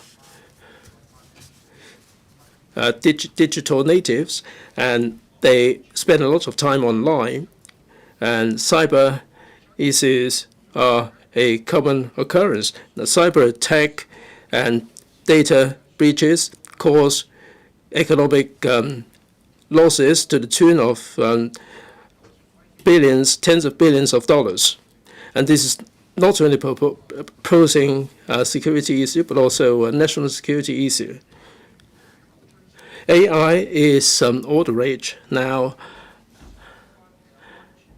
and all the security issue implications are also significant issues like facial recognition, voice recognition, automated decision. All these would pose security risks. Against this background, data security and AI security education would be very important to the young people. So the schools should step up these areas and also instill a better awareness on national security so the young people would get to grips with cybersecurity and protect their own privacy. Schools can also invite the cyber experts to give talks and equip the students with practical advice. Let me turn now to digital education with Chinese characteristics. I think we have to use generative AI like ChatGPT, Solar, and so on. The AI that is used in the market would use an LLM.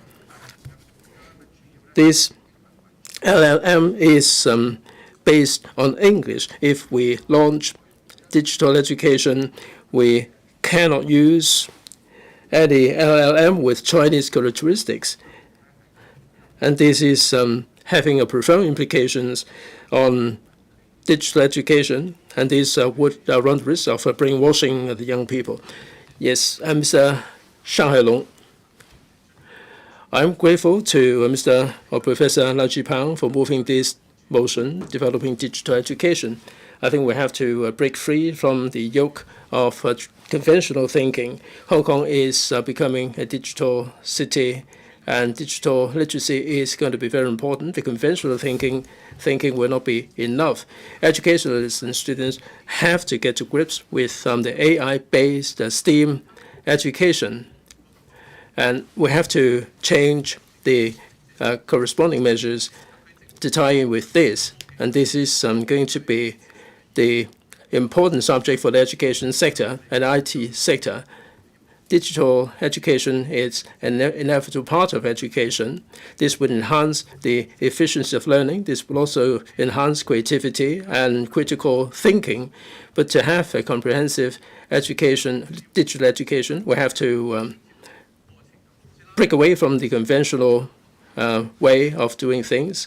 That would involve the revamp of the system. The conventional education system attaches a lot of importance to examination without stimulating thinking, and this has to change. We have to stimulate creativity, and it has to be diverse in our coverage. There should be 3 subjects: teacher-based, textbook-based, and classroom-based. The kind of teaching is really lagging behind. We have the learning center concept. This is not me saying it. Mr. Zhu Yongxing, the vice chair of the CPPCC, is also saying this. And the conventional education is facing unprecedented challenges. What is digital learning? How should they learn? All these are being redefined and reshaped. Education has always been conservative and lagging behind. And we're learning yesterday's knowledge to teach today's student to compete tomorrow. We are entering into a digital era. The textbook is very much a subject to discuss. Maybe the textbook contains really outdated information. When Professor Lau put forward this information in 2018, the Ministry of Education started AI education. They have all these standards. I was part of this process. In 2018, there was the first publication of teaching materials for AI that became one of the top 10 top news. I'm glad that the Ministry of Education set great store by this piece of teaching material. I'm really honored to be invited to take part in UNESCO AI Education Global Conference. And I face an audience from dozens of countries. All these education ministers attended the conference to show their concern about digital education. So I had a chance to talk with these education ministers from around the world. I'm really privileged to help the digital education move forward. I've been promoting digital education in Hong Kong as well, and I talked with Professor or Dr. Choi, Undersecretary of Education Bureau, and I said that Hong Kong should take another step forward to accord the opportunity for young people to have STEAM, AI-based STEAM education. It shows that Hong Kong is really slacking a little bit behind. At the Secondary Principal Forum, generative AI has been put on the curriculum. I hope that the Education Bureau would show more concern. The digital education reform involves the IT sector, the school sponsoring body and the parents, it would take 10 years to grow a tree and 100 years to nurture young people. It would take concerted, committed efforts to nurture talents to make contribution to Hong Kong and create a digital education system. Professor William Wong said that there is no Chinese-based LLM. I am Sense Times consultant. We have already launched the Chinese-based LLM already.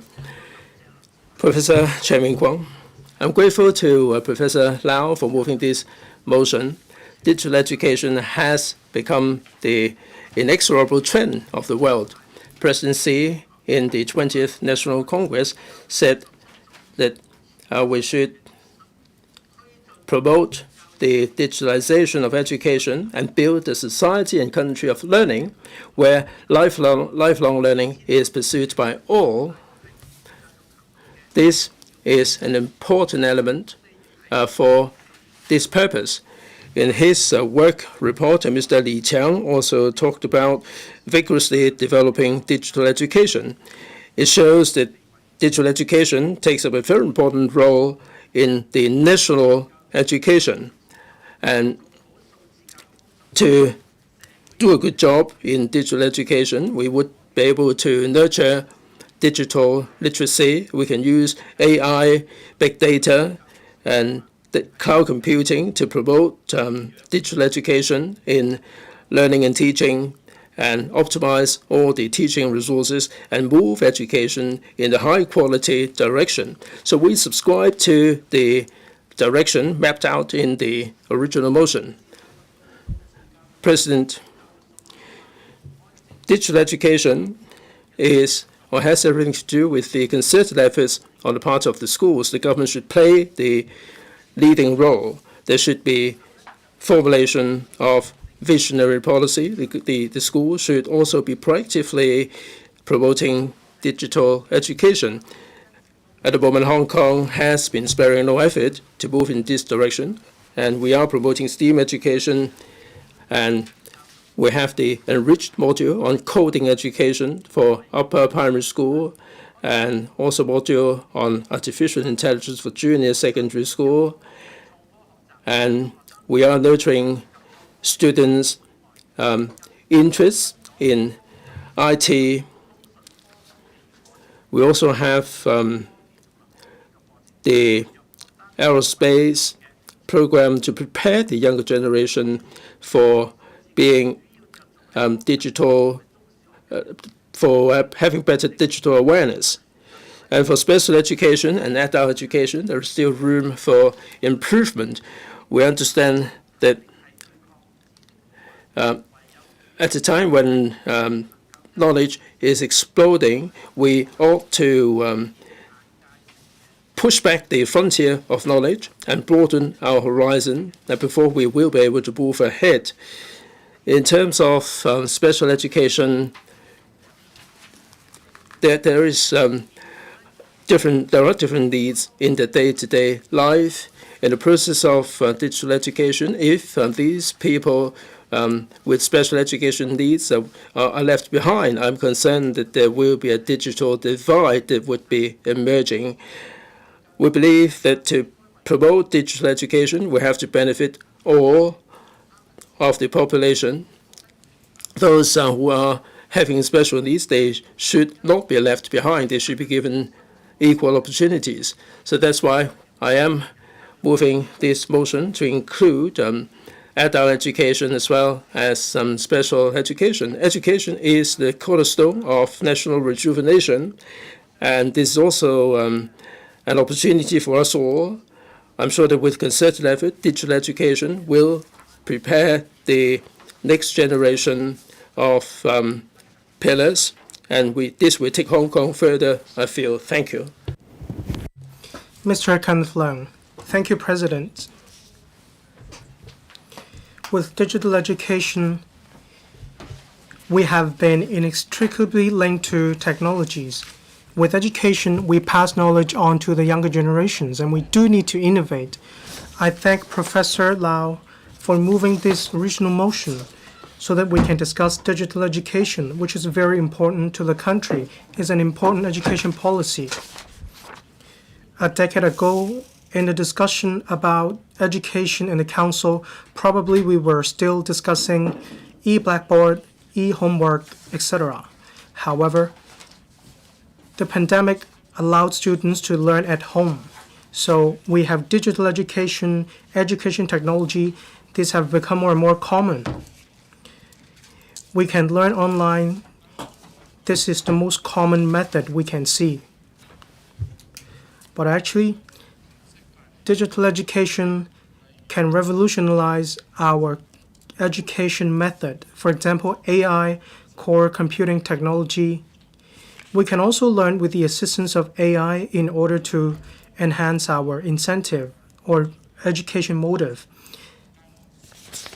So we can right now achieve the goal of everyone may learn anytime and anywhere. This is also conducive to lifelong learning. I completely agree with the original motion moved by Professor Lau. I mainly make suggestions based on Professor Lau's original motion. I propose upgrading the infrastructure for digital education in schools, increasing the application of education technology. The administration has been working very hard to promote STEAM education so that schools can build robots, carry out experiments, and groom science elites and talents. However, at the same time, the administration should also attach importance to grooming talents about digital education.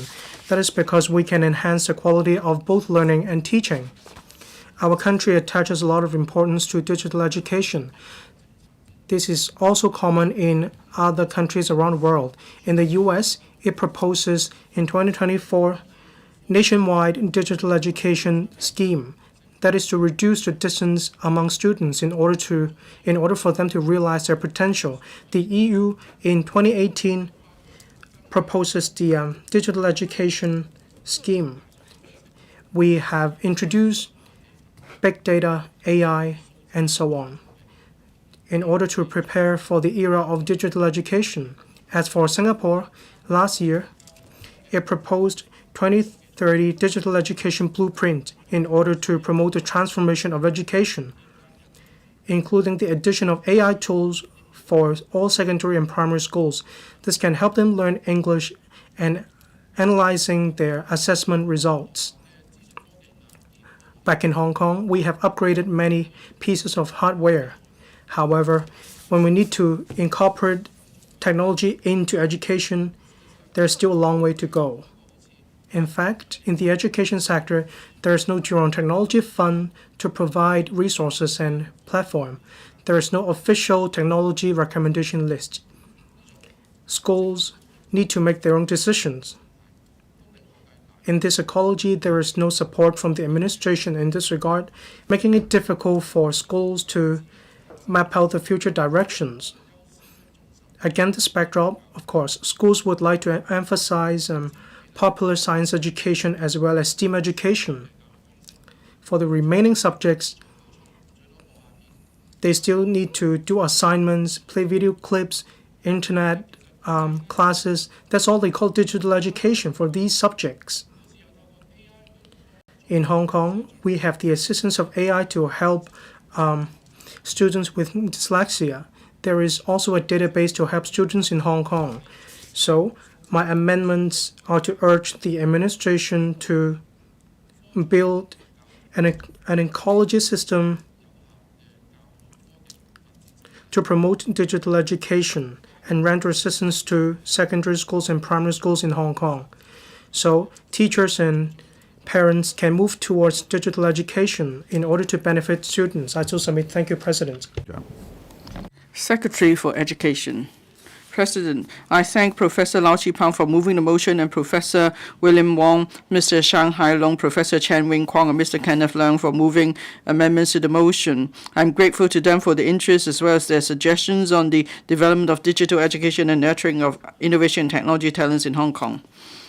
President Xi Jinping reiterated in the 20th National Congress report that it's important to implement the strategy of developing country through science and education. There's the need to insist that science and technology is the first productive force, human resources are the first resource, and innovation is the first driving force. The 20th National Congress report has made important arrangements for pushing forward the digitization of education. In recent years, the state's been vigorously promoting digitization of education. The meaning of education, digital education, is to promote changes and innovations in education in response to the development of information technology and to nurture innovative talents. The country's main strategies cover the construction of an extensive and open learning environment, enriching the supply of digital education resources, accelerating the sharing of resources on different types and levels of learning platforms, and promoting the integration of new technologies with learning and education. In line with the national strategy, the SL government has made every effort to implement relevant measures to actively promote the digital transformation of education. On building an e-learning environment, the Education Bureau (EDB) has set up wireless network campuses for all public, private, and secondary schools in Hong Kong to facilitate students' access to e-learning anytime, anywhere using mobile computing devices. On e-learning resources and education platforms, EBD has been providing schools with free e-learning resources. The Hong Kong Education City Limited, which is wholly owned by the government and has close to 710,000 teacher and student users, has been providing schools, teachers and students with one-stop e-learning, reading and assessment resources and services. On promoting the integration of new technologies with education and learning, EDB actively provides relevant professional development programs for teachers, which cover the application of innovative technologies in learning and teaching in primary and secondary schools, including special schools. To take care of students with special special education needs, there is a new grant to support schools in using new technologies to enhance the learning effectiveness of students with special education needs. As the Chief Executive has stated, the SL government will develop Hong Kong into an international hub for tertiary education, bringing together scientific and technological research talents from around the world. The National 14th Five-Year Plan identifies Hong Kong as a development center in 8 key areas, including an international center for innovation and technology. To seize upon this opportunity, we need to keep abreast of the latest developments in the field of digital education in our country so that we could better integrate into the country's overall development. To this end, the Secretary for Education participated in the first World Digital Education Conference co-organized by the Ministry of Education of the country and the Chinese National Commission for UNESCO in February last year. She delivered a keynote speech on digitization and enables high-quality development of basic education. I also attended the same conference in 2024 together with my colleagues in January this year. I delivered a keynote speech on the opportunities and challenges brought about by AI to basic education in Hong Kong. At the meeting, we learned more about the country's strategy on digital education. We learned about the application of AI in education, challenges and opportunities of digital transformation, basic education, digital literacy of teachers, digital ethics, and so on. More than 800 experts from more than 70 countries, regions, and international organizations took part in the conference this year to share their experiences and set the future directions in promoting digital education. The conference also established the World Digital Education Alliance. Local universities have joined the alliance. The Minister of Education pointed out that the country will endeavor to integrate AI into all aspects of teaching and learning in the future. In recent years, EDB has been actively providing AI-related professional development programs for teachers, covering topics such as the development of AI and its planning for teaching and learning, as well as the application of AI tools in different subjects, safeguarding data security, and so on. We have organized more than 60 training sessions since the 2021-22 school year with nearly 40,300 participants. EDB's Centers of Excellence on IT in Education which has a total of 14 schools, provides on-site support services to the school sector. These schools open up their campuses to conduct demonstrations on teaching with innovation and technology and classroom observation. This is to share the experience with other schools. The Quality Education Fund has allocated $500 million for the implementation of the e-learning support program. All 2022 projects involve the application of innovative technologies. 18 projects involve the use of AI technologies to enhance learning and teaching. The results of these projects will be released for use by schools in the 2024 to 25 and 2025 to 26 school years. The Hong Kong Ed City provides teachers and students with AI learning platforms, courses, and teaching materials, and organizes programming or coding competitions to encourage students to use AI to analyze data. In the Learning and Teaching Expo organized by the Hong Kong Ed City last year, there's a seminar on AI applications in education. Academics and experts from different places were invited to the seminar so that they could be sharing and exchanging of views and experience on the application of AI in learning and teaching. Regarding the learning of AI, as I mentioned, ADB has stepped up its effort in promoting INT education. Last year, EDB launched the enriched module on coding education for upper primary level to help primary school students articulate with secondary school students in learning the fundamentals and applications of AI and big data. There's also the module on artificial intelligence for junior secondary level to develop students' knowledge and applications of AI. The two curriculum modules have been implemented in all public, private, and primary schools starting from this school year. The junior secondary AI curriculum module covers the fundamentals and ethics of AI, computer vision, speech and language, as well as the advanced topic of robotic reasoning, and emphasizes the need to make good use of AI and its positive impact on society. For example, during the COVID epidemic, a university research team made use of AI to analyze data from medical images to help in the fight against the epidemic.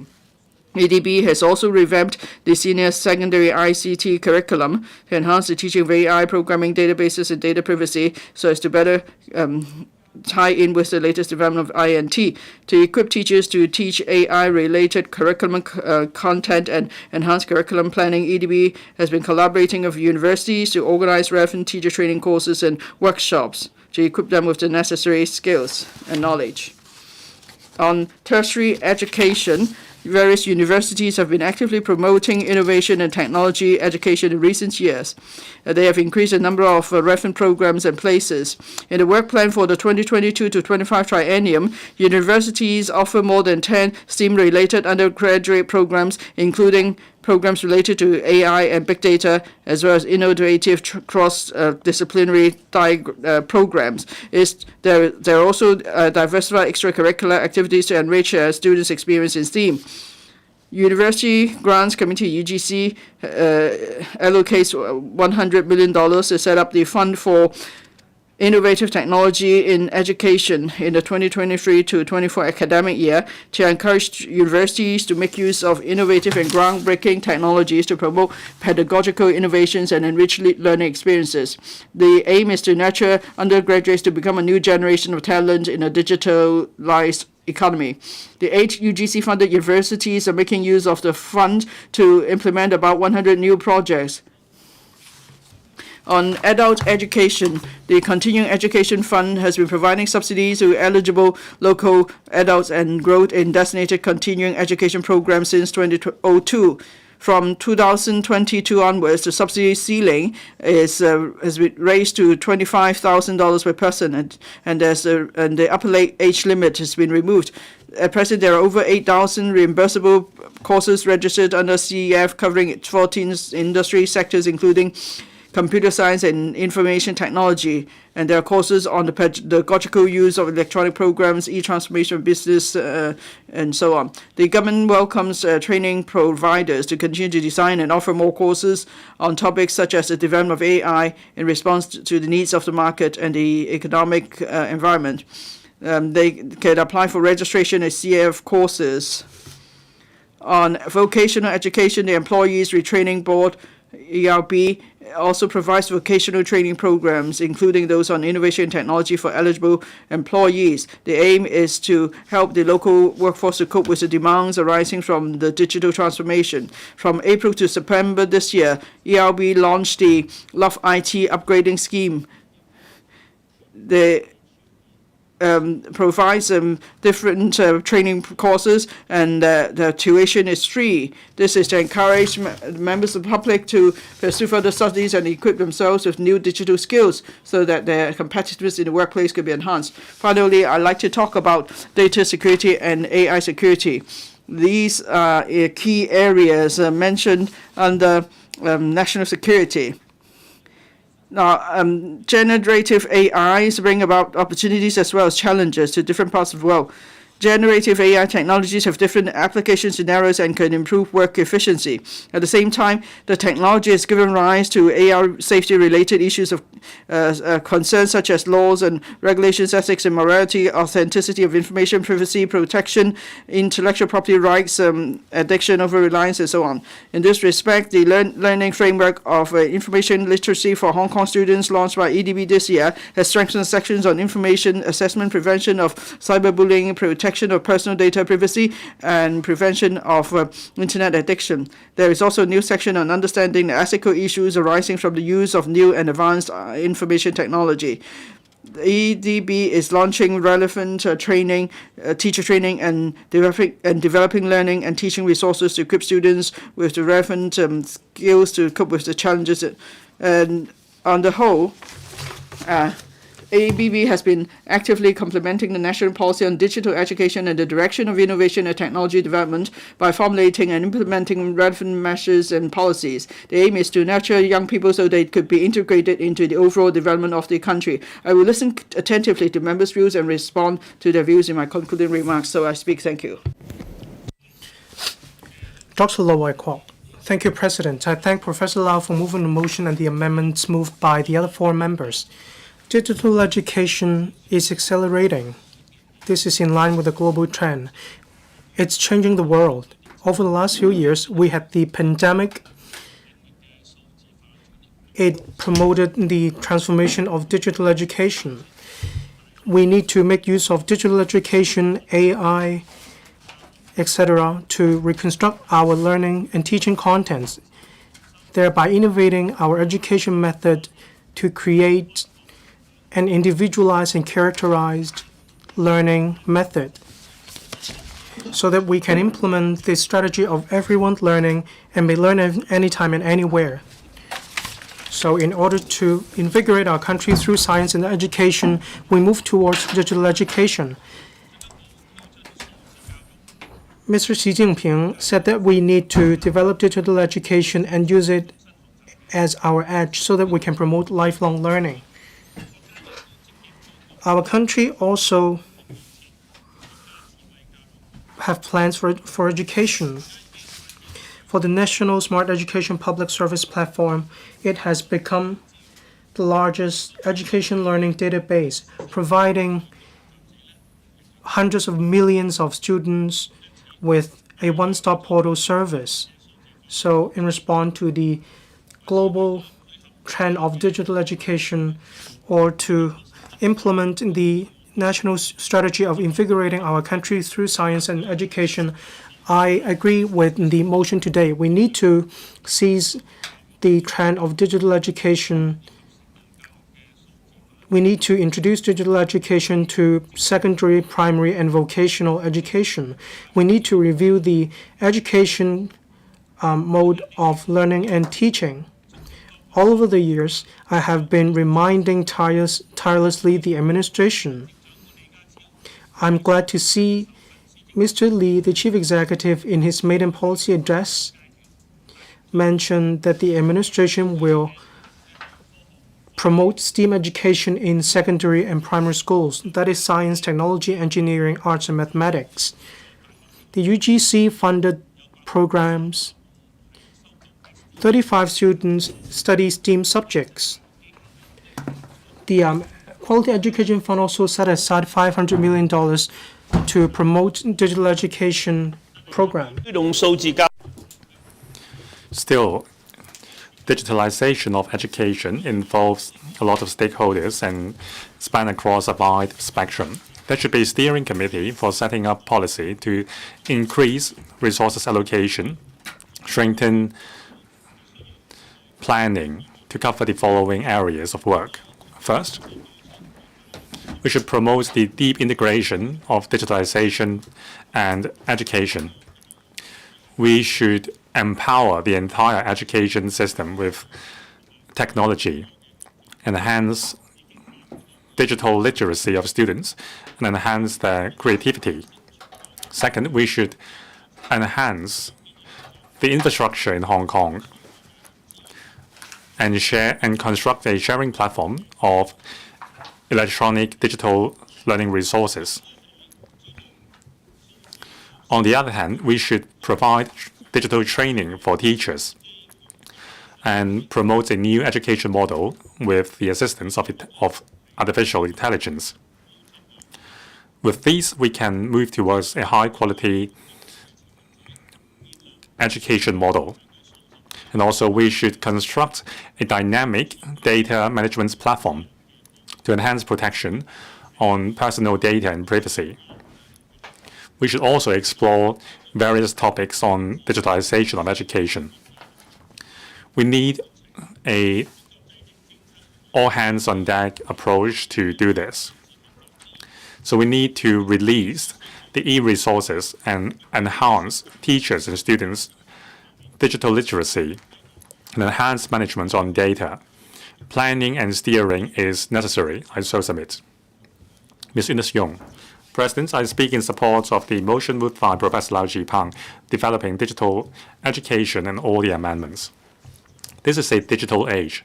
Digital education is the latest direction of education reform. With the development of AI and big data technology, the entire educational ecosystem has been reformed.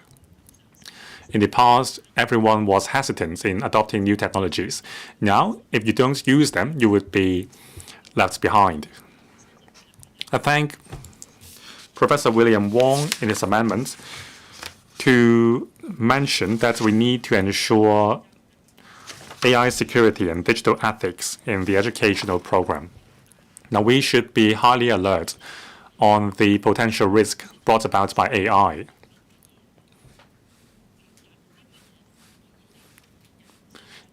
Now, in terms of what can be done and expressed through AI, that is also a crucial part of the learning curve of the next generation. So in terms of digital ethics, data security, and AI security, we need to educate the next generation to be aware of the potential risk. Now, we are worried about AI rebellion. So that's not just a plot in the movie. In the movies, people would laugh at the plot where AI would rebel against human beings. Now it is already a possibility. Lately, some scientists found that AI has developed unsettling deceptive skills. Online game players were deceived by the AI. So when AI goes out of control, the consequence would be disastrous. So we need to be prepared for the possibility of an AI rebellion. So we need to step up study on AI security and learn about the risk of AI. We must understand that there is a potentially disastrous consequence if AI is ill-managed. So to educate our students, we need to allocate resources in the study and research for the potential scenario where AI goes out of control. And we need to enhance the management system of AI. We need to establish a comprehensive set of legislation on regulating AI. We need to set strict requirements on every component, including research, usage of AI, and so on, to ensure that all the safety measures are complied with. AI systems, which are particularly high risk, should come with a regulating licensing system. without an approval from the government, the operator cannot use the AI. Now, we need to ensure that the systems are within our control. So there should be a standardized set of rules to ensure that we have a forward-looking approach in managing the risk of AI. However, AI is the technology of the future. It has unlimited potential. So in setting up this regulatory framework, we need to provide room for AI to growth. We can't strangle the development of AI simply because we are afraid. Otherwise, we would miss out on the opportunities. So in terms of education and R&D, the government should ensure that there is a balance between safety, security, and innovation. We need to ensure that AI sees ample developments while addressing the potential risk. Now, we need to focus on digital ethics and AI morals. Now, on AI morals, we need to put AI within the framework of human moral values. We have to ensure that development of AI follows the moral values of human beings. In other words, digital education is the prevailing trend. We have to follow it. We need to embrace digitalization in education and pick up pace on it so that we can have new impetus. Thank you. Guang Yi. Mr. Kenneth Fok. Thank you, President. I speak in support of the motion. As the Secretary said, the Education Bureau has been promoting digital education for 10 odd years, but I think the progress is still lagging behind the overall digitalization trend. You may remember during the pandemic, in order to ensure students in Hong Kong can continue with their studies, teachers all of a sudden had to prepare digital content for teaching. I remember back then many teachers had trouble, and the quality of the teaching materials they prepared varied. I think this demonstrates that we are really behind in digital education. Colleagues talked about AI and big data. My speech will not be as technical. I am only going to discuss e-textbooks that we have already been discussing for a decade or so. I'm mentioning this because I think we are not making good progress in this regard. E-textbooks play an important role in promoting digital education. In 2003, there were two phases of EMADS, that is to promote electronic textbooks, but the efforts were unsuccessful. After that, the Audit Commission investigated this and observed that in primary schools, only 14% made use of e-textbooks. In secondary schools, it's even worse. It's 8%. These are the figures from 2018. And in fact, most students reported using paper textbooks still. We, of course, want to keep pace with the times and make use of electronic teaching resources. But the problem is publishers face the difficulties of not making much from e-textbooks, and that there is low demand for e-textbooks, and there are various costs with publishing e-textbooks in the first place.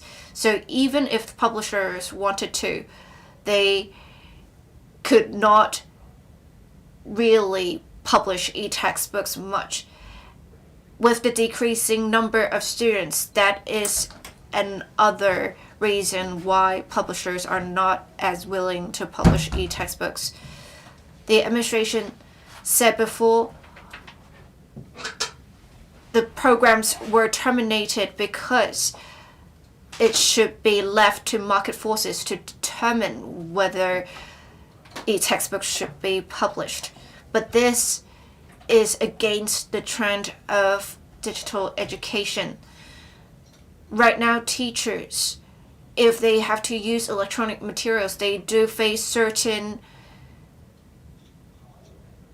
obstacles with using such textbooks because of the requirements stipulated by the Bureau. So I am asking that there should be more textbooks that are published electronically. And we also need to provide long-term policy support for publishers so that they can publish and develop more e-textbooks. So what am I trying to say here? The sector wants the Education Bureau to help the publishing sector to formulate long-term policy support for the sector so that we can all work together to achieve digital education. I hope that there will be more exchanges between the sector and the Bureau so that we can do better in digital education. Thank you. Mr. Chen Kim-po. We have now entered an electronic era. Many things have changed, and many industries have transformed. In order to promote digital education, we would need efforts from various stakeholders, and I thank Professor Lau for moving the motion today so that we can discuss the issue.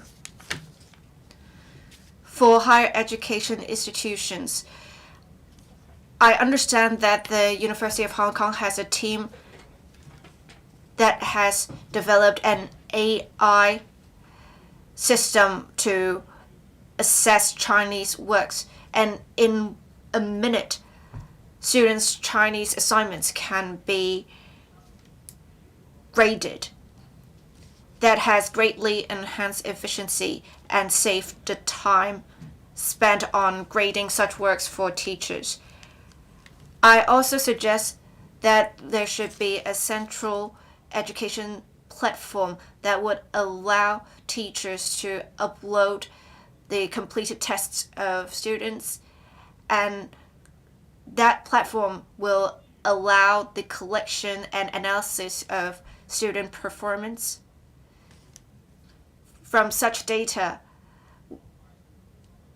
we can conduct more analyses and enhance the content to be given to students so that their performance can improve even further.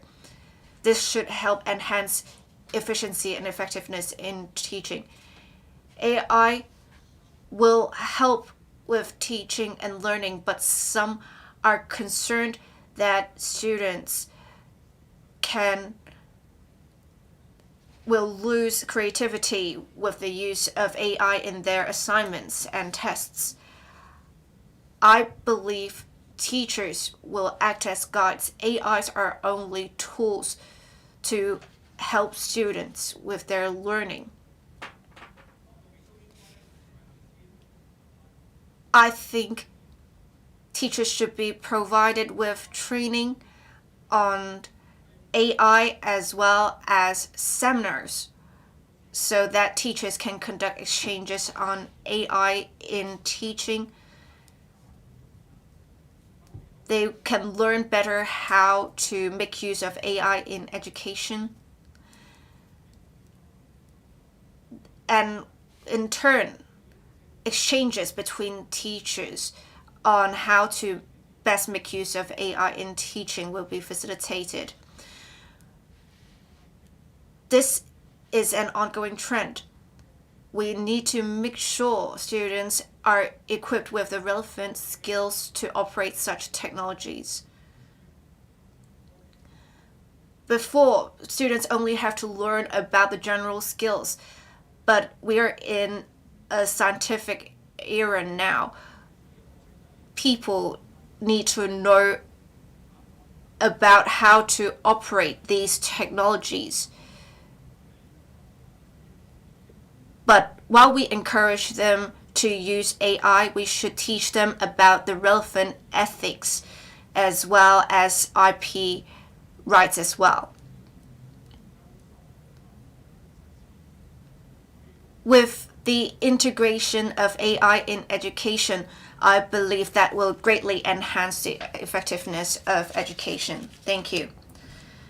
Mr. Chen Su-hong. I would like to thank Professor Lau and the other members for moving the motion and amendments.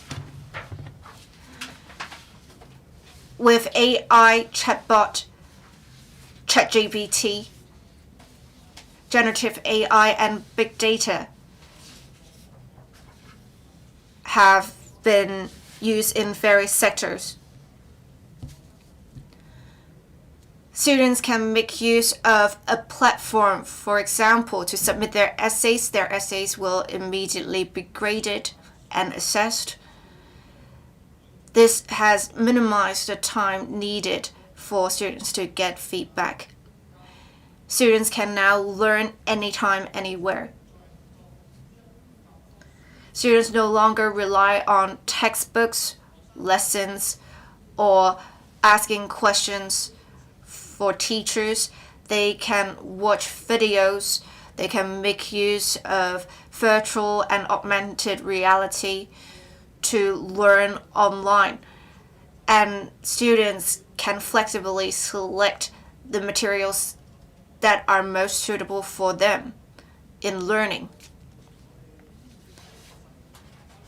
We have to accept, however, that the digital transformation of education may not necessarily mean education will be effective.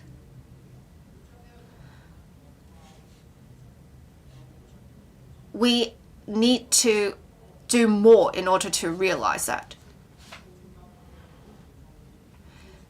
With the digital education system in the mainland, there are multiple factors at play.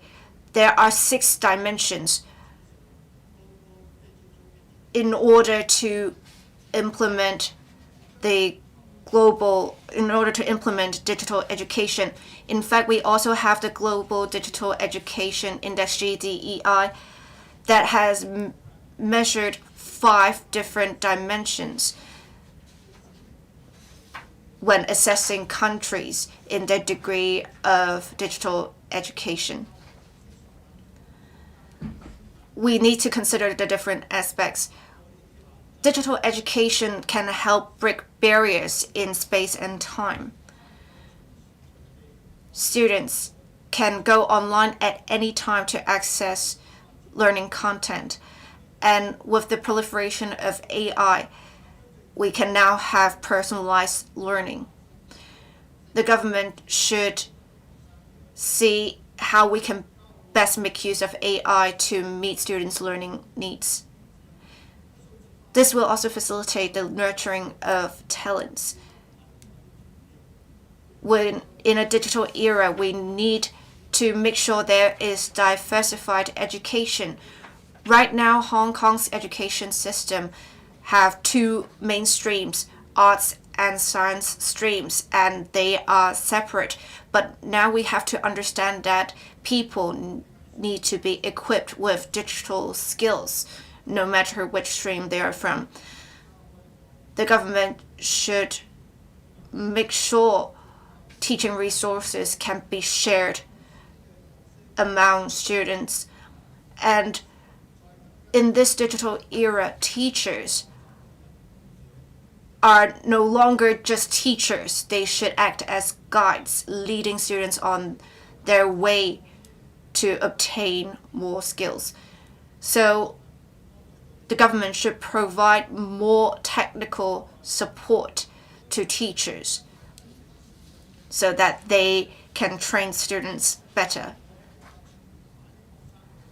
Also, right now, examinations results do not necessarily reflect students' knowledge and skills in this digital era. The government can therefore make use of digital education to improve the examination system to ensure there is proper assessment of students' skills. The government should also look into how to encourage more stakeholders to take part to promote digital education. President, I so submit. Mr. Frankie Yan, President.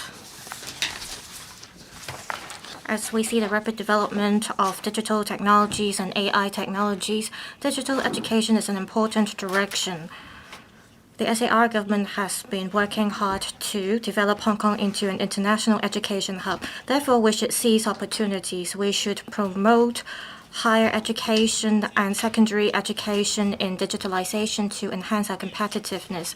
What is digital education? It means using digital tools to educate students. This includes assistive education tools, VR technologies, cloud classes, big data analytics, and personalized learning.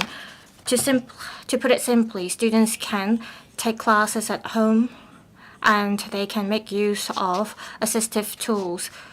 During the COVID pandemic, a lot of students make use of e-learning platforms. For example, they attended online classes and video conferences, and such demand has been on the rise.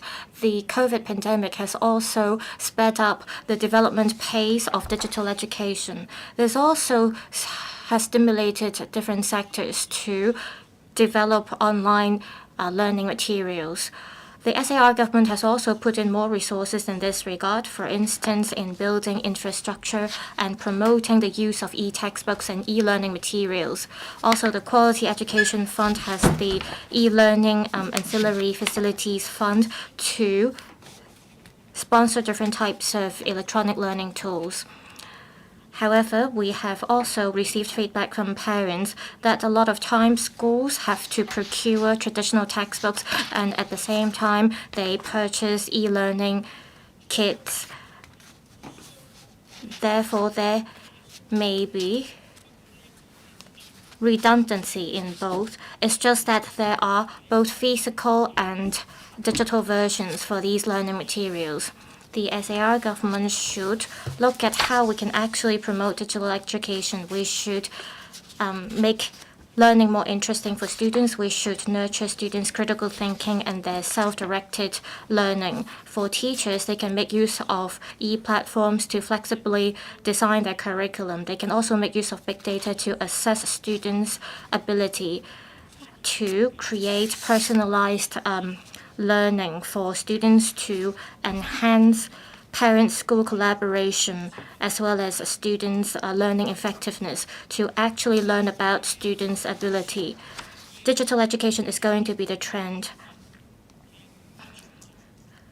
And this cannot be replaced by in-person teaching. However, digital education is still like an assistive tool. How can we make use of technologies in teaching, in designing classes, in promoting online and offline integration? This is going to be the key. Another challenge that we're going to face is that students are facing the lack of facilities and infrastructure. We also need more training for teachers. Also, given data privacy reasons, a lot of government departments and organizations are not opening up their data. Teachers cannot make use of big data to assess whether students are actually learning. They also cannot make use of big data to come up with innovative teaching methods. Therefore, we are still facing great challenges. I suggest that the SAR government further improve training for teachers so that teachers can enhance their skills in making use of digital technologies in teaching. Also, parents should think about how to make use of technologies to assist their children in learning. Opening up of data is also crucial. A lot of developers and universities are lacking of big data, and therefore they cannot develop platforms and software that suits the needs of students in Hong Kong. The SAR government should jump on the bandwagon and open up data and think of more ways and put in resources to promote digital education so that we can achieve high-quality development in this area. Thank you. I so submit. Dr. Tan Yueheng. Thank you, President. Digital education is a heated topic around the world. We have been exploring digital education platforms, new teaching methods, and so on. And this is an important strategy. Our country in the area of digital education has been committed in order to develop ourselves into an international education hub and make use of new productive forces. Digital education is crucial. We have to catch up with our country's development. We have to be the pioneers in the region. Therefore, I speak in support of the motion raised by Professor Lau Chi-pang, as well as the amendments made by other members. I hope the government can make use of the trend to achieve education digitalization. There should be collaboration between different sectors and schools to support the integration of traditional teaching as well as digital education. First, we have to ensure top-level design of digital education promotion. Digital education emphasizes digital technologies, but what is crucial is also the content and curriculum. In Hong Kong, in terms of education digitalization, there's room for improvement. The SAR government has to take the initiative to set up the relevant framework and development blueprint. There should be dedicated departments from top to top-down level. There has to be innovative thinking. In 2015, the SAR government promulgated the fourth strategy on IT in education. It's been 9 years now. In terms of tech education, we are lagging behind. The SAR government should dovetail with our country's strategies and roll out the fifth strategy on IT in education to provide guidance for our teachers and students. Second, we have to strengthen in the putting in of resources. We have to step up the use of technologies in education. Unlike traditional education, digital education is about infrastructure, online platforms. We need hardware. We also need relevant procedures.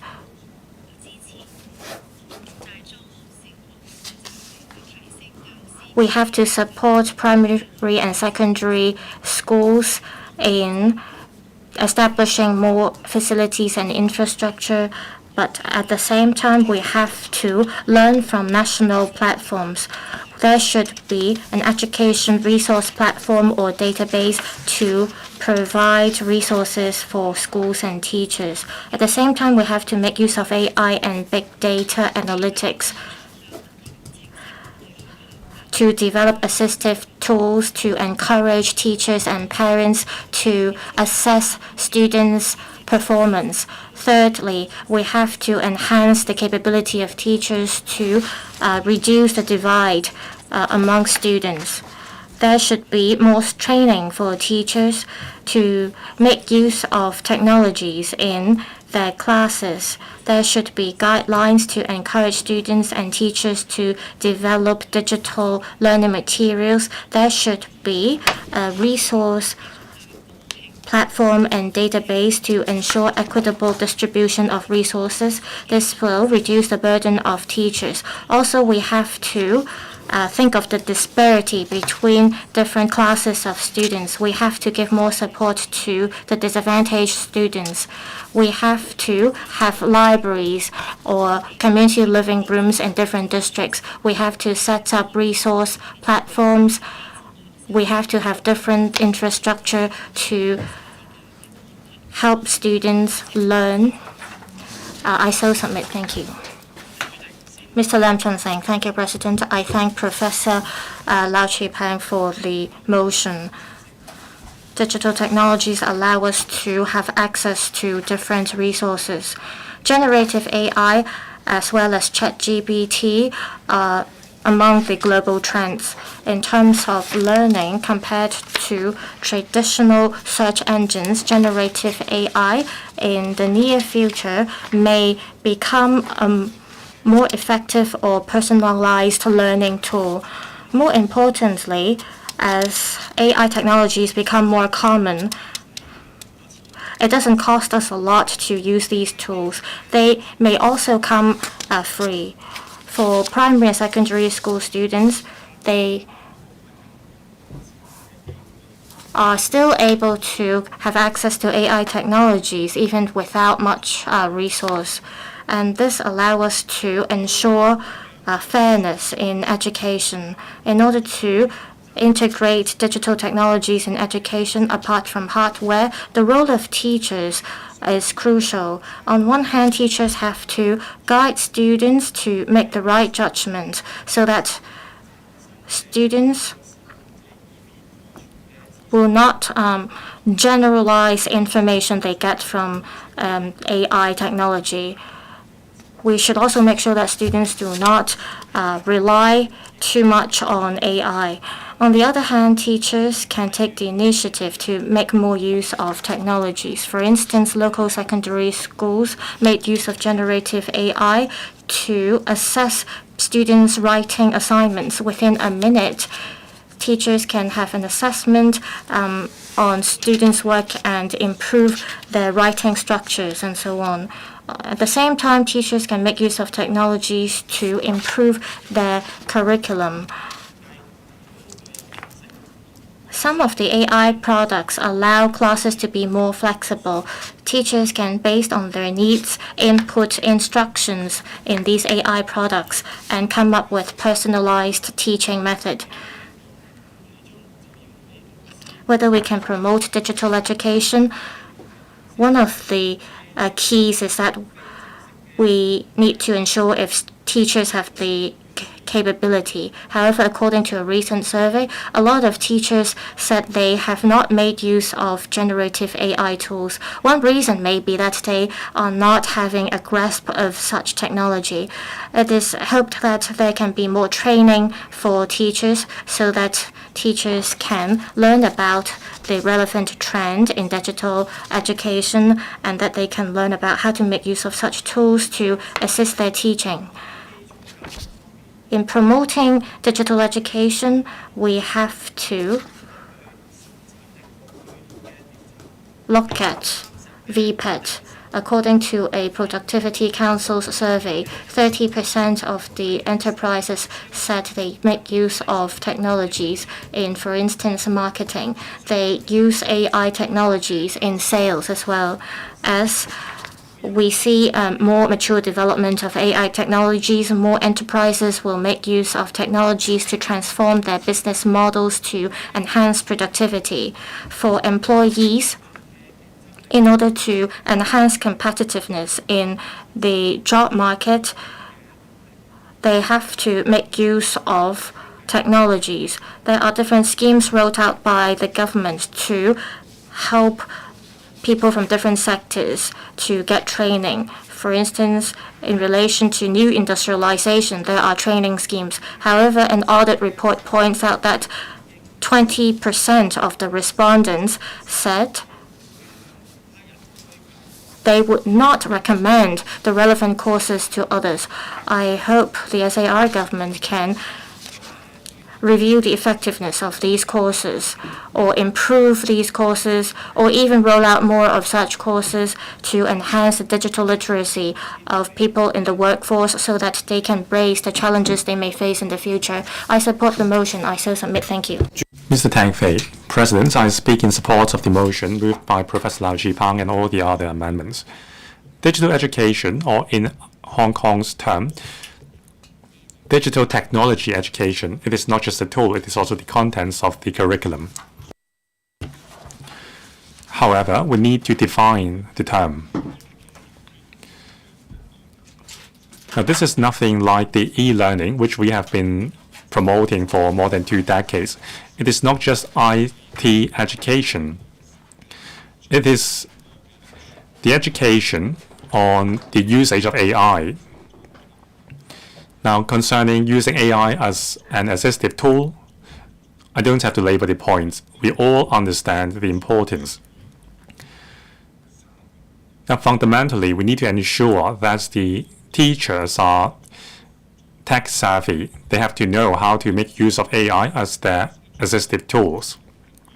Currently, in assessing teachers' capability, we are only defining the capabilities into 4 categories: learning and teaching, and also students' development. Now, in the first category, it includes knowledge in relation to the subjects they teach. Now, there is an item called teaching strategy, media, and language.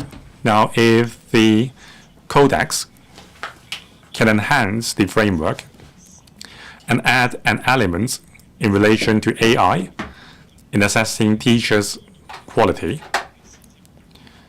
At the same time, we should encourage university and other education institutions to include AI as a continuous education program for teachers. Then we can make good use of the tool. Now, besides tool, AI is also the contents of our program. Now we have the enriched module on coding, education, and also module on artificial intelligence for junior secondary level. I have read every word of the guideline. Now, frankly speaking, the standard is very high. I think the program is much more advanced than the learning resources in our neighboring places. However, the program is not a compulsory program, so we have to make it a core program. And then we have to worry about whether we have the teaching resources to deliver these courses. According to the UNESCO, by 2030, there will be a global shortage of 44 million teachers. There are 2 reasons. 1, lack of digital literacy. Second, non-competitive remuneration for teachers. Now, I'm not saying Hong Kong teachers are earning a low salary. However, compared with I&T experts, well, you can't attract any I&T experts to teach in schools. So we have to make the package more attractive. Second, geopolitical tension. In Hong Kong, we can't have direct access to ChatGPT and other similar tools. We have to make use of other intermediate platforms to have access to these AI tools. Now, in the mainland, the most popular AI is 360 AI, and also there are 2 other AI tools which are very popular among teachers. However, in Hong Kong, how should we choose? Are we still relying on AI tools developed by the Western countries, or should we use those developed by the mainland, or should we develop our own set of AI tools? Now, thirdly, mathematics education. Now, the basics and the foundation of AI is mathematics, in particular, statistics, and so on. Now, I think with the AI tools becoming more user-friendly is not a challenge to adopt AI in teaching subjects. The challenge lies in developing better AI tools fit for education. So we need to enhance the mathematics standard of our students. Now, besides the core mathematics subjects, M1, M2, there are lots of calls for the government to break down the math subjects into nuances like pure maths and additional maths. Please stop speaking. Dr. Priscilla Lang, or Professor Priscilla Lang. President, I speak in support of the motion on developing digital education. I support all the amendments as well. I myself watched the iRobot movie a decade ago. It's about AI rebellion. Having watched it, I was caught deep in thought. What is the relations between technology and rule of law, security in society, and ethics. Now, in 2021, I became the investor of a micro movie. Walking into 2036, I featured in the film together with this cute robot. Now, in 2036, as Legislative Council member, maybe AI or robots will seek help from us because they have to work around the clock and there is no law to protect their rights. So it is quite a fun movie. I suggest you watch it. Now, why did I have this idea? Because we have to be forward-looking. When we talk about promoting digital education, we are really a backwater place. We are so backwaters that we don't have to worry about AI taking control. We simply don't have AI. So that's the risk. I, Robot was a movie back in 2004. It already advocated free moral values for robots. They have to share the same bottom line with human beings. That is, they can't harm human beings. Now, like a lot of members have mentioned how we should adopt technology in education, I would like to explore how we can expand the learning to moral education and law education or legal education in lessons. So I like what Professor William Wong said. We need to have Chinese characteristics. Now, China is a great power in terms of digitalization and digital development. It is the most advanced place in the world in terms of e-payments and so on. Now, and also in the Chinese culture, we stress the value of society. This is our characteristic. In the West, people are more self-centered. So when you watch the movie, you can see that they are using the power harnessed from technology to destroy others. So if we don't have this moral, and if we don't have the mindset of a humanity with shared future, we will be at risk. Now, I just watched an English documentary last week. Now, the scientist was the top scientist in AI 40 years ago. Today, he said, we need to think about the question, should we stop advancing AI, or should we conduct research on how we can control the AI that we have developed? Otherwise, we will be caught in the nightmare of Frankenstein, as in the 1918 novel. Now, we need to impose a mission on AI when the AI is being trained. A lot of Nobel laureates study science for the benefits of the human species. They are not doing this for their own country. Now, if there are no morals, the technology would end up hurting us. So I support starting digital education as early as kindergarten up to university to lifelong learning. Even elderly people who are retired should be educated on the digital world. Now, I don't think it is possible to stop advancing digital technology. We can only seek to master it. We hope that the next generation will do better than us because they grow up in the digital era. So in promoting digital education, I hope the government will take a multi-pronged perspective in promoting digital education. Ms. Nixie Lam. President, according to the report of the 20th National Congress, President Xi mentioned that we have to create a learning society with lifelong learning and become a major power in digitalized learning.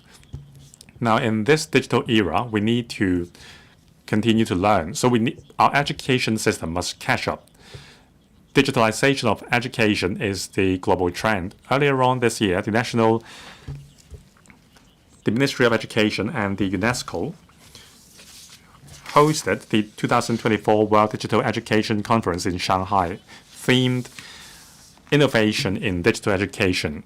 Now, Hong Kong government also attaches importance to this.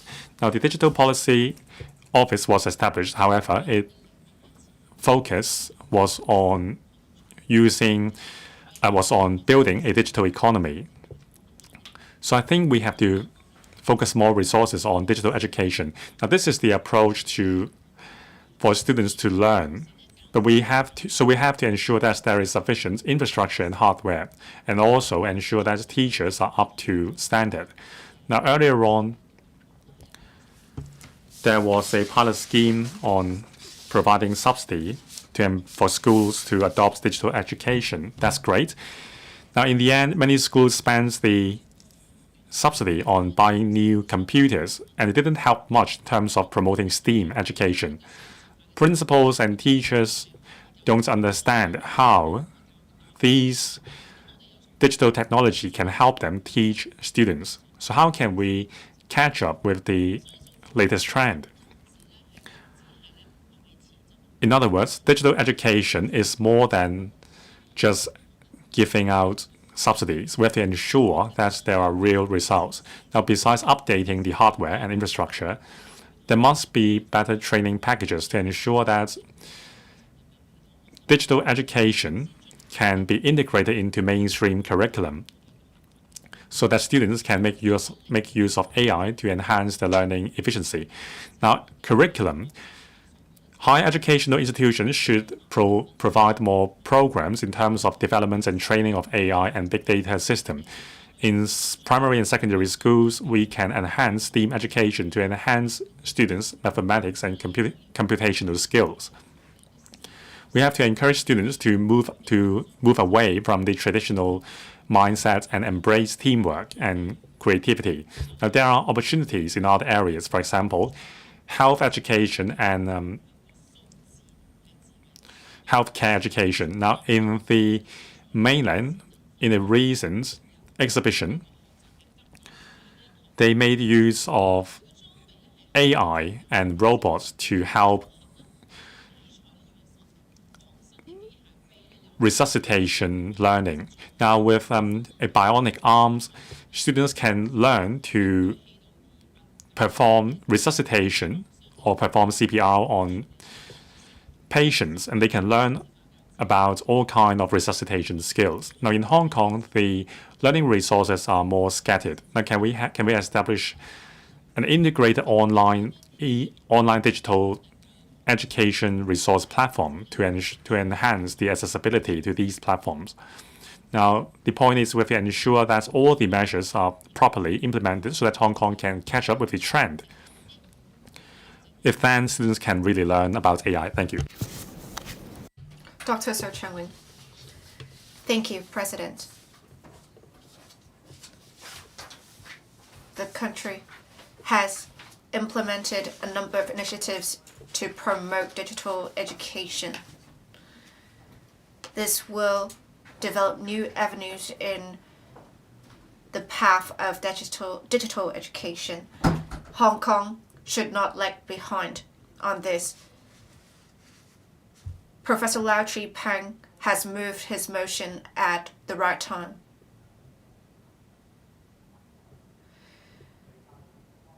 In the field of education, Hong Kong was affected by the pandemic. Teachers and students have switched from offline learning to online learning.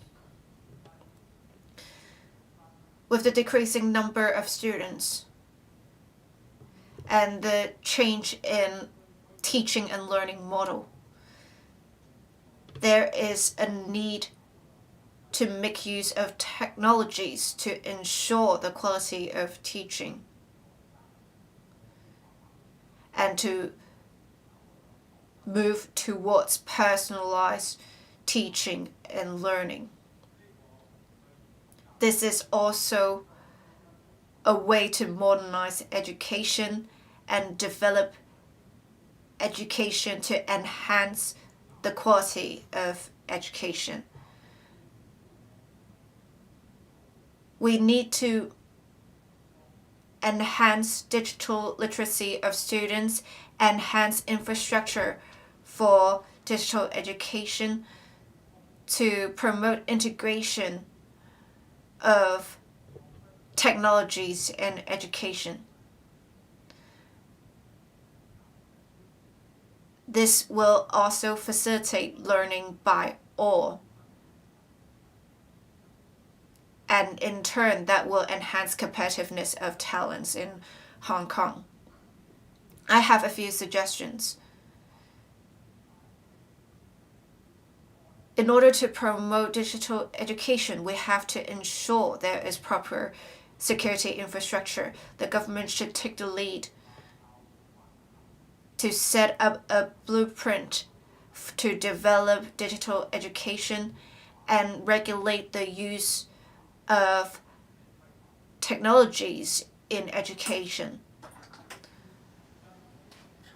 so as to facilitate personalized and safe learning.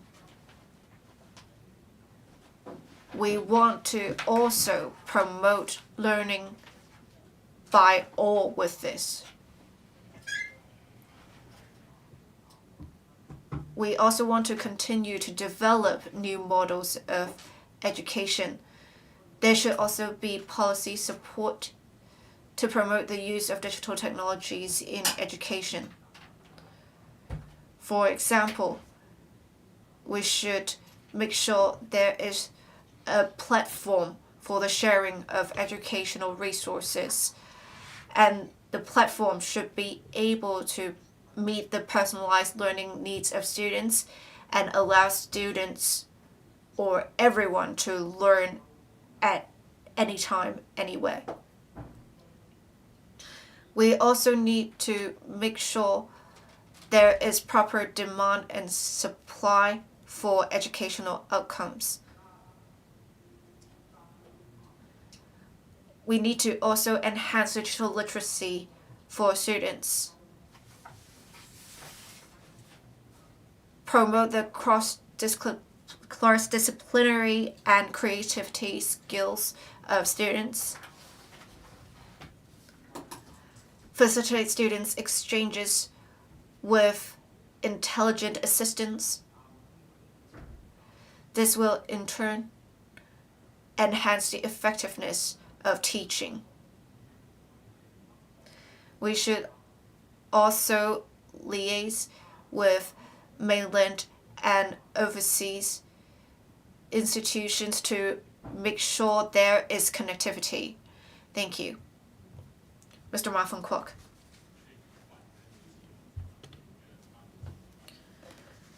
President, I speak in support of the motion and amendments. The country has been moving towards a digital economy.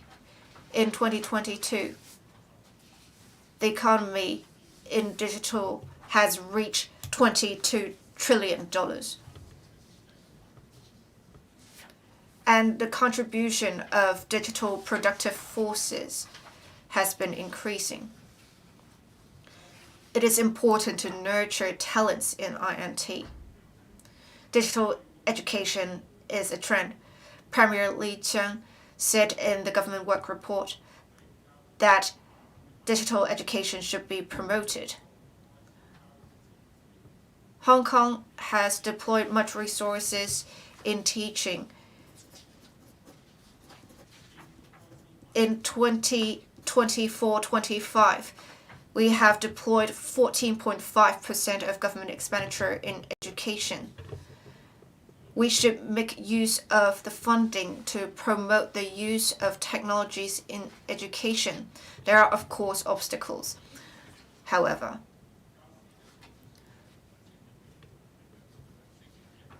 with the quick pace of development of technologies, teachers have to keep themselves updated.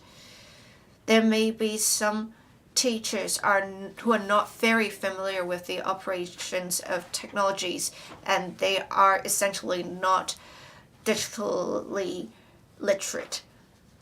With the pandemic, we have moved towards innovative learning models. And for example, metaverse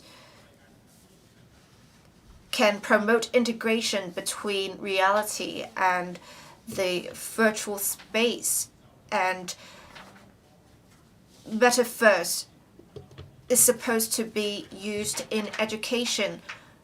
Not many teachers in Hong Kong are aware of the metaverse or how it can be used in education. I therefore suggest that more training should be provided to teachers, and professional staff should be engaged to provide such training if necessary.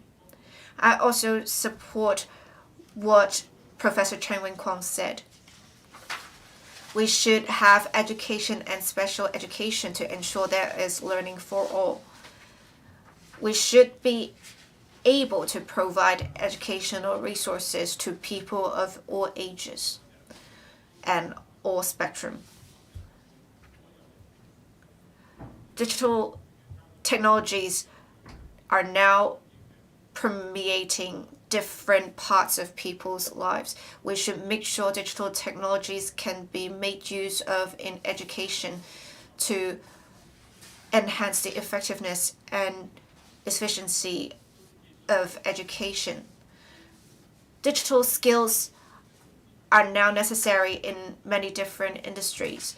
If adult learners can equip themselves with such skills, they should be more competitive. So I suggest that the ERB should be provided with more resources to provide adult learners with the relevant training. We should also make sure that elderly persons can be equipped with relevant skills that they would need in life in relation to technologies. We are now in a digital era, and we now recognize the importance of technologies. We should promote the use of technologies in education as soon as possible to equip students with the necessary skills. To move towards digital education, it will also promote connectivity within society. We do face some obstacles, however, we need more resources and training for teachers. The government should make continuous investment to promote digital education in Hong Kong. President, I submit speaking in support of the motion and the amendments. Thank you. Mr. Chu Kwok-keung. I speak in support of the motion and amendments. Digital education would make use of big data and AI to enhance education. Basically, it means the digitalization of education. Technologies have long been used in education. During the pandemic, many classes were offered online. And now we still make use of the internet to study in advance certain materials and provide support if necessary outside class hours.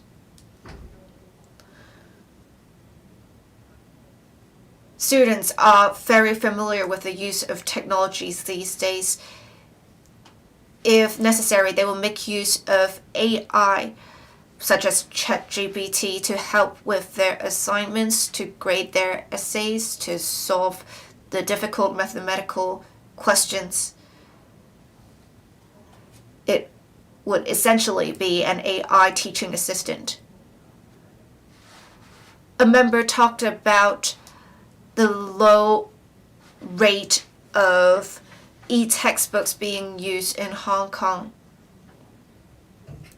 I think this is not a correct representation because e-teaching materials have long been used in Hong Kong and various forms of media have been used with teaching. I believe digital education can break the barriers of education, and this is a trend that is the way that we should move forward. We should not lag behind on this.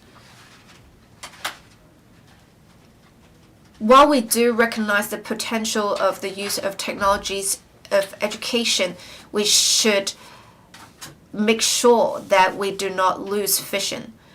Before visits were made to the mainland and demonstrations of teachers teaching were analyzed, and they have analyzed teachers' eye movements and their various movements to gauge how effective the teachers are teaching. However, I do not think this is accurate because teachers will have to adjust with regard to the relevant circumstances. Teachers are not machines. They cannot be gauged simply by an AI. But I digress. To promote digital education, we should not only think about catching up, we should make sure technologies are used effectively with a student-oriented approach. And this is key, and I think the basic approach we should take with promoting digital education. Mr. Brave Chen. Thank you, Deputy President. I also thank the Secretary. I thank Professor Lau for the original motion as well as other members for the amendments. I'd like to stress that President Xi said the digitization of education is a critical breakthrough for our country in opening new avenues of educational development. I fully agree with that. President Xi also stressed that we need to strengthen digital education. It is a process. In fact, around the world, digital economy is a major force globally. Therefore, President Xi emphasized that digital economy is an important resource that reshapes the global economic structure, which changes the competitive pattern of different places around the world. If you don't know how to use a computer or a smartphone, then you are out of touch. Back in 1840, we emphasized agricultural development in our country. We missed out on Industrial Revolution, and that's why we lagged behind. Therefore, we have to follow the global trend, or we have to even lead the trend so that the economy in Hong Kong as well as our next generation can see pioneering development. Mr. John Lee, our chief executive, in a summit said that digital economy is becoming increasingly important because we have to build a smart city. We are seeing more people working from home. So digital technology or technological innovation is going to be a new norm. As mentioned by some members, there are learning materials that integrate digital technologies. However, we see that students may not necessarily are keeping up with the trend. We see that many parents are sending their children to tutorial classes after schools. Are they making use of digital technologies in these tutorial classes? Well, I see that many children are interested in technologies. A lot of children, since they are little, they have been making use of technologies. Well, with this trend, I support that the Education Bureau promote digital education. Some students may be better at art subjects. However, we should encourage students when they are still at school learn about digital economy so that they will not just achieve good grades. Instead, they can also be competitive when they enter the workforce. Over the past 2 days, Ms. Elizabeth Quat arranged scholars for us to explain to us the development of digital economy as well as Web 1.0 and Web 1.3.0. For instance, the first generation octopus card was produced in Hong Kong. Nowadays, we see that we are lagging behind in terms of e-payment. We see that Web 3.0 all the way to digital education, we should not fall behind anymore. We should not just sit and wait. We should allow our students to master the relevant skills. We should provide relevant platforms for our students so that we can catch up as well as pursue economic growth. Thank you. Mr. Adrian Ho. Thank you, Deputy President. In January this year, there was the 2024 World Digital Education Conference in Shanghai. And in the Global Digital Education Development Index, the ranking of the country is the 9th. In 2022, there is the National Smart Education Public Service Platform launched by our country. It takes care of the needs of students, teachers, as well as teaching or pedagogical innovation. The international version of this platform has been launched and it supports English, Russian, Spanish, Arabic, and other different languages. So we can see that there is a rapid development in digital education in our country and it's connected with the world.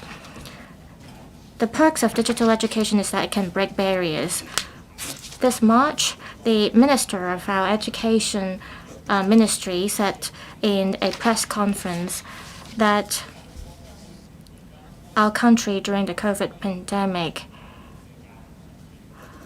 launched widespread education practice, and therefore classes continued to be carried out during COVID pandemic. It shows that the internet can link different sectors of the world. So no matter how busy our teachers are, they can still impart knowledge to our students.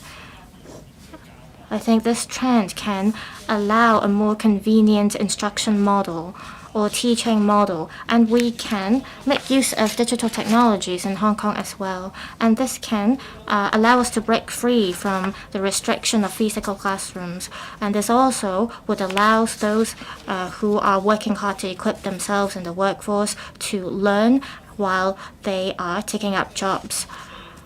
In the National 14th Five-Year Plan, it identifies Hong Kong as the INT hub. And it gives Hong Kong an important mission to complete. With technology being developed by leaps and bounds, we have to ride on this trend. The SAR government has been promoting STEAM education.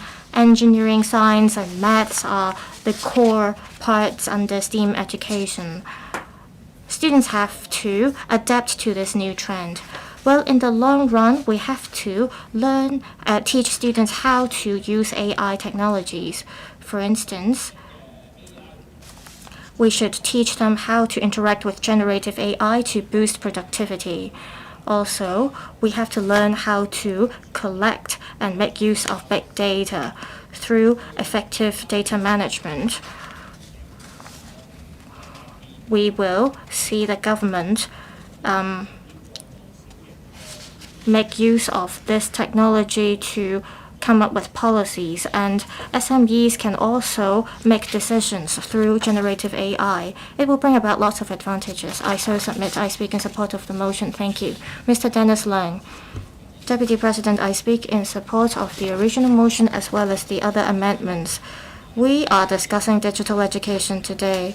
Does that mean we have not seen the development of digital education in Hong Kong? Well, it's not true. Over the past 20 years, the SAR government has been developing digital education. It's just that the government used to rely on teachers to prepare teaching materials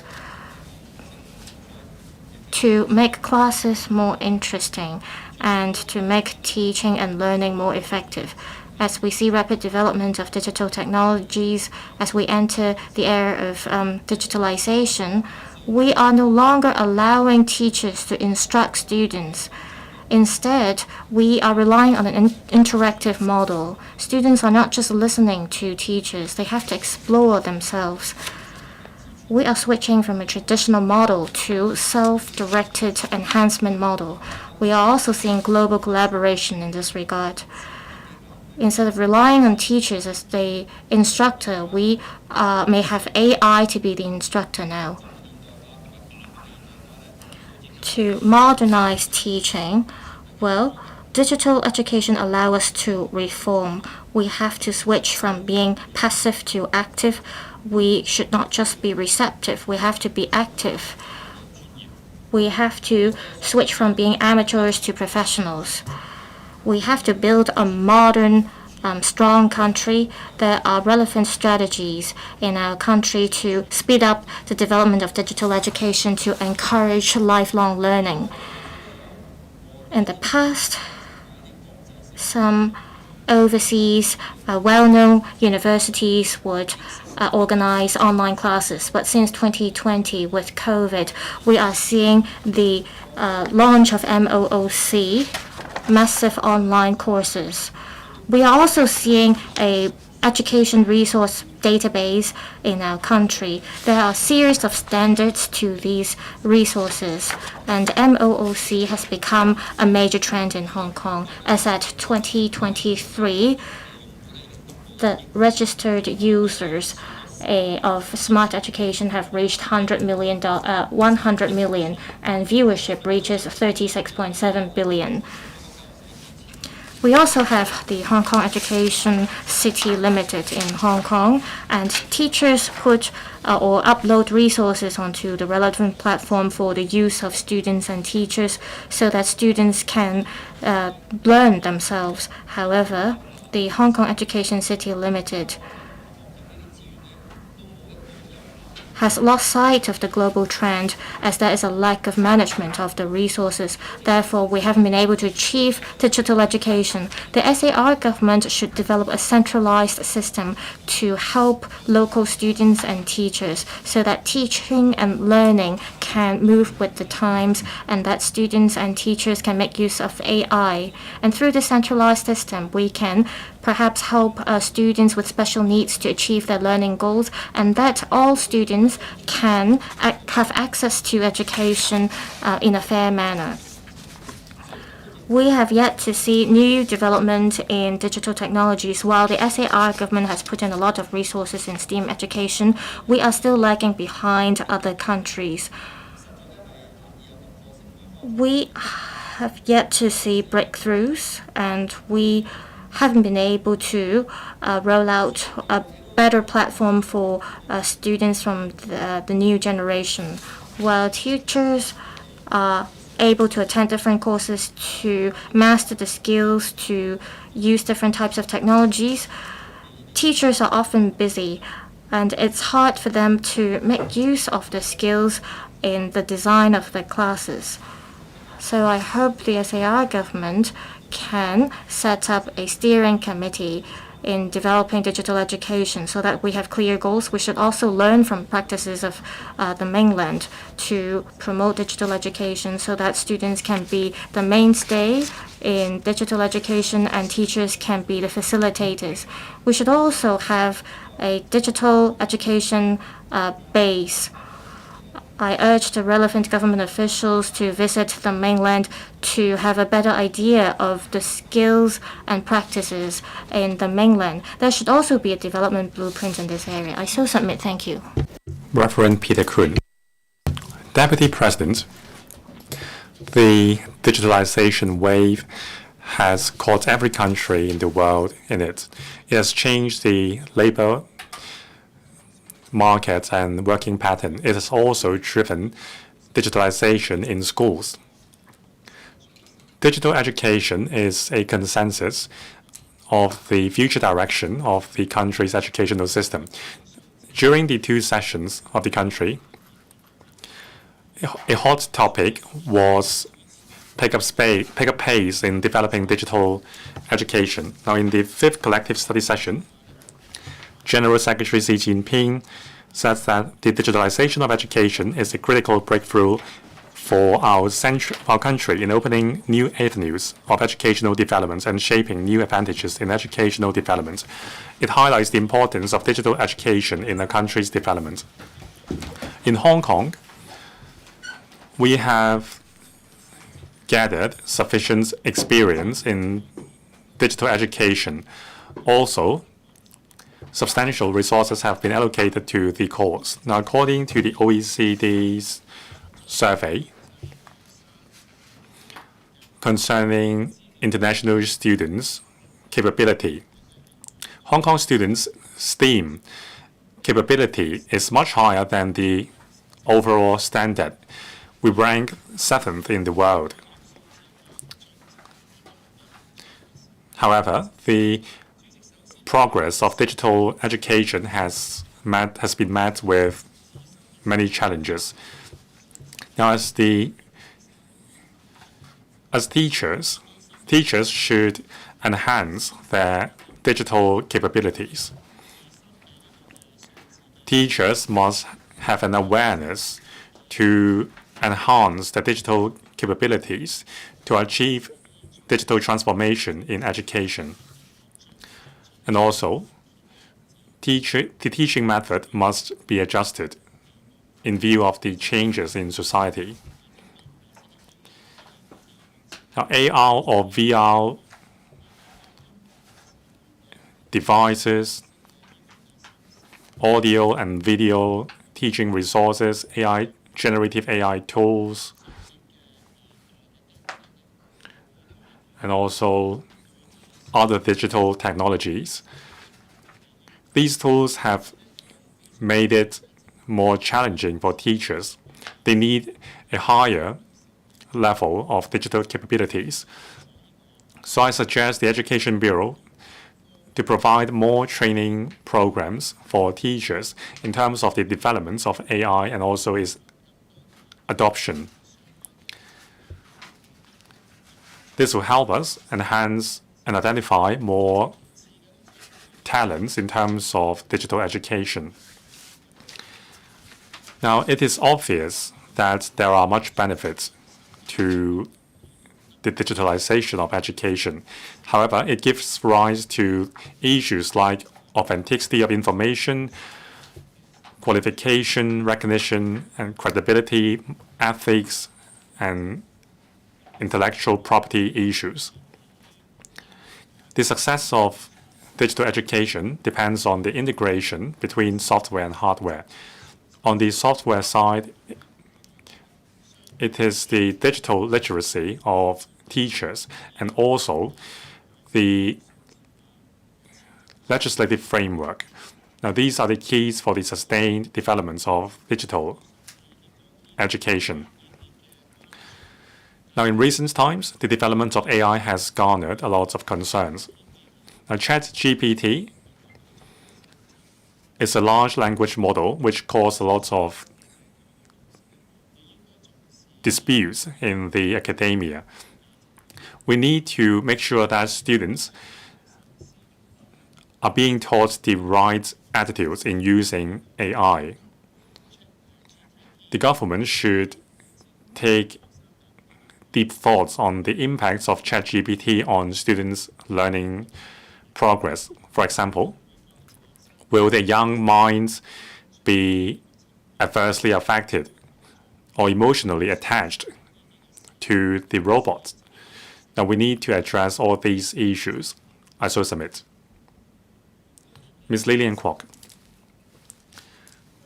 Thank you, Deputy President. I thank Professor Lau Jipang for moving the motion on developing digital education. On developing digital education,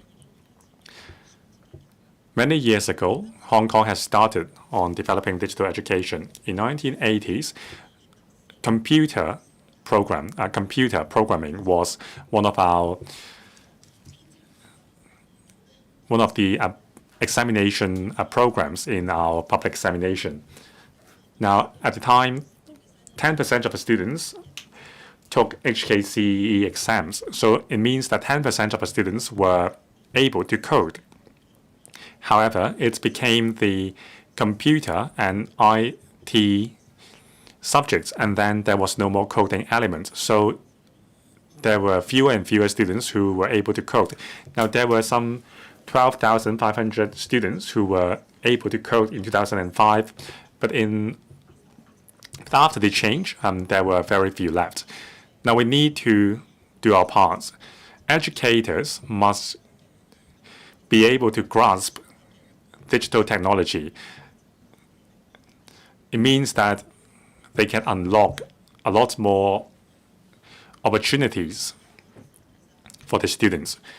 At present, in Europe, many countries have included coding in their senior secondary program. Many other countries have even included this element in their elementary programs. Students as young as 5 or 6 are able to do basic coding. Now, in the UK in 2015, coding replaced the original computer and IT subjects. Now, in Hong Kong, the government has allocated a lot of resources to reforming the curriculum of computer and also aerospace programs and so on. So the government has already invested much in the course. Still, I think the government must enhance training for teachers and enhance the standard of technology adoption. Now, there should be dedicated training modules on AI, internet, and so on. And we should review our digital education modules. They must be able to keep abreast with the developments in society. There must also be a curriculum framework for primary, secondary, adult, and post-secondary digital education so that we can enhance digital literacy in society and remove the digital gap. Now, digital education is digitalization of education. Now, by promoting digital education, we can enhance the pace of digitalization of society. Presidents see that we must establish a society which focuses on lifelong learning. Now, with digital learning, we can learn everywhere at all times. Now, the DAB has been organizing the Putonghua Speech Festival for secondary students. Now, we are adopting AI to point out the issues in competitive speech immediately so that they can learn about their mistakes. Now, AI, this is how AI and big data can be used to enhance the capacity of students to self-learn. Now, I suggest the government to make reference to the progress of digital education in various places. For example, we should study a combined model of education and also the adoption of AI in education. Now, we should establish a platform for sharing similar resources. The platform should make available a set of tools for both teachers and students so that they can harness the power of AI. We should offer digital education to learners at all ages to allow them learn at any time and at their own convenience. Now, once we were the best, we have the best education system in the world, but now we are lagging behind. So I urge the government to pick up speed in enhancing our educational system with digital technology. Thank you. Does any other member wish to speak?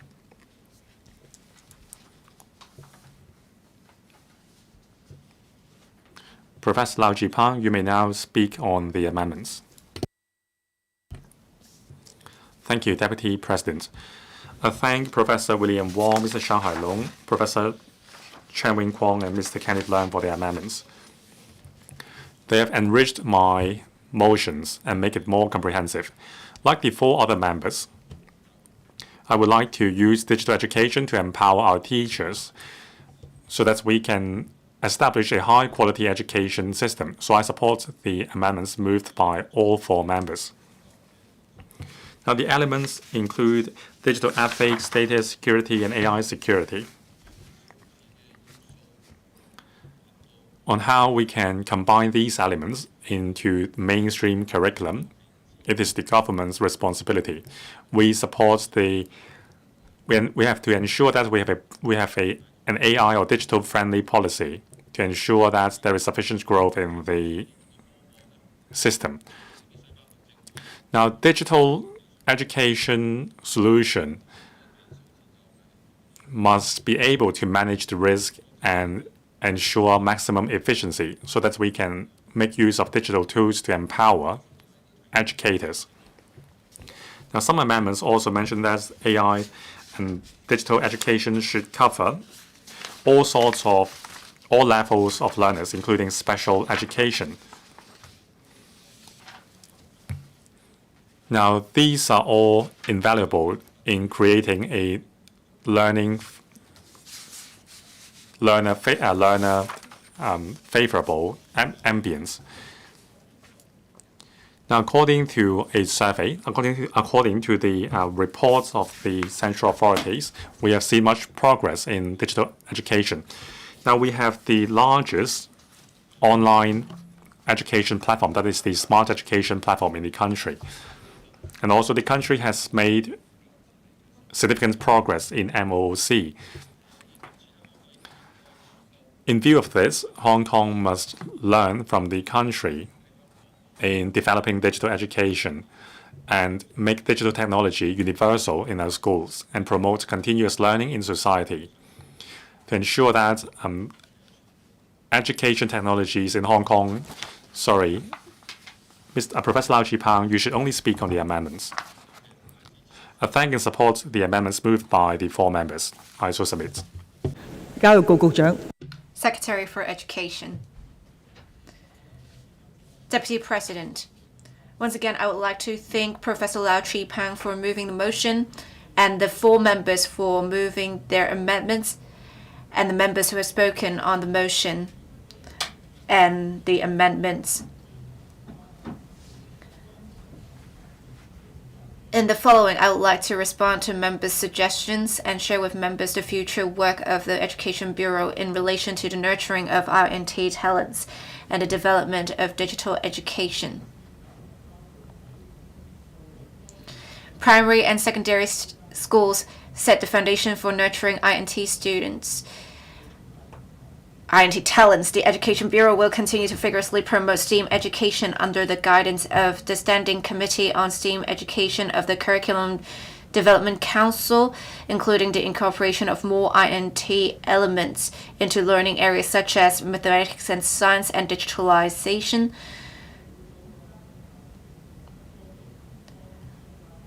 We will also provide STEAM-related learning to teachers to ensure they can equip themselves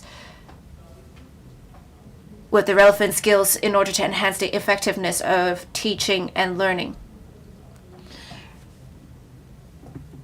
Regarding support for e-learning, we have the e-learning ancillary facilities program. We believe in 2024 and 25-26 school years, the outcomes will be released to schools in batches. We have also a platform that would make use of chatbot technologies and an e-learning platform that would use AI to assess and analyze students' performance and provide real-time feedback. These can help teachers optimize teaching design and enhance students' learning effectiveness. To cater for students with special education needs, apart from dispersing a grant on new technology in classroom, we will also roll out in phases teaching resources that make use of IT strategies and multimedia interactions, including multimedia teaching materials and tools, teaching platforms, learning games, computer software, etc., to enhance the social communication skills, emotional management skills, executive skills, literacy skills, and so on for SAN students. A number of members have expressed concern about the application of AI in learning and teaching. Allow me to share with members more details on the work of the Education Bureau in this regard. Right now, the curriculum would cover several areas such as ethics, making use of the tools to plan teaching, and we have also provided for STEAM coordinators and teachers relevant training. We will also make use of subject-based teacher training to equip teachers so that they can make good use of AI. We will also collaborate with education experts and teachers to try out AI applications. In addition, EdCity launched the Go AI scheme in 2021 to develop and launch an AI learning platform and teaching materials to help teachers and students learn more about AI and relevant skills. Since end 2023, EdCity launched a number of live, online, and self-taught programs on AI and computational thinking, and students can access the content anytime, anywhere based on their needs. As at April this year, more than 9,500 teachers and students have participated in the courses. On the development of textbooks, some members have also expressed their concern. On the promotion of the use of e-textbooks, this is an option outside of traditional textbooks for teaching and learning. At the moment, e-textbooks have to be vetted in order to ensure their quality. For the 51 e-textbooks included on the list, they are used in primary schools and secondary schools in different subjects. We have also provided free e-learning resources. We have had regular meetings with the publishing sector and relevant stakeholders to conduct exchanges to enhance the quality of e-textbooks. We are more than willing to continue to liaise with stakeholders in this regard. We will also visit schools to understand the concerns of teachers with the use of e-textbooks and provide support if necessary.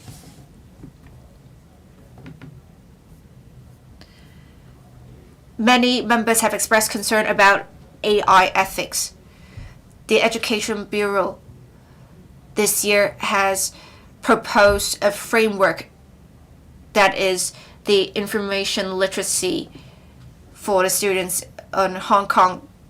AI ethics has already been dealt with in this, and a series of training courses have been provided. We also have the module on AI for junior secondary students. AI ethics and risks are also covered in the module. As there is still continuous development in AI, we will keep in close view of the situation. Through visits and training, we will draw reference from the experience on the mainland. We will also enhance exchanges with the mainland authorities in this regard. We will draw reference from the successful experience of the mainland. We will engage academic institutions to conduct studies on that to make sure we can obtain updated information in a timely manner in policy formulation. I would like to thank Professor Lau again for moving this motion. Adhering to the direction of our country in digital education and INT development, coupled with the concerted efforts of various sectors, we will be able to nurture outstanding talents for our country, assist young people in integrating into the overall development of our country. I now call upon Professor William Wong to move an amendment. President, I move my amendment. I propose the question to you that Professor William Wong's amendment be passed. With those in favor, please raise the hands. Those against, please raise the hands. I think the question is agreed by a majority of each of the two groups of members present. I declare the amendment passed. Mr. Shanghai Long, as the previous amendment has been passed, you may move your further amendments. President, I move my further amendments. I propose the question to you that Mr. Shanghai Long's further amendments be passed. With those in favor, please raise their hands. Those against, please raise their hands. I think the question is agreed by a majority of each of the two groups of members present. I declare the amendments passed. Professor Chen Wing-Kwong, as the previous amendments have been passed, you may move your further amendments. President, I move my further amendments. I propose the question to you that Professor Chen Wing-Kwong's further amendments be passed. Will those in favor please raise their hands? Those against, please raise their hands. I think the question is agreed by a majority of each of the two groups of members present. I declare the amendments passed. Mr. Kenneth Leung, as the previous amendments have been passed, you may move your further amendment. President, I move my further amendment. I propose the question to you that Mr. Kenneth Leung's further amendments be passed. Will those in favor please raise their hands? Those against, please raise their hands. I think the question is agreed by a majority of each of the two groups of members present. I declare the amendments passed. Professor Lau Chi-Pao, you still have 1 minute and 56 seconds to reply, then the debate will come to a close. Professor Lau Chi-Pao. President, this is the 21st century. It is a highly digitalized era. Digital technology is changing how we work and learn at an unprecedented pace. Digital education is an important component of this reform. It doesn't just mean a reform in technology. It also has deep impacts on how we learn. First of all, it expanded our possibility of growth because it gives us more tools to learn. And also, it enhances the ability of self-learning of students, and it can pique their interest in learning. Thirdly, it helps develop students' digital literacy and encourage them to solve issues with creativity. Fourth, teachers' roles have changed. The relationship between teachers and students have become more equal. Digital education is important in the modern society. I applaud the Education Bureau's positive attitude on the idea, and I also thank members for their support. Now let's work together and explore how we can enhance digital savviness in schools and provide a new impetus of growth. Now, I put the question to you that Professor Lau Chi-Pao's motion, as amended by Professor William Wong, Mr. Shanghai Long, Professor Chen Wing-Kwong, and Mr. Kenneth Leung, be passed. With those in favor, please raise their hands. Those against, please raise their hands. I think the question is agreed by a majority of each of the two groups of members present. I declare the motion as amended passed. Members' motion with no legislative effect. Mr. Gary Chen will move a motion on seizing the opportunities of accelerating the development of new quality productive forces in the country. 7 members will move amendments to the motion. This council will proceed to a joint debate on the motion and the amendments. Later, I will first call upon Mr. Gary Chen to speak and move the motion. Then I'll call upon Dr. Johnny Professor William Wong, Mr. Sunny Tan, Mr. Shanghai Long, Mr. Dennis Leung, Dr. Tan Yueheng and Mr. Yim Kong to speak in sequence, but they may not move the amendments at this stage. The joint debate now begins. Members who wish to speak, please press the request to speak button. I now call upon Mr. Gary Chen to speak and move the motion. President, I move that the motion as printed on the agenda be passed. President, in this year's government work report, there is a buzzword known as new quality productive forces. I believe we're all familiar with this term and we have our own perspectives on this term. I'm not going to give a definition of this term here.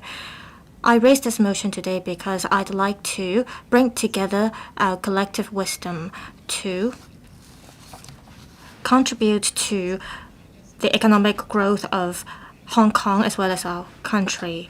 I think new productive forces have a huge implication and meaning.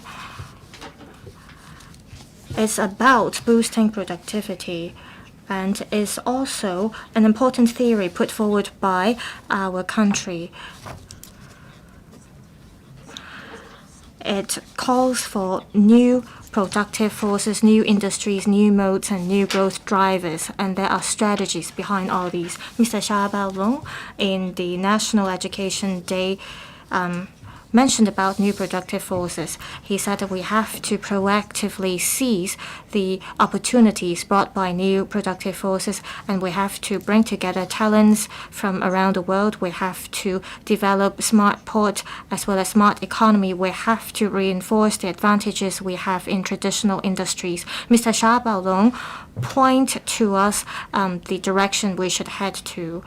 He said we have to promote new productive forces in Hong Kong so that we can improve and upgrade our industrial chain and supply chain, and that we can nurture emerging industries and future industries, as well as to contribute to our country.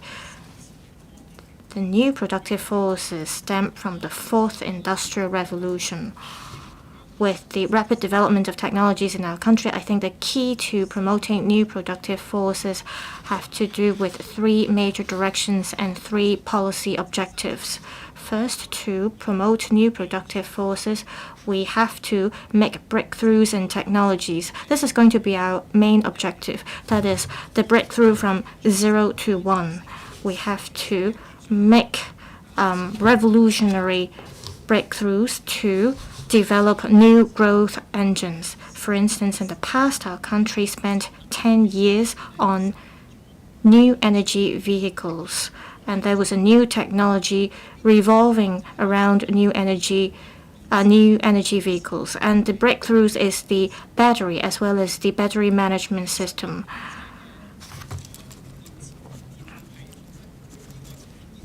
The industry of the new energy vehicle batteries have become a high-end industry of our country. I remember that 10 years ago, I tried to drive a new energy vehicle in Hong Kong. There were 4 seats, but then because of the battery, there were only 2 seats in the car, and the battery could only last for a day. If you look back now, well, if you look at the new energy vehicles, be they ones developed by DYB or the ones with lithium batteries, the batteries can last for a long time that satisfy the needs for long journeys. The enterprises that manufacture the top 10 new energy vehicles, well, the enterprises are topping the country. To foster new productive forces, we have to be pioneers. Among the new industries developed by our country, the ones that stand out and have the ability to roll out new standards for products, well, Hong Kong is very familiar with different commercial mode. We have many business chambers and associations that can help set standards that would help enterprises tap the international market. These enterprises can also use Hong Kong as the stepping stone to open up international markets. So setting new standards is a key for fostering new productive forces. We can also be the base for testing out new products. For instance, for clean energy industry, we can work with pioneering enterprises in Hong Kong so that we can make use of the technologies they develop so that we can better display to other countries around the world or Belt and Road countries these technologies to help open up international markets, and Hong Kong can gain from this process. Thirdly, new productive forces is about high competitiveness.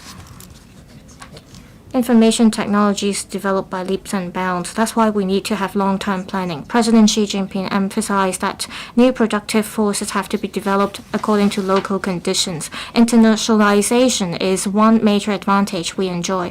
Therefore, we have to leverage our strengths. We have to enhance our strategic mindset in terms of finance, carbon trading, or big data. We can make use of these industries. In terms of life science technologies, low altitude economy, we have to move ahead. We have to make breakthroughs in technologies. We have to have long-term planning. If we are able to do this, I believe that in terms of fostering new productive forces, we will be able to yield results. I think Hong Kong can have relevant policies in the following areas. First, in bringing in talents and nurturing talents.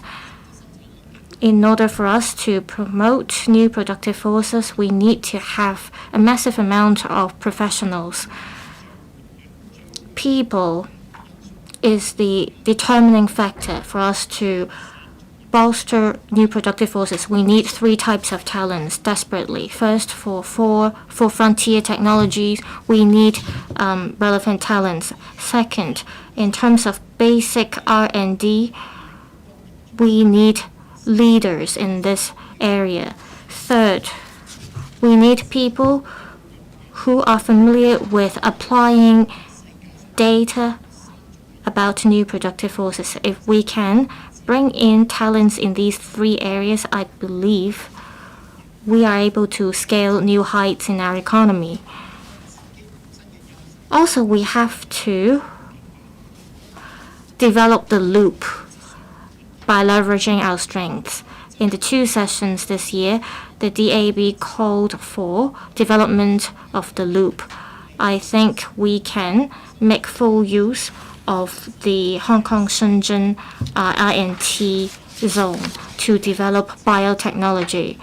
I also think that we should have the central government in terms of getting biosamples as well as developing clinical trials so that we can leverage our strengths in the relevant area to promote new productive forces. Lastly, to promote reindustrialization in Hong Kong, we should speed up transformation of R&D outcomes. This is an important factor for us to transform technological and innovative resources. This is also a key to promoting new productive forces. Therefore, I think there should be collaboration between the GBA and the Productivity Council. We should speed up the transformation of R&D outcomes from labs to industrial chains to better assist the upgrading and transformation of enterprises. We should make use of INT to support high-quality development of our economy with talents, with the development in the loop, as well as with the planning. I believe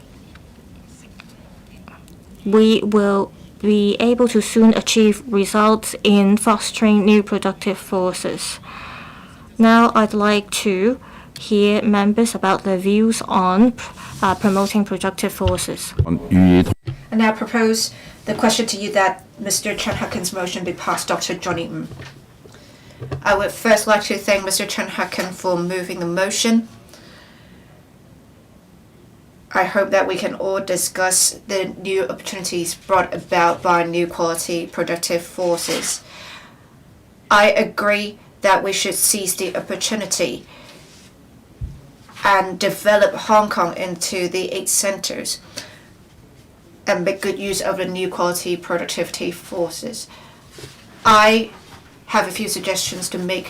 One, we should develop more emerging technologies. We have recently Web3 and the other technologies. We are at an advantage to develop these emerging industries. We are also a legal center and talent hub.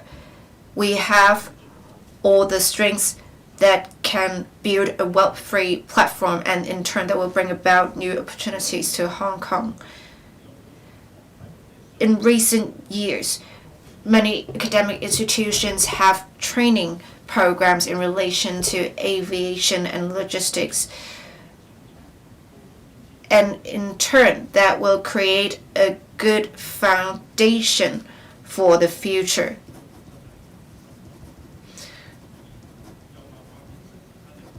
In order to develop new quality productive forces, we need to promote the realization of R&D outcomes. The government's efforts in the promotion of realization of R&D outcomes have seen fruitful results. We need to make sure that we have a chain for moving from upstream research to downstream realization of outcomes. Recently, the presidency went to Jinan and a seminar was held to promote Chinese modernization, and during the meeting it was said that for new qualitative productivity forces, they can be used to help traditional industries in upgrading themselves. So I think new quality productive forces should be made use of in the traditional industries of Hong Kong, that is finance, legal, professional consulting, and so on, to consolidate our advantages. The government should also take the lead to make forward planning for certain industries and perhaps tax incentives to encourage R&D breakthroughs. Under the National 14th Five-Year Plan, Hong Kong is to be developed into an international R&D hub. We should, with this strong support of the country, introduce more technologies into Hong Kong. We also have good basic research in Hong Kong. We should make use of such capabilities to hasten our development into an international INT hub. We need to make sure we nurture INT talents and attract overseas talents to come to Hong Kong. Many youngsters are very interested in joining the INT sector. If we have more INT enterprises come to Hong Kong, this will create more job opportunities and provide more room for development of the youth. With the development of new quality productive forces in the country, Hong Kong will also benefit. We should make use of our advantages to make contributions in the development of new quality productive forces in the country. Thank you. I so submit. Professor William Wong. Thank you, President. I thank Mr. Chen Ha-kun for moving the motion so that we can discuss in depth how we can accelerate the development of new quality productive. Presidency in September of last year said that the development of new quality productive forces would help with the traditional industries as well, And this has been set as a priority in the government work report released this year. Since then, new quality productive forces have become a buzzword. We would want to tie in with the national strategy, and in the past 2 years, we have been trying to develop in this regard. But we should not focus only on industrial aspects. We should also focus on industries such as the service sector. We also need to make sure the whole chain is working in order to promote productivity of society in general. We should also enhance the quality of goods and services. So while we're talking about new quality productive forces, we should make sure we can be innovative in tackling existing problems. Making use of technologies would be one. Take the Northern Metropolis as an example. Northern Metropolis will be important for the development of INT in Hong Kong. As it is a new development area, there is much we can do with that, and I urge the government to practice forward thinking in the planning of Northern Metropolis, especially with the transport network. We should take a multidimensional approach. We should not consider only putting in place the railway network. We should consider developing low-altitude economy in the Northern Metropolis and put in place low-altitude transport network. We also can think about for the HSITP, Hong Kong Shenzhen INT Park in the Loop. We can have eVTOL, vertical takeoff and landing technologies tested out there, and that will enhance efficiency of various operations. So I'm not sure which department is going to take the lead at the moment, but the government should prepare for low-altitude economy. We also need to talk about AI+. This also appeared for the very first time this year in the government work report. What does it mean? It means that the technological outcomes should be realized. So it should not be limited to research. We should have demand-driven research and deploy resources to research that has demand. We should also move towards what we're doing with the Race Plus scheme. We should promote this to healthcare and elderly care and so on, to ensure new quality productive forces can actually bring about the development of INT. During the 2 sessions, President Xi said that the development of new quality productive forces should take into account local circumstances. Hong Kong has its own advantages, and we should leverage on such advantages to tackle the challenges and make contributions to the country. I so submit. Mr. Sunny Tan. To develop new quality productive forces is an important national strategy, and President Xi said that we should develop new quality productive forces with reference to local conditions. This has been set as a priority in the government work report. Hong Kong has its advantages to implement this strategy.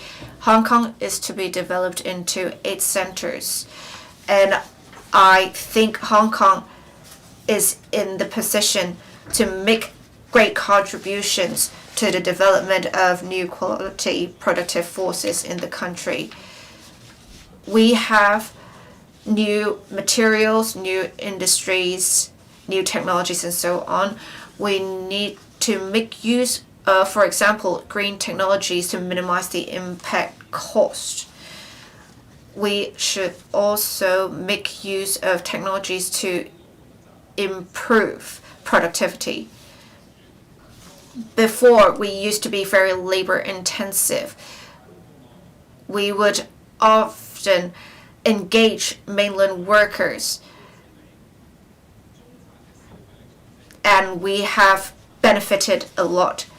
But now we are moving towards less labor intensive operations.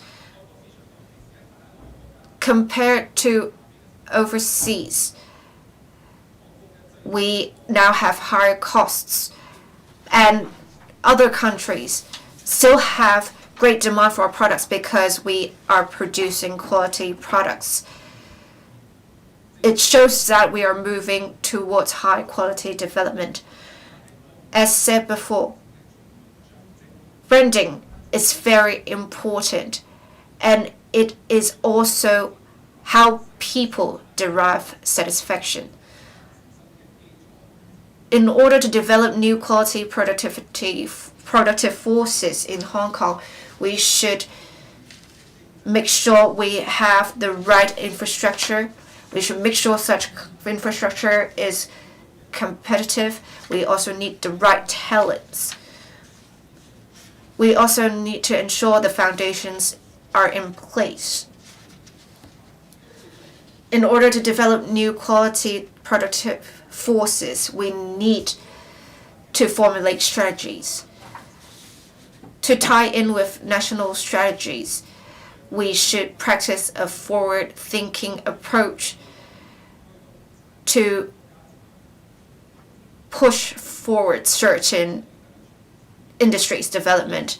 With textile industries, new materials, intelligent manufacturing, and global sales, I believe in these aspects we can make use of new quality productive forces.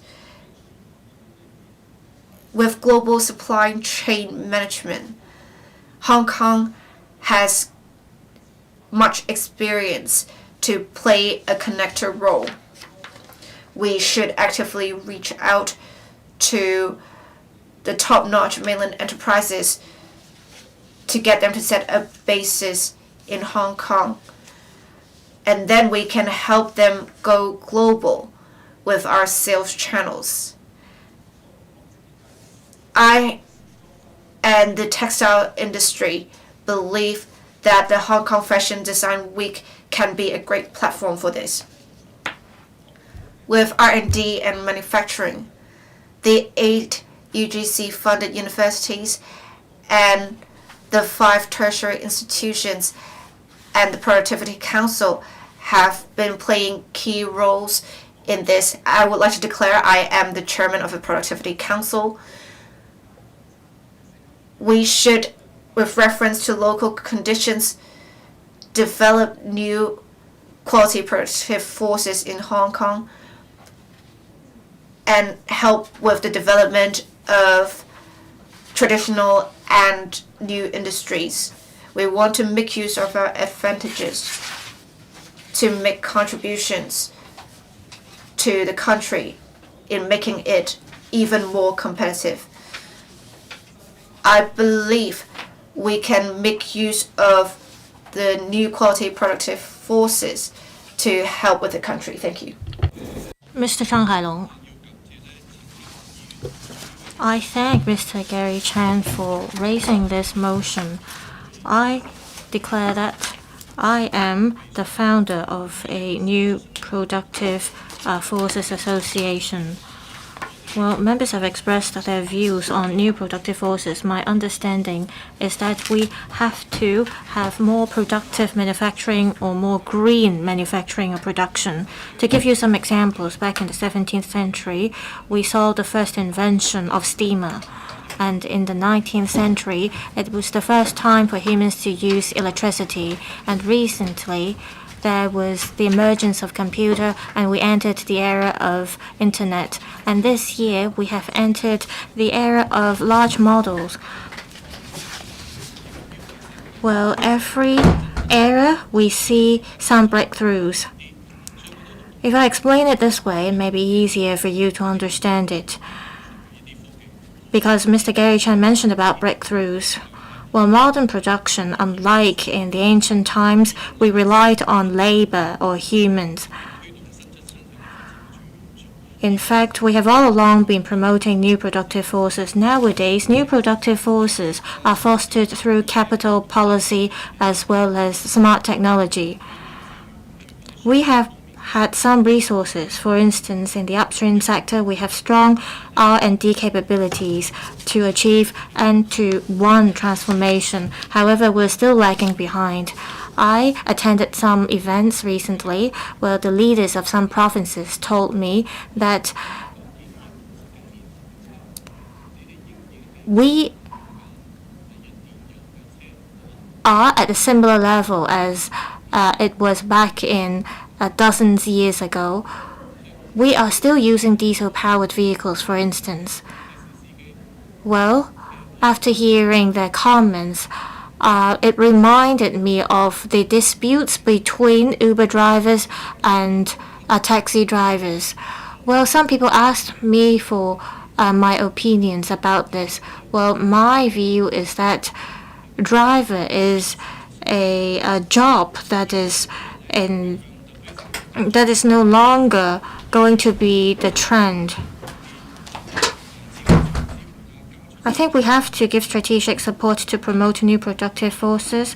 We have to have new quality or high quality products. And in order to do that, the SAR government has to pay attention to local and new migrant entrepreneurs.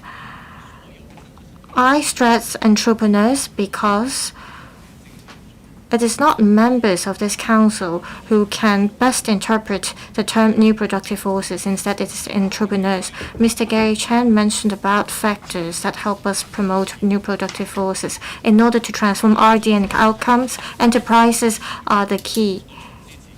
Well, Professor Swindon attended an event, and also on the 8th of May this year, the CE also confirmed the importance of entrepreneurs' contribution in the Global Talent Summit.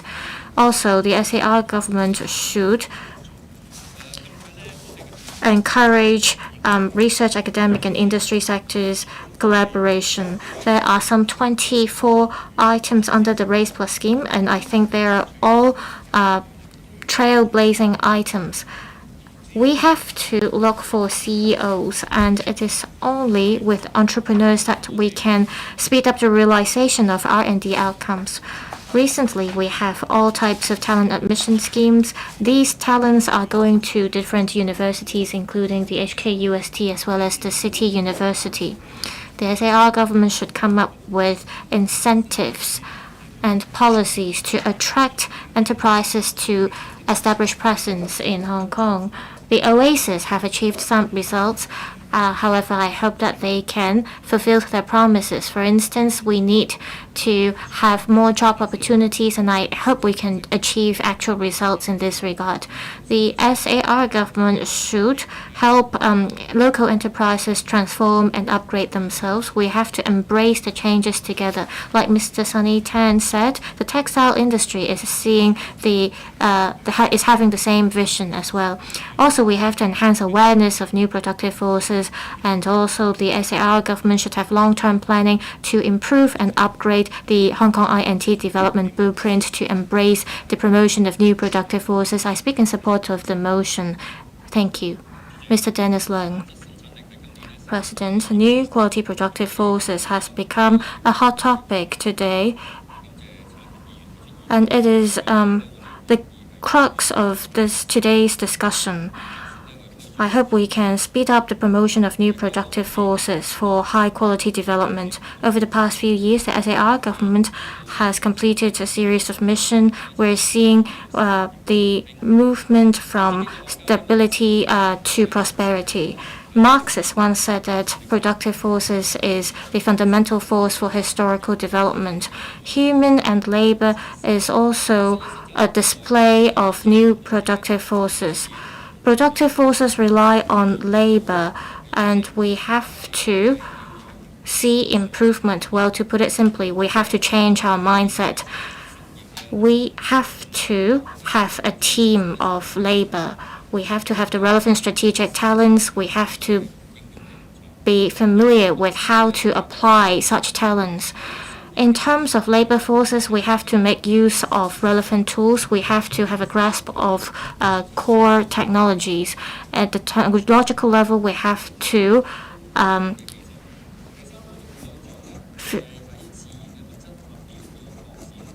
overcome the shortcomings. We have to discover new talents and their potentials in order to promote new productive forces. We also have to have innovative infrastructure and facilities. We need land, labor, capital, data, and so on. And labor is crucial in order to nurture a new generation of talents.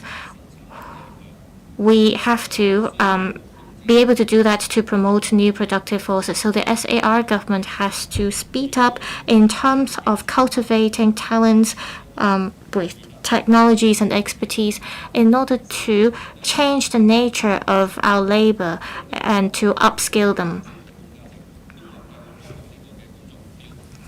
This is a vision that I have been calling for.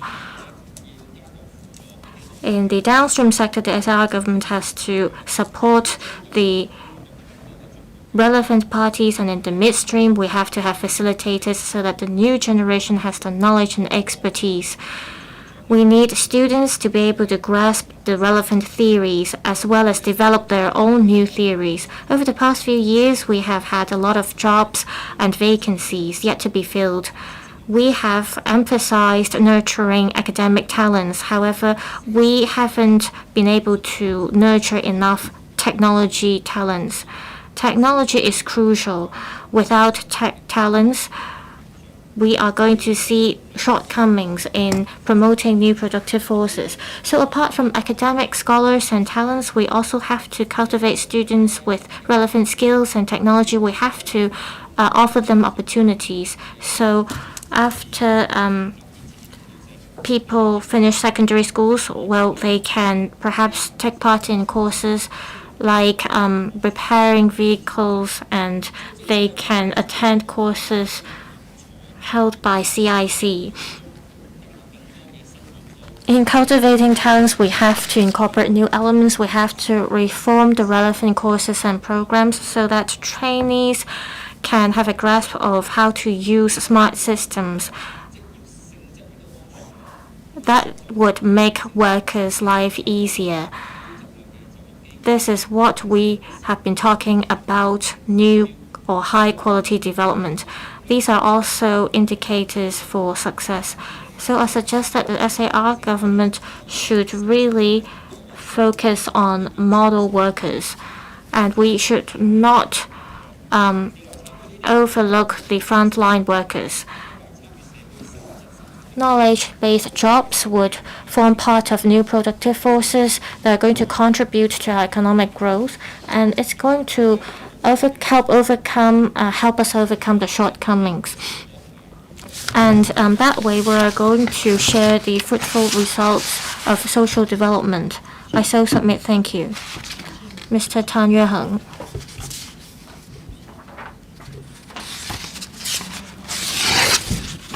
I thank Mr. Gary Chen for the motion. We are now pursuing economic growth in Hong Kong. We have to leverage the strengths of emerging markets. In order to do that, we have to focus on our local conditions so that we can seize new opportunities and we can overcome new challenges. We have to look at our local demands and needs. We have to promote new productive forces with local characteristics. I think this should be the main part of our discussion. Therefore, I suggest in the amendment that we have to look at the local conditions. We have to promote complementarity of advantages with the Greater Bay Area. We have to leverage our unique advantages. I have 2 points to share. First, we have to speed up the formation of a development pattern of South-North dual engine. This is how we can spur industrial innovation according to local conditions. We need policy and visions. We have to have relevant infrastructure, transportation facilities, and so on in order to form such a development pattern. We have finance in the south, we have INT in the north, but it doesn't mean that we are not attaching importance to other sectors. It also doesn't mean that we should not develop finance in the north. It just means that there should be a better division of work, which can ensure more efficient use of land. The Victoria Harbour can serve as the center point, and as we develop the financial service industry and other sectors. Also, we can make use of the Shenzhen-Hong Kong Innovation and Technology Cooperation Zone for nurturing new emerging industries. Our country's strategy is to bring together talents so that we can have a flow of information, capital, and goods. Secondly, we have to develop the arts and culture as well as creative industry. There are huge potentials in these sectors because they represent the soft power of Hong Kong, and this makes Hong Kong competitive. There should be long-term planning for these industries. For instance, we should consider building our our film studios. For instance, the movie called The Twilight of Warriors Walled In has been popular, and the government has been thinking of making use of the film set as a tourism spot. There should be itineraries developed around the film set. These are all medium and long-term plans. The film industry in Hong Kong has gone through some golden eras, and we have accumulated abundant resources and talents. We can be more far-sighted. We can have our own film studios. We can have film parks. We also can have themed parks in the walled city. We can have VR technologies incorporated as we develop such themed parks. We can also recreate film settings of classic movies of Hong Kong in these tourism spots. We can also recreate the Jumbo restaurant scene, for instance, which could be popular among the young and old. By doing this, we will be able to boost our tourism industry. This is what we talk about promoting new productive forces according to local conditions. I speak in support of the motion. Thank you. Mr. Yim Kong, President, developing new quality productive forces has become a medium to long-term strategy of the country. It will impact on our sustainable development in the future. I thank Mr. Gary Chan for moving this motion on seizing the opportunities of accelerating the development of new quality productive forces in the country. And this gives us an opportunity to discuss the topic in depth. Now, during the two sessions, President Xi said, in view of the latest challenges and the reformative technologies, we must tap the opportunities and accelerate the development of our new industries and take a forward-looking approach in enhancing our modernized industrial layout. Now, the Economic Work Forum, convened last year, pointed out that we must use disruptive technology and cutting-edge technologies to give rise to new industry, new development model, and new quality productive forces. Now, the key word here is innovative. Developing new quality productive forces is more than transformation of conventional industries. We must pick up pace in industrial innovation and also innovation of our mindset as well as innovation uses of resources. Now, in the Northern Metropolis, it is a unique opportunity for us to adopt the new quality productive forces.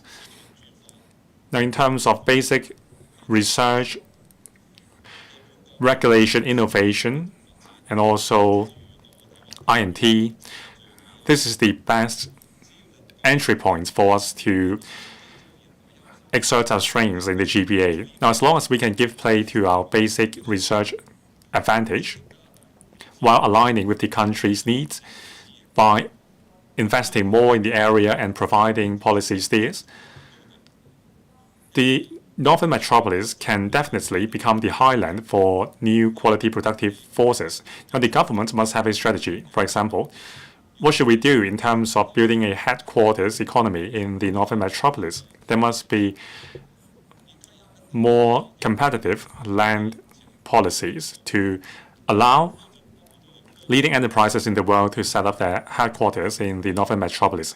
In terms of the Northern Metropolis University town, we must introduce world-renowned education institutions to set up in the area. There must be co-investments by the government and the private sectors so that we can transform research outcomes in the area. Now, we should adopt the old model in the initial days of the reform and opening up of the country to entice factory production lines to be set up in Hong Kong. Now, there should be more incentives in terms of attracting talents and enterprises. We must optimize the allocation of our productive elements to pick up pace in developing the pattern of South-North geo-engine to provide new impetus for Hong Kong's growth. Developing new quality productive forces in Hong Kong, to do that, we must be aggressive. We must seek changes and push forward reforms and pull together new impetus for developing new quality productive forces. Only then can we emerge from stability to prosperity. I support the motion moved by Mr. Gary Chan and the amendments moved by other members. I hope members will support my amendments as well. Secretary for Innovation, Technology and Industry. President, I thank Mr. Gary Chan for moving the motion on seizing the opportunities of accelerating the developments of new quality productive forces in the country. I also thank Dr. Johnny Ng, Professor Wong Kam Fai, Mr. Sunny Tang, Dr. Tan Yue Heng, Shanghai Long, Mr. Yim Kong, and Mr. Dennis Leung for moving their amendments. This gives us an opportunity to have an in-depth exchange on the topic. In September 2023, President Xi Jinping proposed developing new quality productive forces. While striving to modernize the industrial system and developing new quality productive forces at a faster pace is listed as the first major task in the government's work report this year. New quality productive forces mean a leap in productivity resulting from a significant improvement in the quality of all factors of production. Innovation is the key driver behind this. We must develop new quality productive forces by transforming research outcomes into core technologies so as to build a new engine for new industry, new technology in Hong Kong. Innovation technology can bring about new industry and new development model, as well as driving transformation and upgrade of conventional industries. It would diversify our economies and give new impetus in Hong Kong. It is noteworthy that in contrast to conventional productive forces, new quality productive forces is the creation of new values and new industries. But this is by no means the abandonment of conventional industries. The key is to be pragmatic and give regard to local conditions in harnessing the power of I&T to transform our conventional industries. We must seize the opportunity and pick a pace in developing new quality productive forces by co-developing with the mainland neighbors. Now, the key is to continuously seek breakthroughs and promote connectivity and achieve win-win development. Now, besides this bureau, other bureaus will also adopt an innovative mindset in leading society in the cause. Today, I and the Undersecretary for Commerce and Economic Development, as well as The Undersecretary for Transport and Logistics will listen to members' views and we will give reply in the closing remarks. Thank you. I now suspend the Council meeting until 9 a.m. tomorrow.